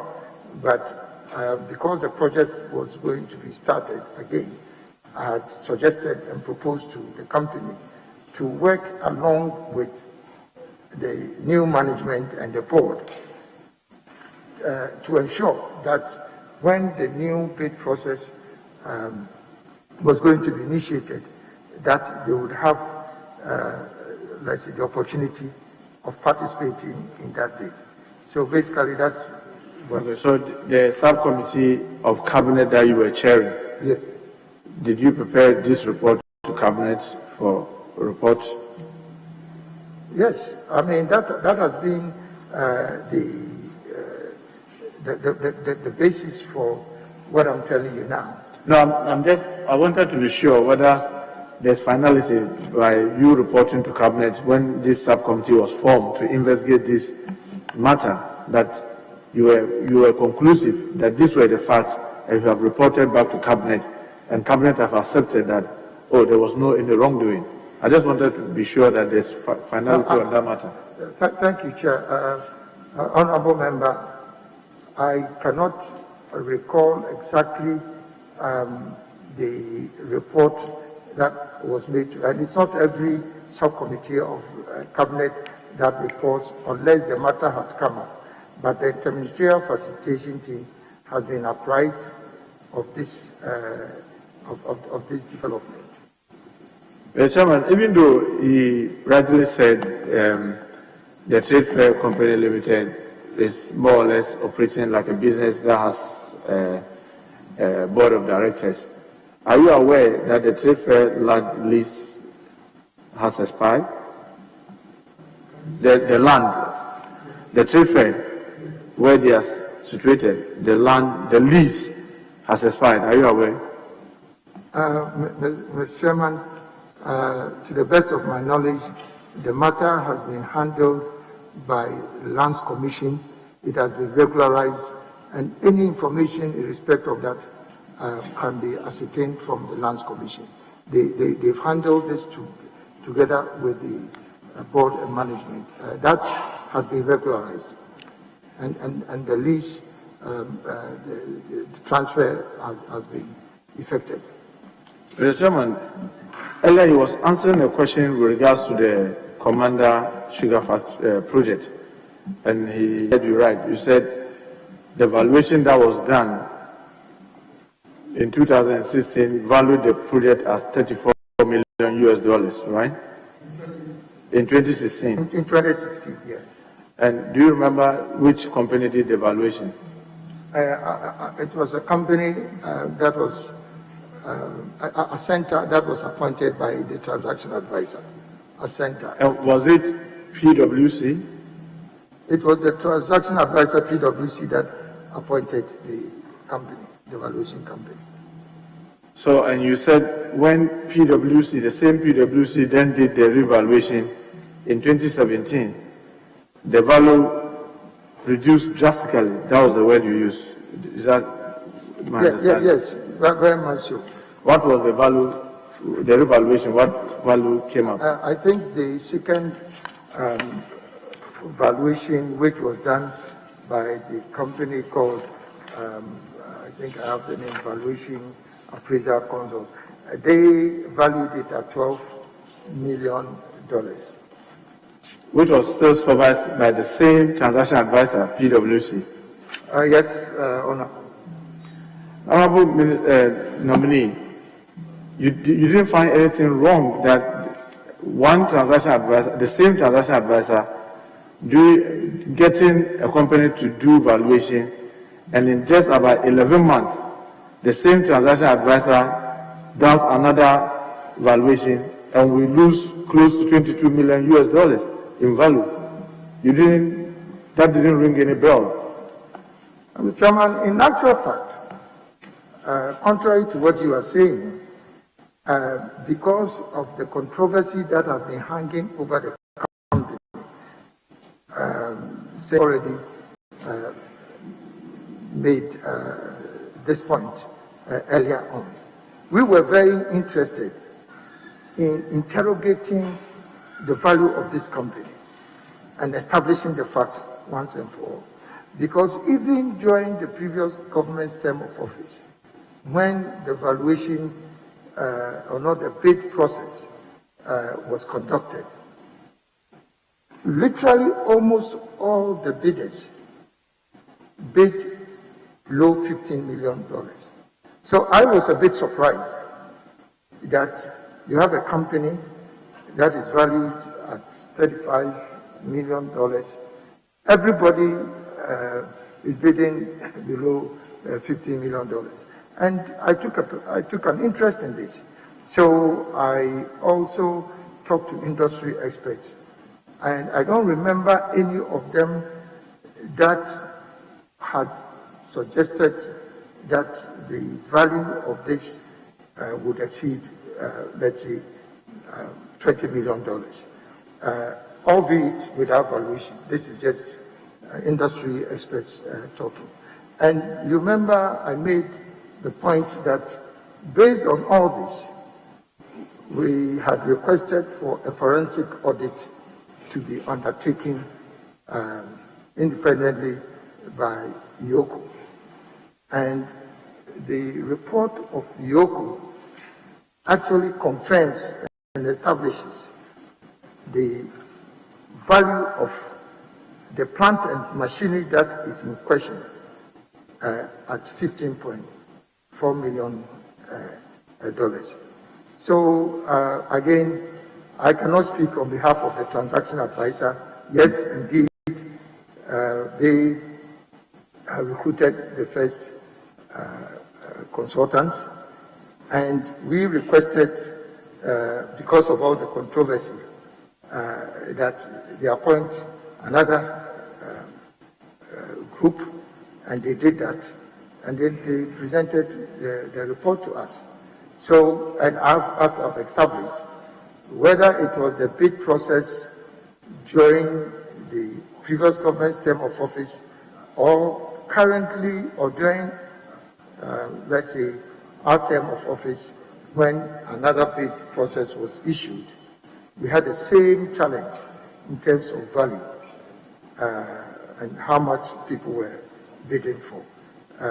So basically, that's what I think. So, my worry was, as the sector minister with the oversight responsibility, what questions or what answers did you demand from PwC, the transaction advisor? Because my worry is they advised and they chose the first evaluators that valued at 34. The same advisors now chose another company. They brought it to 12 billion. And I thought it would be fair as the minister to be asking the transaction advisors what accounts for this huge variation. And I don't know whether they were able to get you some answer, or you didn't find necessary to ask the PwC why the huge variation. Mr. Chairman, the answer is simple. They recruited a consultant to do valuation. They had a certain value. Based on, the same analysis that had been done by different experts, we wanted another valuation to be done, and they came out with that. And as I've suggested and submitted in my earlier response, almost totally, all the bids that came put the price of the facility around 12 to 15 million dollars. So the fact that they did an earlier valuation and they estimated it at 34 does not mean that that is there. But at any rate, just to give you comfort, a forensic audit has been undertaken and they've established the price. And this was done by CSIR, which is a government agency. So I do not want to get involved in deciding. When it comes to the forensic audit and the matter is interrogated, the real facts will be established. Well, Chairman, maybe the reason why I've stayed around this for long is my expectation was that PwC should have had some answers to provide, because they were technical and a specialized group. That's why they were engaged to advise and to supervise those activities. So if they did and accepted the first valuation, now another valuation comes and they don't have any answer to provide, I found that to be not satisfactory, because I thought that they should be able to explain. You are technical people. How did you accept the first one? That is so varied with this second one. But anyway, Mr. Chairman, what I wanted to find out is that you said in your earlier answer about the necessary things that were needed to say that this factory was complete. You talk about the crusher, you talk about the horizontal and vertical crystallizers, and you said that it was only the horizontal crystallizers that were installed, but without the vertical. So it meant that when the testing was done, it was not full, it was not a complete test. Is that the impression? Yes, indeed. So when they did the test, the sugar that came out of it, you want to mean was a brown sugar, or which kind of sugar? Mr. Chairman, yes, indeed, that's the case. I know this is not a court of law where you admit evidence, but I specifically brought with me, let's say, the product that came out of the test run, basically to show whether it is white sugar or brown sugar, because the controversy has been that it produced white sugar. And I know that in the petition there was a reference to my deputy minister having made a statement to the fact that it was white sugar. But this is basic engineering. You know, if you have, let's say, components of machinery that has to be present to produce a certain effect, and it is not there, There's no way you can get that. So, I mean, unless this is contrary to your procedure here, I would like them to show you the product to see whether it is white sugar or brown sugar. And basically, the matter then will be laid to rest. Well, even the chairman, as he makes effort to but we can go. I'm not necessarily going to. What I just want to find out whether the minister will say that this company was conceived and implemented in error. Will it be right for anybody to say this? That this company was conceived and implemented in error? Chairman, if the Honorable Whip, I'm not supposed to, I was Minister for Trade. I have restrained myself not to join the discussion because of the whip. But some of the issues are not being, we would need to re-examine some of the details. I'm unable to speak because my last official function as Minister for Trade was on 14th August 2014, and it was to cut sword with President Mahama for the commencement of the Commander Sugar Factory. Now, as to competitiveness, and Minister, you can check your record, the Indian government had written formally for misprocurement of Commander Sugar Factory. So I had to step back and reintroduce a new process in making a determination who won the contract. And it went through an international competitive process satisfactory to the Indian High Commission. What the Honorable Muntaka has asked now, I will say policy error because we all didn't do what was right. When President Mahama was commissioning Commander Sugar Factory, if you watch the clip, that morning the Indian government approved an additional 24.1 million to support the further development of our growers and irrigation, which up to date have not been utilized. So they just putting up the factory without doing what was necessary to support sugar plantation. Then we also had evidence that one of the water bodies there, which supported sugarcane development in 1967, because of Galamsey and others, couldn't play the role that it had to play. I just thought that I should share this with you. But I agree with you that, Minister, what the Honorable Mutaka wants to establish, the fall in the numbers, a sharp fall, the same price Waterhouse. Why would you value a property at this level? And only within 10 and 11 months, probably, we needed an independent assessment, not by price, Waterhouse again. That's what I'll say whilst you continue, just to put the facts right. So, Chairman, I'll just continue. That will the minister say that this company was conceived and implemented in error? Will you agree with anybody who says this? Mr. Chairman, respectfully, following the interjections of the minority leader, I agree with him completely. I am not here to respond on behalf of Pricewaterhouse, but what I did, which was the only way you can have an independent assessment based on the facts, is through the forensic audit. And the forensic audit report is then considered as the independent valuation that the minister is, the minority leader is talking about. Yes, so that's the forensic audit. But then specifically as to the question about the fact that it might have been conceived in error, it is difficult to understand the nature of the question because there were technical challenges.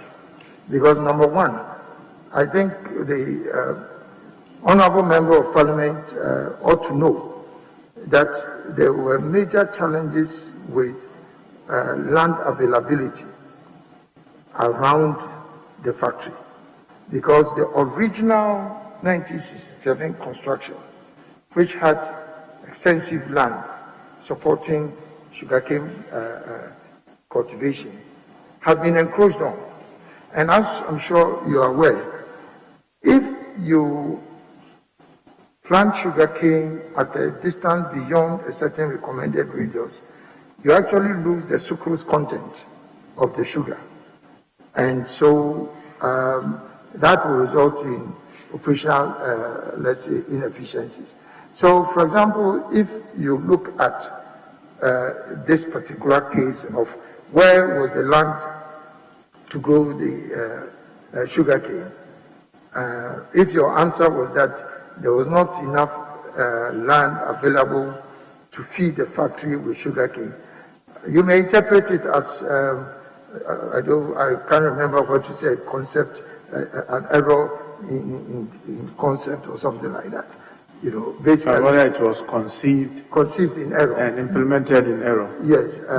So as I'm saying, it could be one of the factors that you consider if you want to determine whether it was conceived in error. So from what the answers that you also gave, it really meant that some sugar was produced in the company. When you say some sugar was produced, when you do test run, you don't produce sugar in quantities that you can describe as some quantity of sugar was produced. It's just a test run. Yeah, so even if it was that test, and President Mills, late President Mills, tasted some sugar, that sugar was not imported sugar outside the factory, but it was sugar that was really produced in that factory. Are you referring to President Mills? I'm not aware that President Mills tasted. Well, there was this argument that no sugar has ever been produced there, and the sugar that was tested was imported from abroad. Did you say President Mills? That's what he's asking you, because they were not sure President Mills was there. Yeah, President Mama, sorry. Well, Honorable Member, I'm not in the position to testify to the tasting of sugar by President Mahama. But what I can tell you as a technical fact is that because there was, let's say, some missing components of the equipment, what is described as white sugar was not produced during the test run. And it's a matter of record. You spoke about the Ghana Limited, and you were talking about shared purchase agreement or concession agreement. Which one is it? Is it concession agreement or shared purchase agreement? Can you come again? You are talking about the nature of the agreement that we are going into currently with the Agrotech Ghana Limited. Okay. Right? All right. I wanted to be sure which kind of agreement are we having with them, even though you said it's not yet completed. Yeah. So, Mr. Chairman, again, just to back up respectfully, when we talk about sugar, you still have brown sugar come out of the process. So that's what I was referring to, just in case I'm not mistaken in referring to the fact that no sugar was produced. Yes. But again, we are talking now about a concession agreement. A concession agreement. That's what I was referring to. So, even though you claim, you in your earlier answer, you said the process is not yet complete. What are some of the terms in there that you may want to share with us?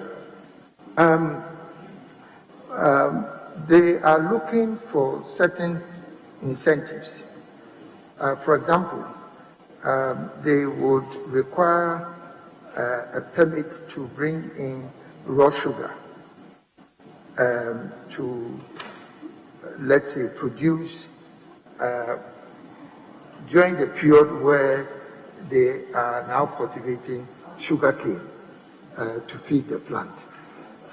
They are asking for protection, for example, over a period of time when the, let's say, the investment has been done, and they are hoping that they can generate some profit to be able to pay their concession fee, that we must ensure that the market is not flooded by cheap sugar. There are a number of areas that they've drawn attention to, which is being finalized. These are genuine areas of concern. But maybe I must mention that we've developed a new sugar policy, which hopefully would come before this honorable house, particularly because of certain incentives that are required to attract major investors into the industry. And so we are hoping that that when that is done, it may respond to some of the issues raised. But we are pushing that even before the sugar policy is brought before this house. If they can still finalize the concession agreement to enable the factory to at least be operationalized, subject to further incentives that may be granted to them. So that's where we are now. So I just want to find out from what has it taken us almost 4 years to get to where we are? Couldn't we have gotten this over and got the factory running much earlier than where we are now? Mr. Chairman, again, I've been very conscious of making sure that I don't take too much time getting into the details. But I have a detailed timeline analysis of what has happened over the years. All this talk about valuation, revaluation, forensic audit, all these things take time. Even going through another bid process, you are quite experienced in this, but you know that it takes time. You know, we are even more eager than anybody else to ensure that the project takes off. So will you be willing to share this the timetable that he's talking about? Are you willing to share with this committee those details of the processes that have brought us to where we are and where we are hoping to be able to get this factory running? Oh yes, if you are talking about what it has taken for us to get to where we are, yes, I have a detailed chronological analysis of when we started. And you are willing to provide a copy to the committee? Oh yes, absolutely. I can extract it. Okay. And then, the vehicle manufacturing plants that we have, you've had a number of agreements, right? You've had a number of agreements with these automobiles to establish in Ghana, right? Yes, we have. How many do you have so far? Currently we have Kantanka, Toyota, we have Toyota and Suzuki, we have Nissan, and then we are just, and then Sinotruck, and then we are just about to issue a brief bona fide assembly license also for some other Isuzu, and then for Peugeot. I just want to find out whether any of them was international. Is any of them an international agreement? I know Kantanka is fully owned by Ghanaian. Yeah. I'm wondering whether any of the other companies are owned by foreigners. No, it cannot be, because these assemblies are, I would say, assembling on behalf of the global manufacturing companies. And that's the standard practice. So they will give you a technical license, and you, as a local company, you produce under their technical supervision. So the companies are owned by Ghanaians. So, Mr. Chairman, I just want to find out. But if I can also say that in cases where, for example, Toyota decides that they will not work through a local assembler, but they will do it directly. That will be an agreement, and it's not typically an agreement, it's a licensing agreement for them to be able to establish an assembly plant. So, Mr. Chairman, so having heard the minister repeatedly say assembly plant, so they are actually not manufacturing vehicles, they are only assembling them. Is that right? Mr. Chairman, that's how the industry is managed all over the world. You start, it's a progressive escalation. You start with assembly, and then once you start a component manufacturing, let's say, business, then you gradually add local content by components that are produced locally, and then you move on from assembly to enhanced, so we move from SKD to enhanced SKD. This is semi-knockdown, that's the SKD, and it's all assembly. And then the final stage will then be fully manufactured because with all the components manufactured locally. It's just the way the industry is established and managed. Mr. Chairman, in an earlier answer to a question about this Nigeria-Ghana trade clashes, you said that you currently have some agreed framework. Is that what I heard you say? Yes, indeed. So this framework is outside the ECOWAS treaty that we all are aware of? The ECOWAS? The ECOWAS treaty. Well, I think in an earlier response that I gave in respect of this matter, I indicated that the standard provision in the GIPC law is that certain enterprises or activities are reserved for Ghanaians. So there's no confusion about that. But then I also indicated that there are other local regulations and laws that have to be respected if you want to do retail business, whether you are a Ghanaian or you are a foreigner. And so part of what we've done is to ensure that the foreigners, not only ECOWAS citizens, other citizens who are not Ghanaians, follow all these rules that we are talking about. So we are not sidestepping the GIPC provision. But in the case of ECOWAS, as I indicated, we've managed now to agree that the provisions of our local laws and legislation and regulations have to be respected.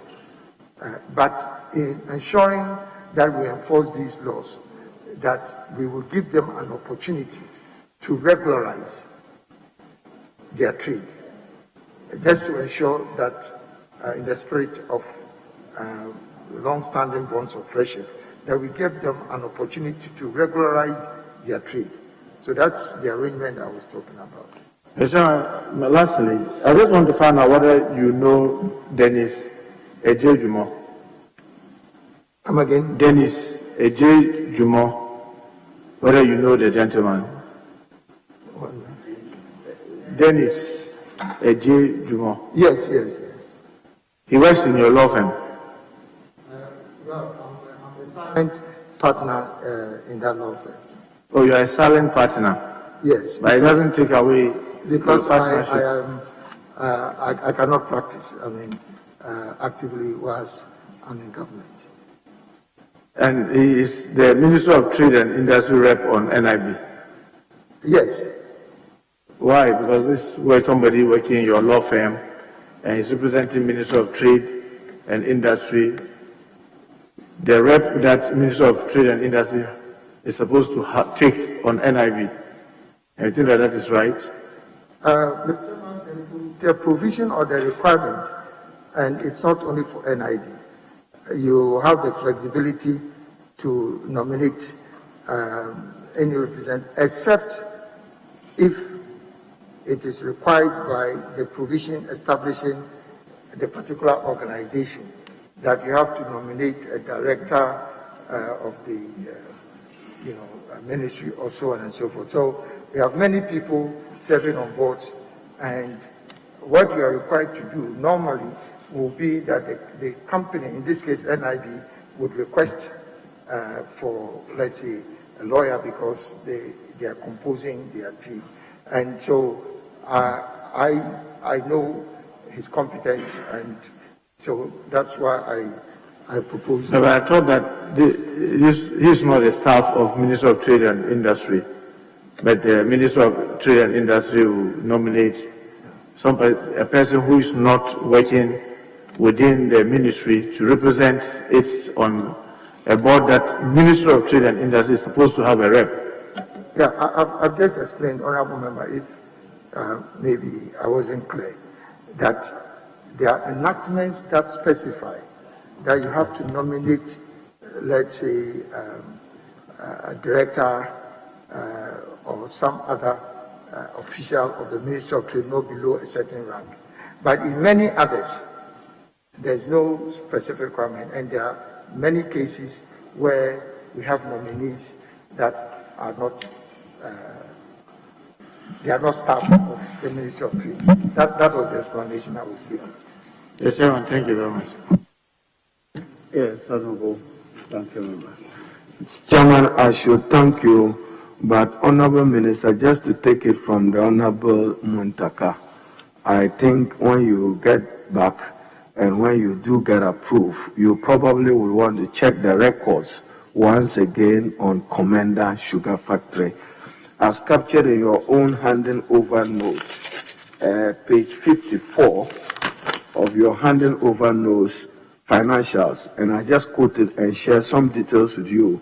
For the implementation of the project, the government of Ghana secured a $35 million CD LOC from the Indian Exim Bank of India for the construction of the sugar processing factory. And Minister, to put it on record, that the Indian Sugar Federation shortlisted the 6 companies for the government of Ghana. It went through a competitive bid process and was approved by the Central Tender Board under the chairmanship of Dr. Ajay.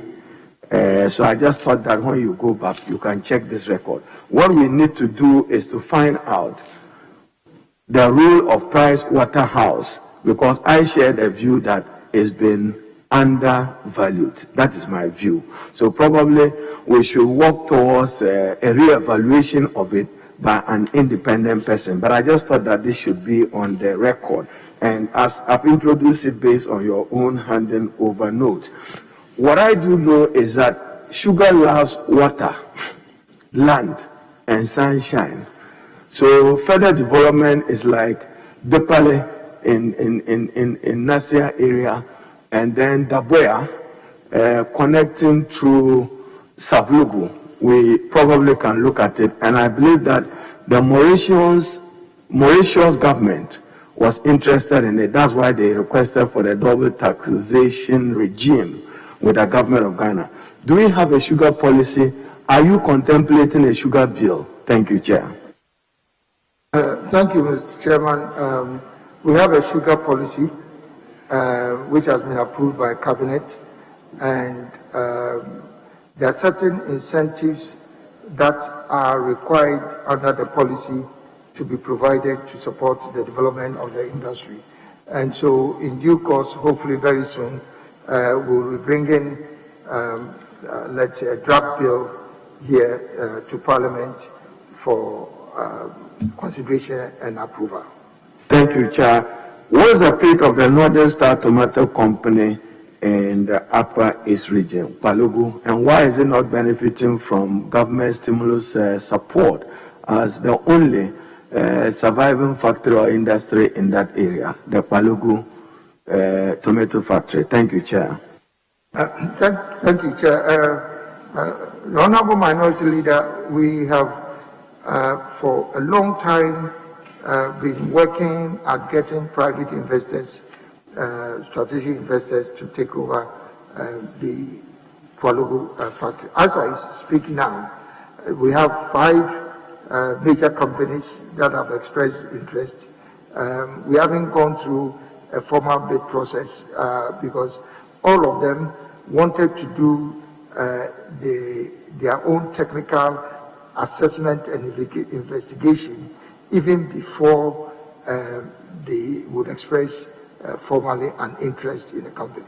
The major challenge that many of them have indicated is that they want to be sure that they can produce tomatoes at a competitive price for processing. Well, that was. So, can they be assured of government support in the coming years under your watch as minister if you do get approved? Yes, I can give you that assurance. What's the status of the Ayensu starch factory? What happened to it? $7 million investment over the years. And are you aware that even today in Ghana, there is shortage of beer because of the raw materials that is required to produce it owing to COVID?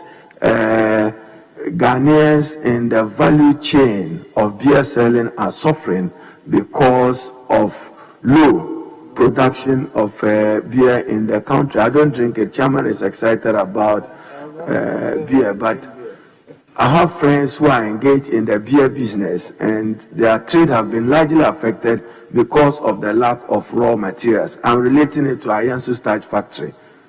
How come we cannot produce starch in Ghana in commercial quantities to support further industrial development of our country? Thank you, Chair.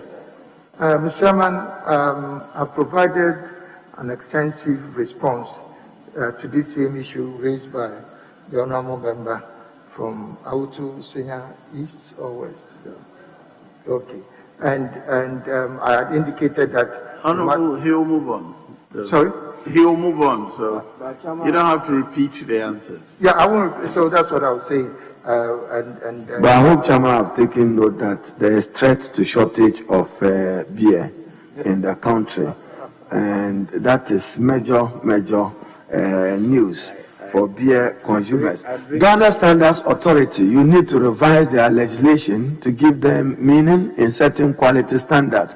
What assurances do we have from you that you initiate new reforms to restitute the Ghana Standards Authority, including giving them the power and the capacity to do metrology with the discovery of oil in Ghana? Thank you, Chair. Thank you, Mr. Chair. Honorable Member, Minority Leader. The process has been fully exhausted. It's gone through Cabinet, and then hopefully it will be laid before this Honorable House in the next couple of weeks or months. So that review has been done. Thank you, Chair. Chairman relates to me that you responded to Japan Textiles, Akusumbo Textiles, even where my uncle Honorable Mwakwata used to work, GTP, all of them, no capacity. An industry which used to do 75,000, today you are talking of less than 3,000 workers. What are we not getting right as a country for the development of textile? And do you have any plans for cotton production? Thank you, Chair. Chairman, once again, I've responded extensively to an earlier question that was raised, and maybe it might not be necessary for me to go over this. Thank you, Chair. Are you working on an advertising bill or has been passed? It's been completed. It's gone through a review by the Attorney General, and so it will come before this House in the next couple of months. Legislative instrument for Export and Import Act to take care of textile stamp. What's the state of it and what will you do about it? That has also been the exercise of reviewing the current legislation has been finalized. There needs to be an agreement between the industry players and the company that is supposed to issue the tax terms. So we are at the final stages of that agreement. Can we be assured that when you are minister, you work on countervailing measures under the Ghana International Trade Commission Act to allow for early resolution of disputes that may be trade related, and to provide for a legislative instrument to safeguard measures under the Ghana International Trade Commission Act? Thank you, Mr. Chair. Honorable Minority Leader, we've done exactly that. Maybe just to put it on record, that the Ghana International Trade Commission has already concluded its maiden investigation against the importation or the dumping of aluminium cores into Ghana, a complaint that was filed by Aluwex. And so a formal determination has been made by the Ghana International Trade Commission. So you can be assured that that is already actually... Chairman, Ghanaian contractors are complaining about high cost of steel, iron rods, high cost of cement, which is affecting the construction industry generally. What do you intend to do about it as Minister for Trade and Industry, the escalating prices? Thank you, Chair. Again, Chairman, I've already provided a response to this question. In respect of cement, I've already given. In respect of steel, I know that it's always a big challenge because the cost of scrap continues to escalate, and that's a major reason, because we don't, unless we finalize our project on iron and steel development, we still unfortunately have to deal with cost of scraps, the escalating cost of scraps. Chairman, I will be ending here with just a comment that the Honorable Alain Kyerematen, as Minister for Trade, to be renewed as Minister of Trade. He knows my strong views on the matter. I think that the Ghana Exim Bank must be situated within the Ministry of Trade and Industry and not the Ministry of Finance. And I've conveyed so strongly on the floor of Parliament here. And I even believe that at worst, the Minister for Trade and Industry should chair the Ghana Exim Bank. And probably to let you appreciate why I said you were the Minister for the Economy, not Finance. The economy, domestic and international, is in your hands. You can stimulate businesses, you can grow entrepreneurs and others. But I still think that you must check your record on the GC net thing, because I believe that if the contract was signed in 2013, it probably was for 10 years. So that would have been 2023, but with a proviso, because you are a respected lawyer, with a proviso that after 5 years, an assessment be done for a re-extension of the time. Chairman, with this comment, I can only wish him well and look forward to Ghana benefiting enormously from AFTED. I thank you, Chair. Thank you, Mr. Chair. Thank you, Honorable Nominee, for attending upon the House. We've done 4 hours, even though today we thought we would do much less. We've done 4 hours with you. You are discharged for now. You hear from us. Thank you, Chair, and I'm grateful to the honorable members. Thank you. Very well, honorable members. We resume in 5 minutes to do the regional minister. I, Kojo Okyere Darko Mensah, swear by the Almighty God swear by the Almighty God that the evidence I shall give before this committee that the evidence I shall give before this committee touching the matter in issue shall be the truth, the whole truth, and nothing but the truth. So help me God.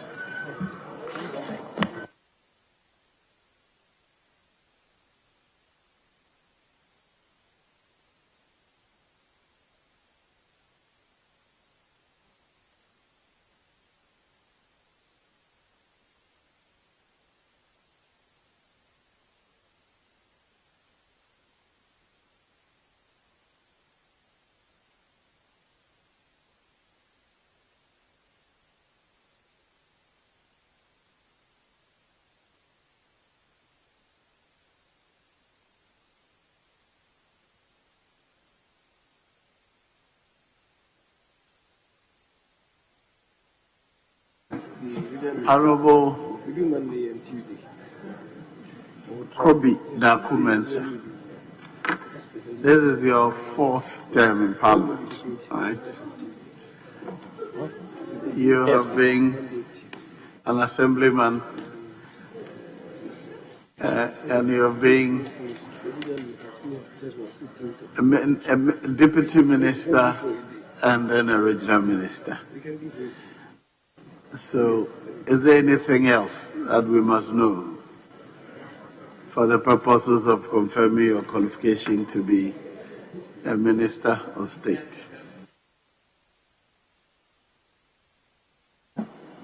Just to say that my grandmother comes from Anyankwanta in your constituency. I know you are my constituent. I know every corner of your family houses and all your family people. So I know that. And I know that the Anyankwanta people have really invested in Takrade. Yes. So now, really tell us, since the Western region was divided into two, has there been any advantage to the new Western region? I'll say yes and no. Yes, because it has made the region more compact, and therefore it's easier to move around the region. In those days, it was difficult to do a round trip to the furthest point from the capital, but these days I'm able to do that and come back. I believe that is one. Two, I strongly believe that it makes communication with the other districts easier. Now we have 14 districts, and monitoring them becomes more easier than before.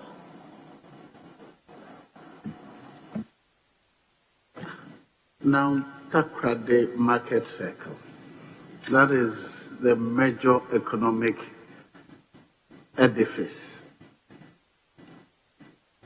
What is the position now? You came to this house, you were granted leave to go and rebuild it. What's the position now? Mr. Chairman, currently as we speak, relocation is ongoing and plans are far advanced for the demolition of the building next week. I believe that by that time we should be able to know the status of the placement of the room under the new relocation site, which is also going on as quickly as possible, and the allocations have started. So we want to have a smooth transition, and we are acquiring more areas for us to be able to settle them for now. The place we are settling them is also not far away from the market circle. It's just around the Zenith area, and we believe that patronage of their goods would be secured as they move to the new relocated area. Yes, let me start with something here. Thank you very much, Mr. Chairman. Mr. Chairman, the nominee was the regional minister for Western Region. And somewhere in May 2020, you went to Tapa to confirm the newly appointed MCE. And you decided to use the military. And why did you decide to involve the military in confirming a municipal chief executive? First and foremost, it's not correct that the military were present. Yes. So I believe that maybe it's just some rumors somebody told you, but I want to confirm that the military was not there. Okay, Mr. Chairman, about 22 elected assembly members did not or were not allowed to vote, did not participate in the confirmation process. Can you explain to this committee why 22 of the elected assembly members were prevented from participating in the confirmation of the MCE for Takwa? Thank you very much. First and foremost, I would like to also let you understand that the organization of assembly meetings is not in my domain as a regional minister. The person who chairs and presides over such meetings is not me, and it's not in my domain. It is done by the presiding member of the assembly. I was invited, like any other person, as the government representative to confirm the swearing in of the MCE, that's the Municipal Chief Executive. Myself, I even got there late. When I got there, they were left with about 2 people to vote. The Electoral Commission declared the person was the winner, and I only swear him in. Nothing else happened. I was not in charge of that meeting. Mr. Chairman, as the regional minister, you are responsible to supervise the confirmation of the MCE.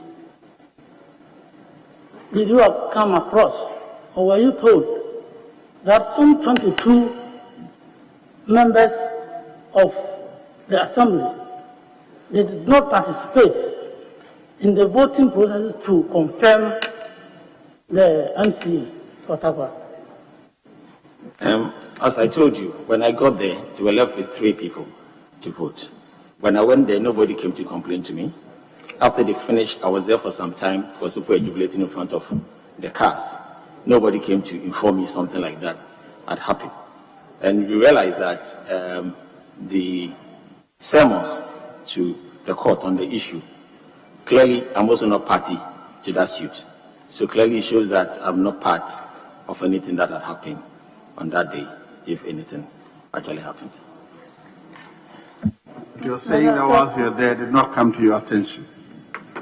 No, please, it didn't come to my attention. Yes, it didn't come to my attention. Yes, anybody on my right? Oh, I'm not. This time, no, just 3, please. Yes, Honorable Gaga. Honorable nominee, this is the 2nd time you would serve as minister for the Western region if given the nod.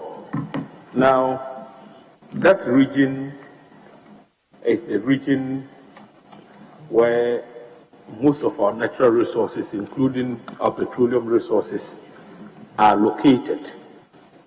But we all know the challenges and this also poses. For instance, if you take the example of the Niger Delta region in our neighboring Nigeria, I mean, the indigents had to take up arms at some point because they thought that, notwithstanding the fact that the bulk of Nigeria's petroleum resources are located there, they were neglected by the federal government, and so they took up arms. There was some level of insurgency in that part of Nigeria.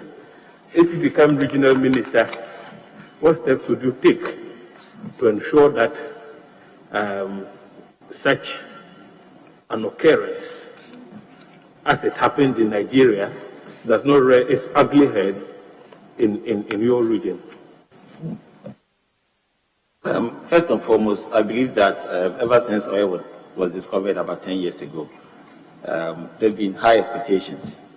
But I believe that community leaders, chiefs, and the rest have been able to educate the community to appreciate that the oil is not for only Western regions, for all of us, like in the same way gold in Obuasi, Western region, and other places have become for everybody.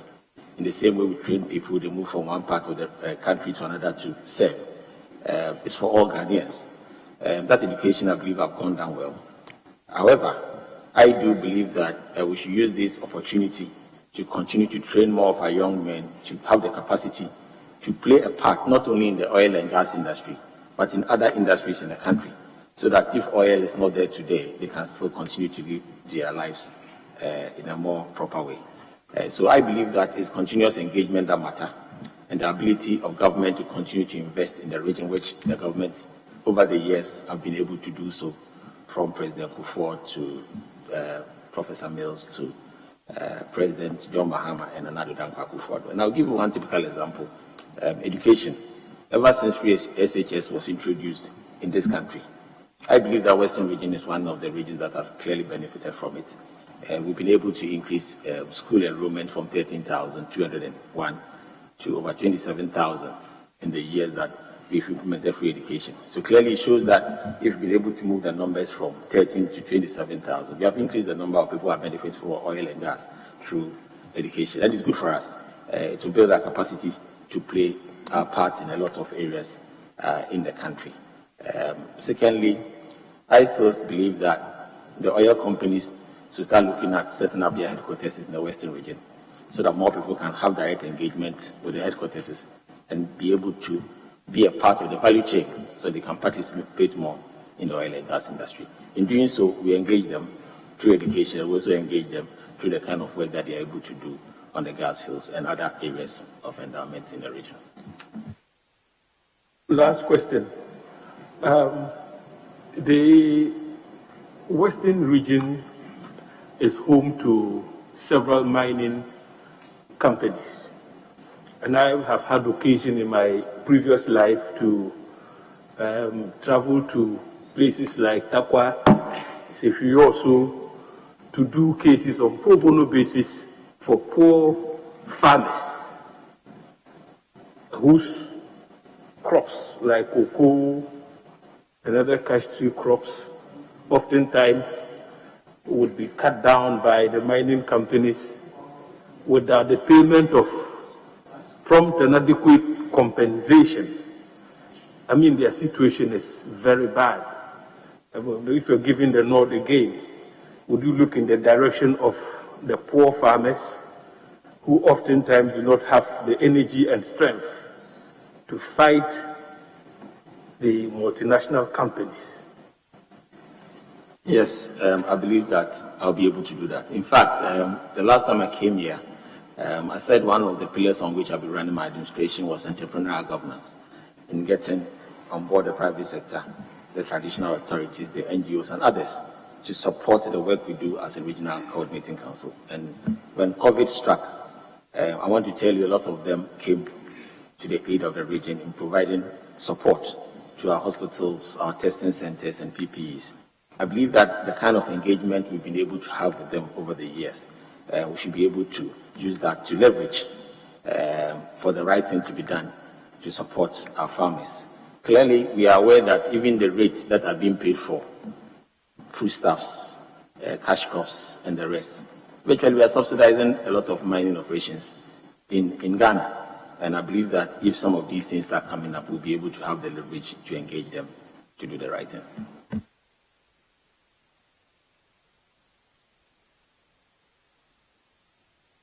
Yes, thank you, Honorable. Congratulations. You are going to oversee the region again, God willing. We know job creation is one of your passion and something you would want to pursue in the region because of youth unemployment in the region.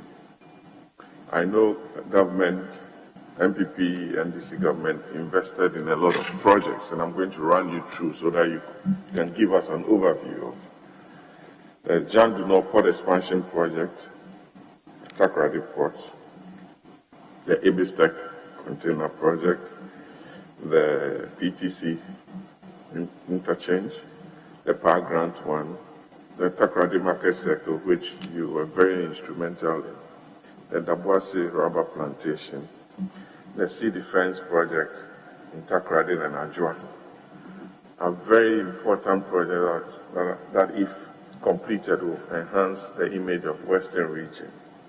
Can you give us an overview of some of these projects? Thank you. Thank you very much. If you take the Ebeneezer project, which is the expansion of the Takrady port, it is expected that after the first phase, which will give us about 1,400 jobs, the rail operational phase will be giving about 3,000 permanent jobs. Currently, this is the second year. We hope that next year they should be able to finish. COVID had delayed a little bit because the numbers had to be reduced for social distancing. When we talk about the market circle, currently they are recruiting and people have started work, both on the main site itself and then on the relocation site. It's expected to also provide us with about 500 jobs.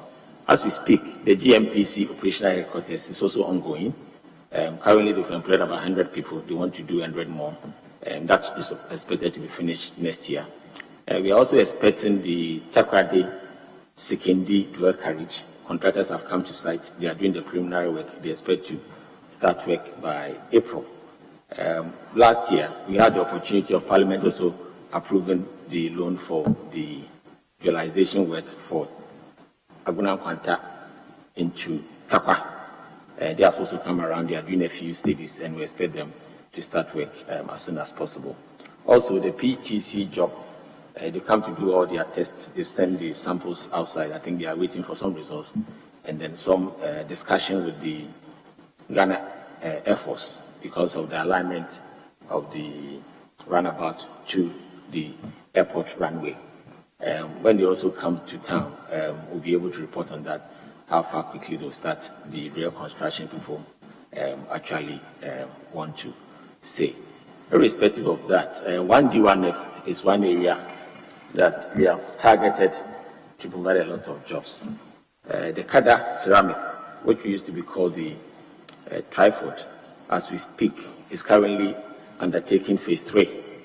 That's supposed to provide an additional 1,500 jobs to the current phase 2, which is currently providing 3,000 jobs. And they promised me that if they don't get disturbances with the land, they could expand more to do phase 4, which will start producing some household items to provide us with more jobs. So currently a lot of things are ongoing in the region, and we have the Enable Youth program, where we are having 4 factories being built in 3 districts, and those ones are also going to give us some jobs to be done. But I believe that one area we can use and scale up as quickly as possible is the area of community mining, because one site can take up a minimum of about 2,000 people. We've had opportunities like that in Dompem, in the Wasa East area. Just last week, we had a case that we resolved in the Grail concession, 2 sets of people, almost 6,000. And I believe that if we are able to consistently increase the pace at which we give the approvals for community mining, that can be instant factories on its own that can keep the young ones busy. So maybe we'll build up other real factories that we are expecting. Mr. Chairman, thank you very much. And Gina Boy, congratulations. I believe Chairman understands why I call him a junior boy. So, you know my relationship with the region for obvious reasons. You gave me a good wife. The best comes from the West, so don't worry. I'll ask you questions on 2 areas. The first one has to do with tourism. The Western region, because of the oil exploitation, has opened up to a lot of foreign interests. A lot of these foreign interests also will want to have leisure. They used to come to Africa for leisure. They wouldn't want to now go to Europe or America on holidays. What are you going to do as a region to improve upon the tourism potentials there in order for these people to keep their money within Ghana so that they can enjoy the... I've seen Blue Moon, I've seen Maha, but that is not enough. And also, secondly, the cost of hospitality in the region is becoming a bit unaffordable. It doesn't promote domestic tourism. So what are you going to do to make sure that you yourself, I know, you yourself, you are into hotel too, and your hotel is very expensive. What are you going to do to make sure the region becomes the destination for any domestic or foreign tourists who want to be in Ghana? Thank you very much. We've promised ourselves to be the #1 tourism destination as a region. Last year, but because of COVID, we needed to crawl back on some of the activities we're putting in place. The first one, I believe that we need to develop the tourism sites that we have in the region. A lot of them have not seen investment for some time. If you take Ankasa, if you take even Inzulenzu, that is also very popular. If you talk about Ejam Crocodile Pond, These are areas that we have not even invested in them. And I believe that is where we are looking at, to get the private sector to invest in these areas. Not only government, because it takes time for government to take decisions, and then it slows down the process of inviting more people into the region. And therefore, we've been actively pushing to a lot of the hoteliers that they should adopt some of these tourist sites on their own and invest in them and improve them so that people can use them and then they can also stay in their hotels. Secondly, I believe that one area that we've not done well is the promotion of the Western region as a tourism destination. In fact, Western region is one region that can boast of the largest number of even forts and castles in the whole of West Africa. But a lot of people don't know. People think that it's only Cape Coast and Ebeneezer. Recently, last year, I had a tour in Spain, and the Spanish government agreed to create a platform for us to be able to see some investment coming from Spain to do this work. They've been here twice. They've appointed a new director to look at it. They came back to Western region and Ghana to do even the Women's Conference on Tourism, and that was part of their program. Unfortunately, when they went back, COVID hit, and everybody's looking for an opportunity to come back. So I believe that now that we've gotten the vaccine, we should be able to move the agenda forward, especially in innovating our forts and castles in the Western region. Thirdly, one area that is affecting us has to do with roads, and we are trying to take advantage of the Year of Roads Phase 2 to directly fix all the roads that lead to our tourism sites. We've already awarded some parts, especially in the Apongwen enclave. We've gotten GMPC to agree to do the Blue Moon road from Axim, and we are getting investors also to look at Ankasa in providing accommodation so that people can have a feel of the place and sometimes even sleep there before they come back. As I speak, Ghana Tourism Board has built the receptive center for Nzulenzu, and very soon they want to invest more money in improving the place so that when people go there, they can come back to make a feel of the area.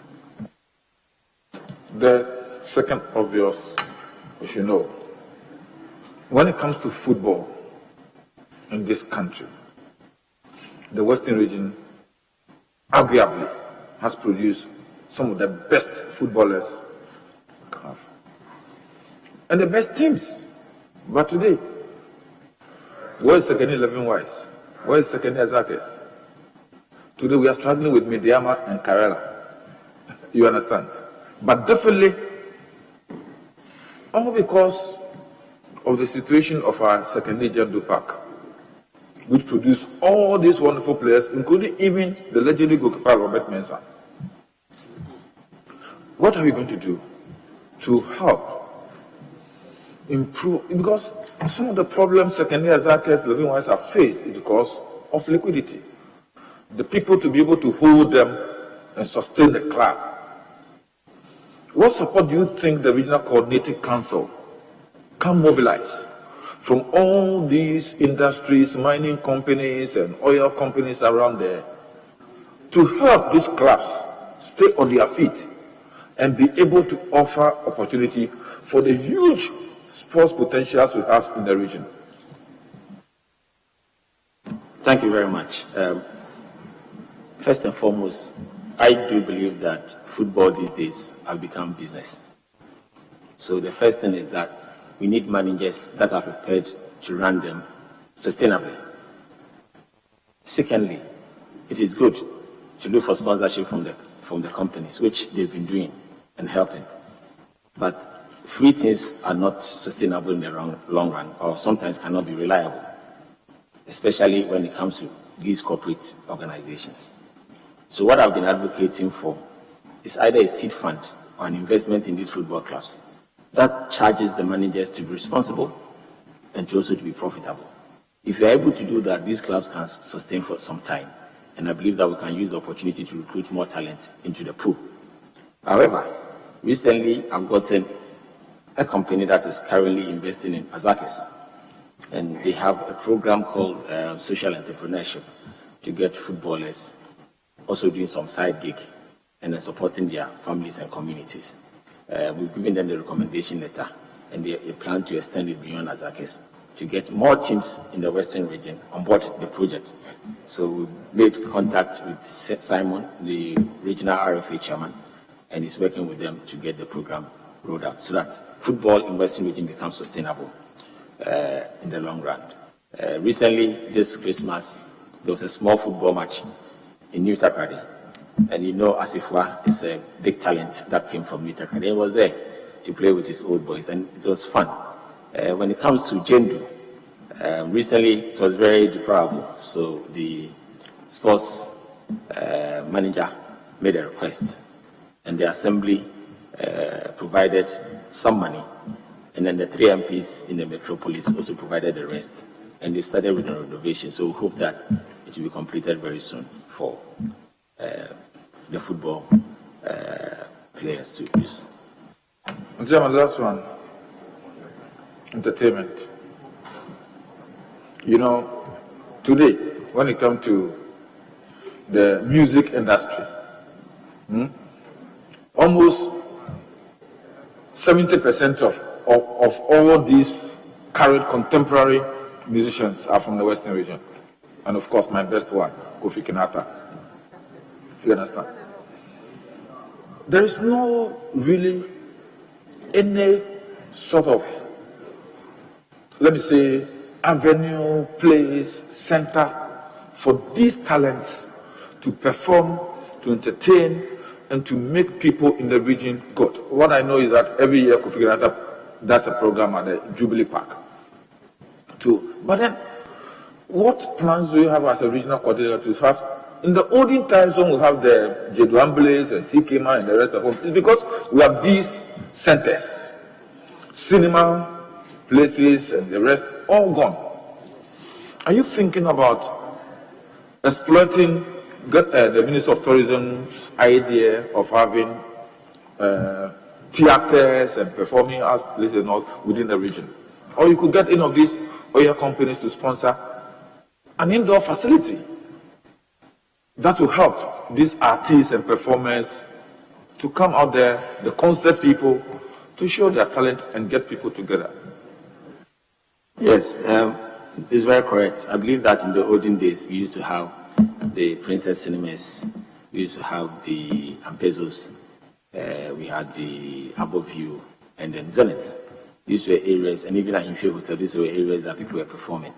The regional cultural center is still there, uncompleted, and I know that it's a priority of the Ministry of Tourism to get that one immediately completed for such events. Apart from that, there's a possibility of also exploring the building up of such facilities in other areas, like say Iziama, Takwa, Asenkregwa, and Nikopon. And we are going to explore that opportunity and see how it can be done. Yes, Honorable Zera. Thank you, Mr. Chairman. Good evening, Honorable nominees. I have a question on local content participation in the upstream petroleum sector, which seems to be very slow in growing. We have very few local businesses and even few indigenous people in that sector. Would you have a plan on how to improve local ownership and local professionals in the sector to benefit the region and the country at large? Thank you. Thank you very much. Madam, you know that I've been one of the key advocates for local content. And I believe that in those days that Honorable Kofi Pua was the Minister for Petroleum, we have supported him a lot in the local content area because we believe that it makes business sense for even companies to engage local content. More so for us in the Western region, we are even looking at local. Unfortunately, like you are aware, while somebody is in, say, UK or London borrowing at 1%, Ghanaian companies will be borrowing around 25%. So I believe that it is time that the local content fund is activated in support of local businesses, Ghanaian local businesses, so they can also compete and win awards in the oil and gas chain. But I believe that if the local content committee actually works harder, more Ghanaians will be able to participate. One of my major challenges is that when it comes to the oil and gas business, it seems that everything seems to be in Accra. And I believe that is one area we have to relook. With the exception of Accra, that promised that they will be locating the Accra Ghana Industrial Corporation headquarters in the Western region. The rest are all located in Accra, and I believe that that continues to be a challenge. And I believe that if we want local to happen, or local Ghanaian content to happen, the more you leave it in Accra, it becomes difficult for local people, especially from the Western region, to participate in the program. Irrespective of that, there have been a lot of training programs that had gone on in the Western region earlier, and I believe that people still have the capacity to participate. But if you take the local content committee of the Petroleum Commission to ensure that Ghanaians get to participate in this endeavor.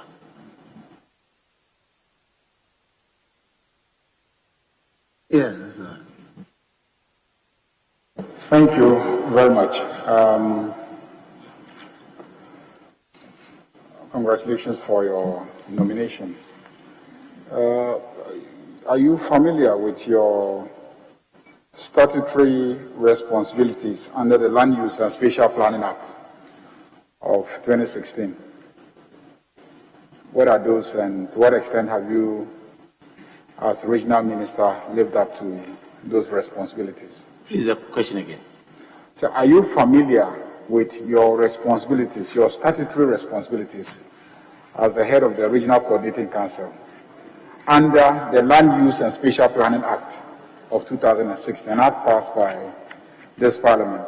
Are you familiar with your statutory responsibilities under it? And if you are, if you are not, I can mention them to you. And if you have lived up to those responsibilities. One of the responsibilities is setting up the Regional Special Committee headed by the officer in charge of LUPSA, and then bringing on board the private sector, bringing on board some chiefs, and then the regional officers like the Lands Commission, the Survey Department, and the rest, to look at spatial planning for the districts in the region. Yes, and we have inaugurated our committee, and they've been working. So have you developed your regional spatial development framework? Yes, in 2012, it was developed, and that's what we've been working with currently.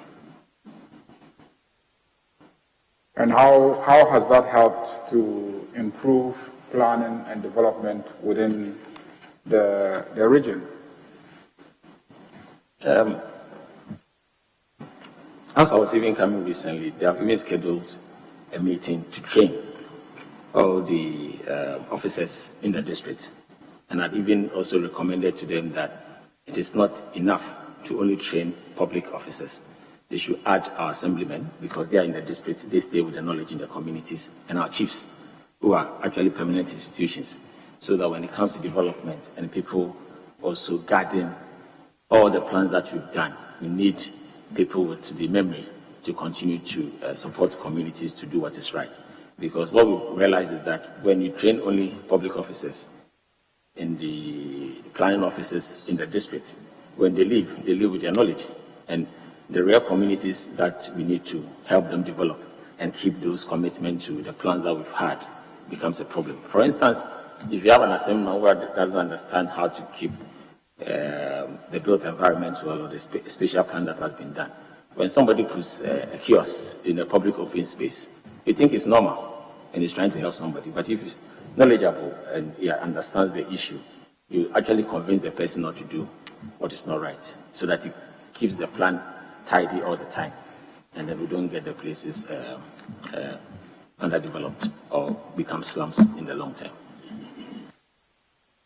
As somebody who has been a regional minister for a while, did you see any conflicts? Did you see any complementarity in terms of the work of regional coordinating councils and regional ministers and the the development authorities, the zonal development authorities, i.e. coastal zone, middle belt zone, northern zone, all those development authorities that were established, did you notice friction? Did you see a diversion of resources and capacity to these development authorities as against coordinating councils? Did you in any way think that this disabled or weakened regional coordinating councils?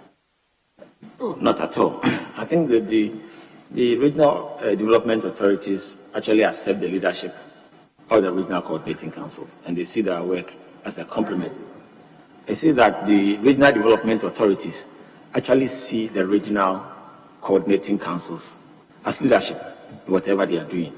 And therefore, all the work they've been doing, they've been complementing the work that the regional coordinating councils have done. I've not seen them fight us or we fighting them. In fact, they actually appreciate that the regional administrations are the leaders in the region, and they work with us to look at our priorities and see what we need to do. In fact, they even go further down all the way into the districts and then the sub-metros to even try to build up their position on issues from the ground up, and we appreciate that a lot.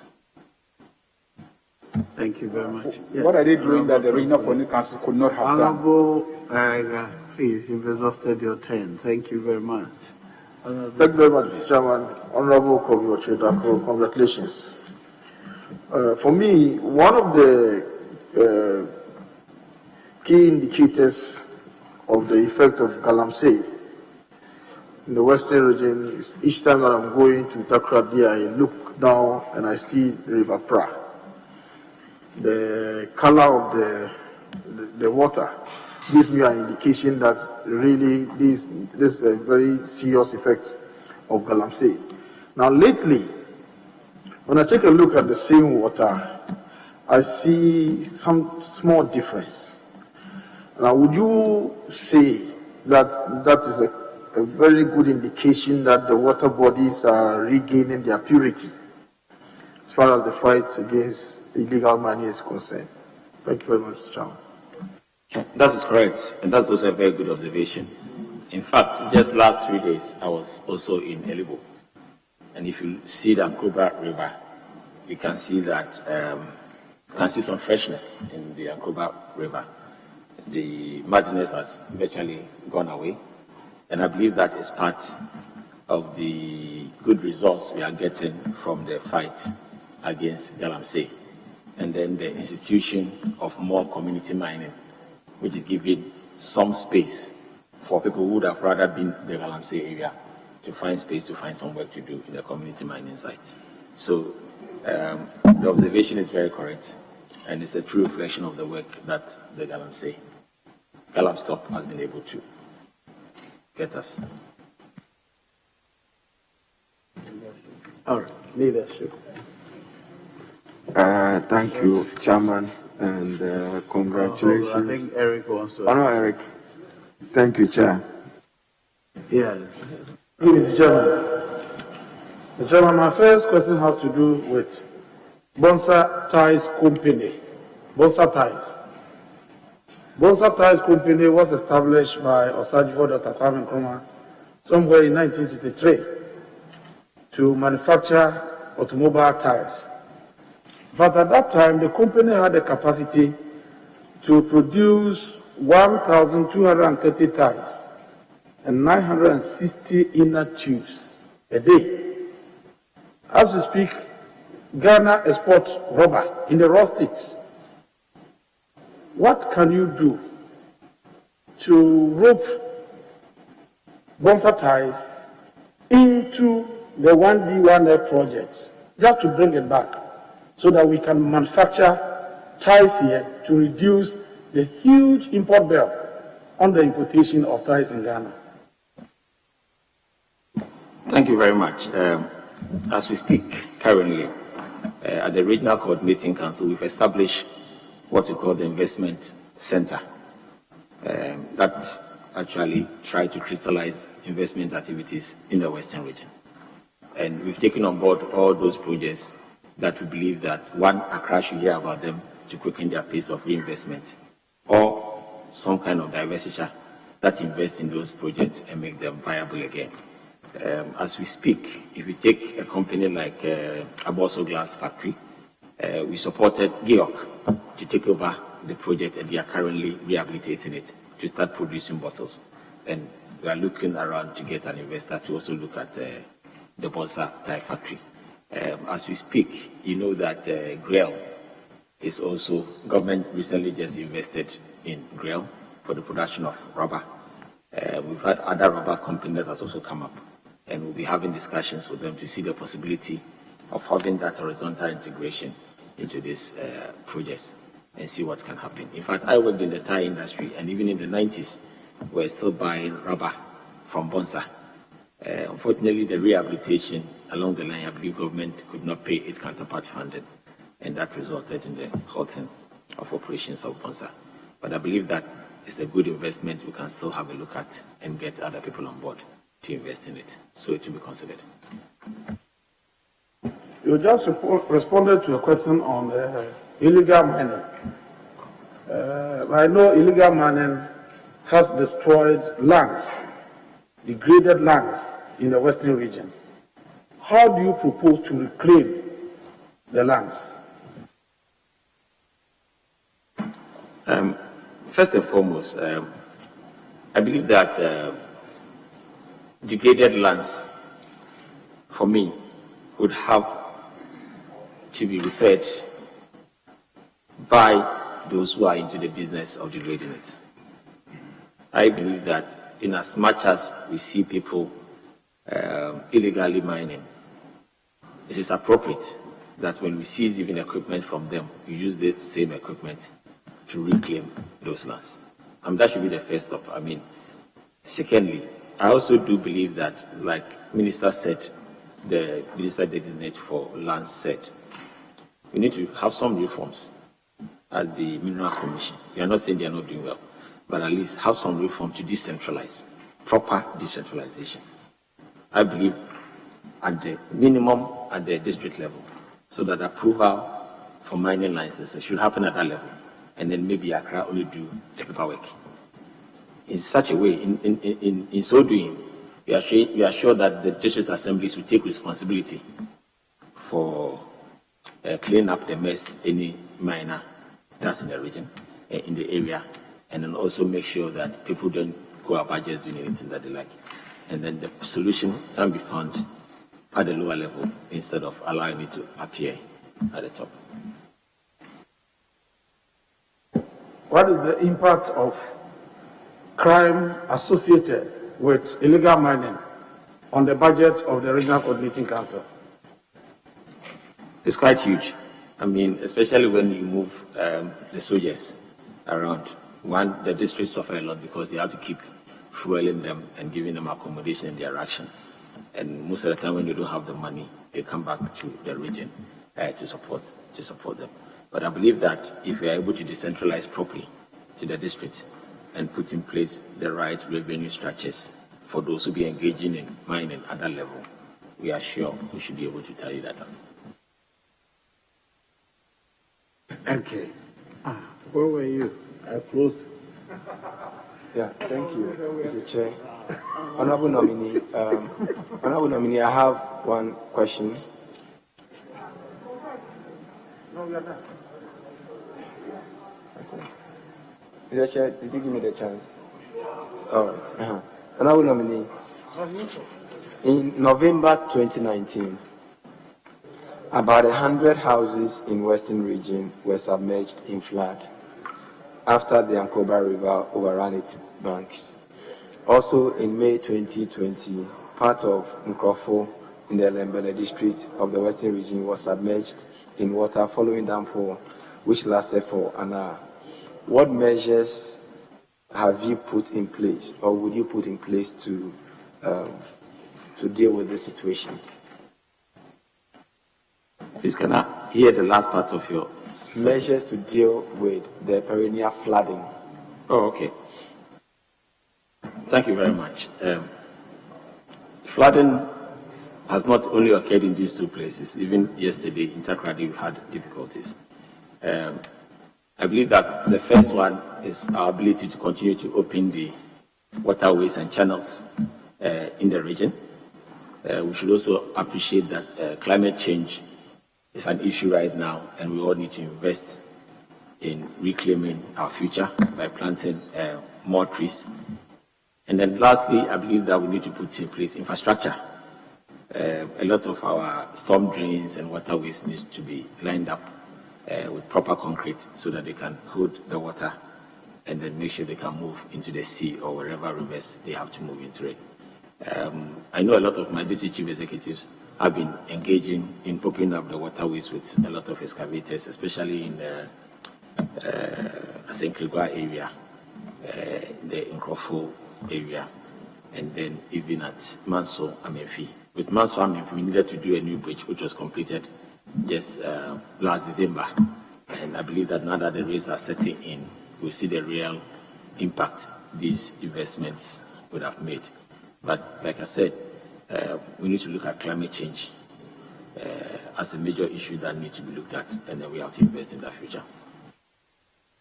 And then secondly, which is the last question, during the vetting, you made some promises to this committee.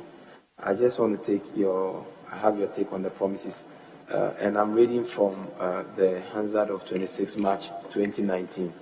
It says, with Chairman, your permission, and I read, it says that the nominee told the committee that he had accepted a proposal to construct a cocoa processing factory in the Western region under the One District, One Factory initiative. He indicated that he was part of the team that secured land for cocoa board for the construction of a modern warehouse in the region.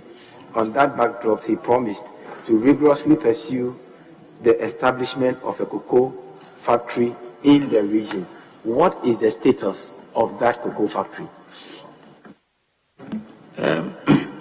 I think I didn't mention constructing a cocoa factory because one of the major issues at that time had to do with the revamping of WAMCO, which we've been able to do and is now on stream. In fact, last year, they made a profit of $2 million.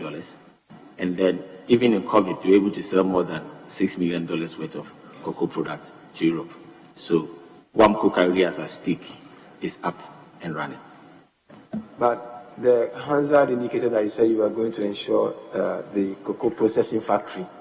That's why you said that cocoa processing factory. Please, I never made that promise. Very well. Okay. Yes, Thank you very much, Mr. Chairman. Honorable nominee, just two quick questions. Ghana witnessed the Hope City project. That was private sector driven. It was to cost $10 billion. It fell through, hasn't happened since. One of perhaps white elephant projects in Africa. I've seen a drive for a petroleum hub in the Western region. That is also private-led driven and estimated at $50 billion.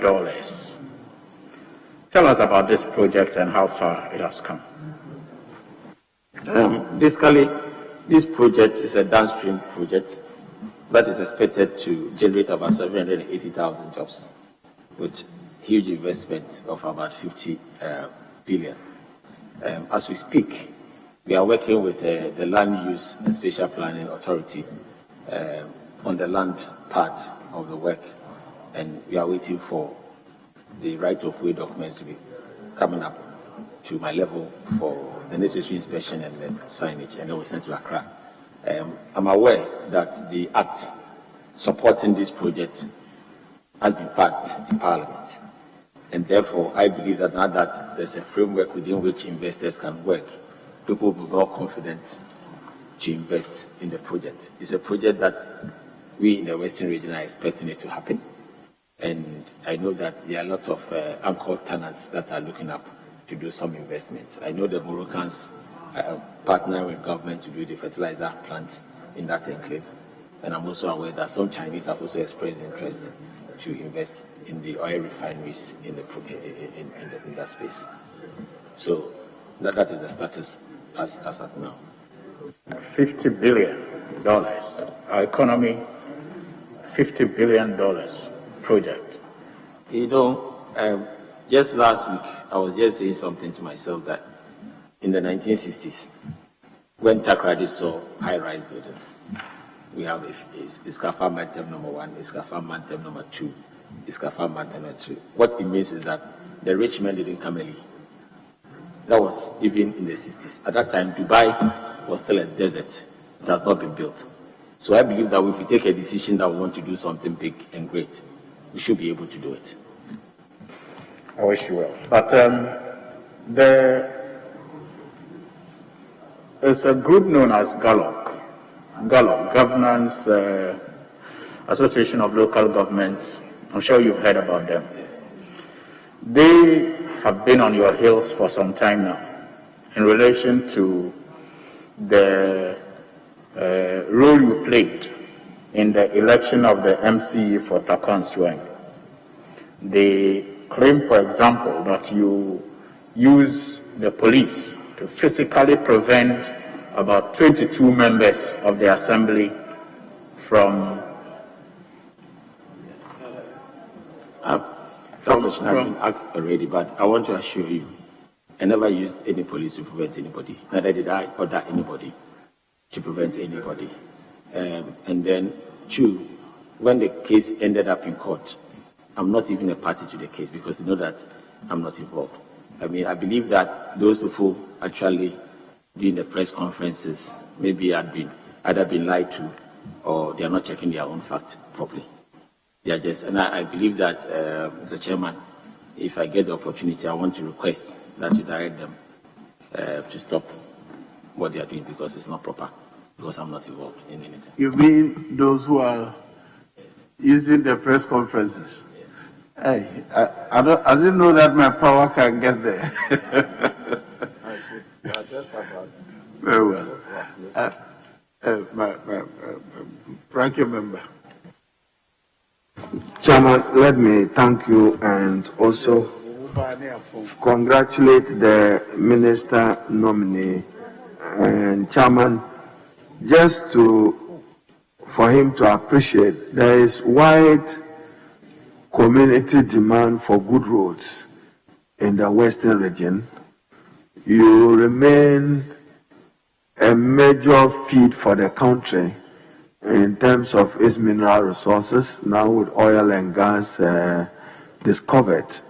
But your roads are generally unmotorable, and you have a number of delayed and abandoned projects, particularly roads and get fund. If you do get back and get confirmed as minister, what will you do to improve the situation of the roads and to ensure that those abandoned projects, in accordance with Article 35(7), are pursued and completed? Thank you, Chair. Thank you very much. I'm happy that you have also recognized this difficulty. But as at December 2020, government has been able to award 80 different roads, totaling about 1,350 kilometers of roads in the western region. And we are looking up to contractors to actually get to speed with getting these roads completed.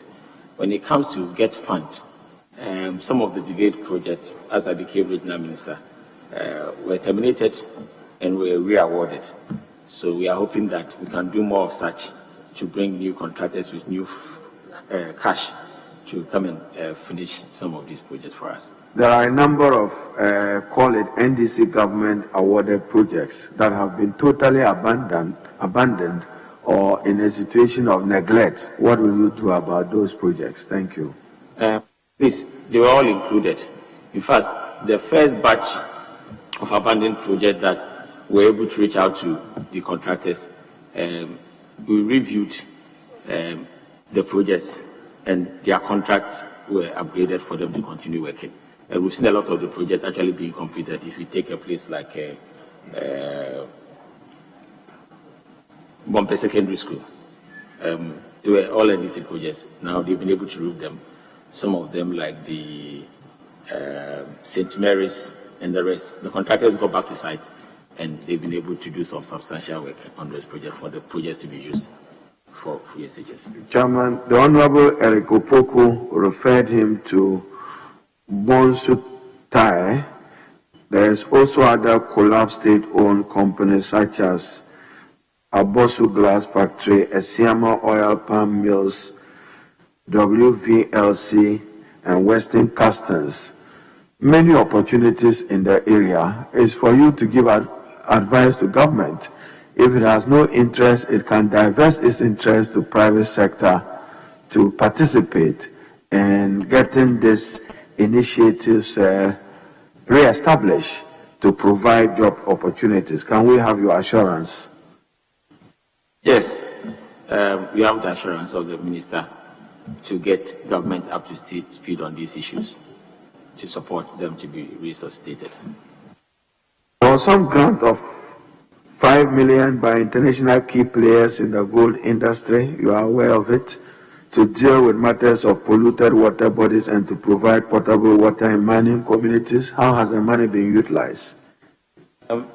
These are some funds that has been promised the region as grant for investment from the UN environment. Actually, what happened was that they came for the Ghana Gold Expo, and then at the end of the program, they promised to invest that kind of money in small water systems in community mining areas in the Western region. So we've gotten the first concept note to UMAT to have a look at it because they have the labs to test the water that might be coming up in those areas. So, Chairman, there was some initiative launched in Bodia to substitute for the Galamsey menace and to develop local interest and capacity in mining to create employment for the youth. What's the status of the initiative? Thank you, Chair. That was the launch of the community mining in the Western region. And as we speak, miners are still there. It's rock mining and it's able to accommodate more young people to practice their trade. Currently, it's still there as a community mining site. Are you following through, and will you follow through the court trial to ensure justice for the kidnapped 4 girls? Yes, please. I think the date for verdict is supposed to come on the 5th of March. So we are off. Justice delayed is justice denied. Are you following it vigorously to ensure that justice is... Yes, we are following it, and it will be done on the 5th. You have an explanation for the unexplained killings in some parts of the region? Please, which of them? Unexplained killings. So far, the one that happened to my treasurer and the security guard of my mother-in-law, the police is still working on them. They've not come to a conclusion. Beyond the creation of the Western North region, what has been the other significant political developments in the region? That is the elections of 2020. Chairman, chieftaincy and land disputes. How do you intend to handle them? There are a number of it, particularly in Wasa, Fiase, Dompim, Window, Apramedu, Shama, Fijai, and in Upper Diskoff. What do you intend to do about those chieftaincy issues? Basically, we've had a lot of chieftaincy disputes in the Western region, about 65 of them. We are actually leading on the advice and support of the Regional House of Chiefs to expedite action on a lot of these chieftaincy disputes. And I believe that as I do my interview, you'll hear and then help us expedite a lot of the program Initially, they didn't have a lawyer, so I think it delayed a lot of the work they needed to do in the House. But now that they have a lawyer, I strongly believe that very soon they should be able to tidy up a lot of the... Chairman, the nominee was Deputy Minister for Aviation. Can he just share with us, in terms of weather, is it the case, what I'm hearing, that we have problems assessing weather as a country, and we are dependent on some provision from international sources, whether it's Tamale Airport or it's Kumasi Airport? And you want to explain the slow pace of work at the Tamale Airport, since you have some knowledge about it. Thank you, Chair.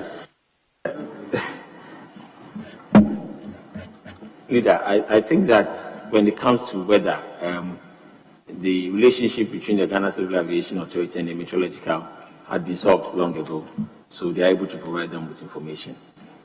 Along the line, when the conflict started between the two of them, that is when the civil aviation were getting some backup data from international sources to support their work. But ever since I left, these issues haven't come up yet.